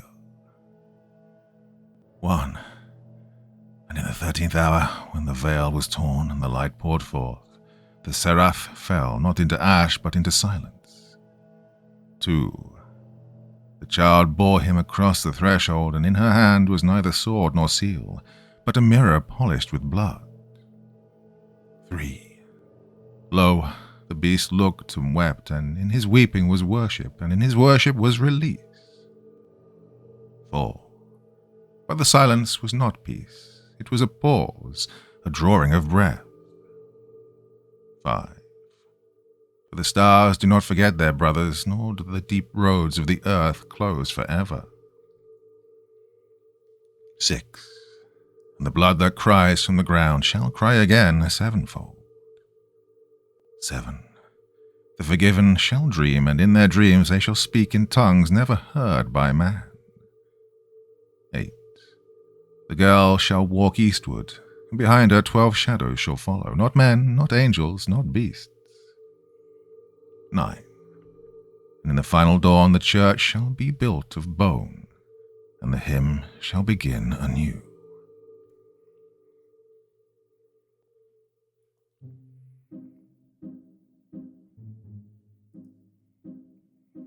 Well, my dear friends, that's been a long time coming, hasn't it? Hope you enjoyed the finale to that one. And I hope you've all had the chance to listen again, because it's been quite a few years in the making. Anyway, delighted to finally have finished that one, and I hope you enjoyed it. That's all I can say. Whew, what a hell of a ride that was. Fantastic writing there from Nathan Yun. So happy he shared that story with me. Took him a while to get it finished, but it's all done now. Anyway, thoughts, feelings, anything else you want to share in the comments section below the video, and as ever, I'll do my best to join in the conversation. Well, that's it for this evening. Back again at the weekend with something else. I don't know. Not sure. Any thoughts on what you want me to do next? Let me know, and I'll definitely take it into consideration. Anyway, I'm waffling. This is a hell of a long one. Till the next time, my dear friends, you all just remember it's only a story. Sleep well, yeah?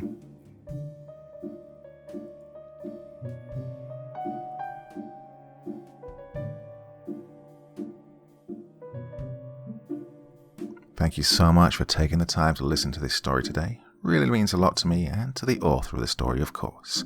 Well, if you want to know more about me, I'm pretty much everywhere on social media. You can find me on Facebook, Twitter, Instagram. You can download my music on SoundCloud. I've got a Patreon if you feel like. Throw me $1 or $2. Very much appreciated. And of course, on Reddit, I have a place where you can leave stories if you want me to read one that you've written. Well, hoping to see you all again very soon. Till then, sweet dreams. Bye-bye.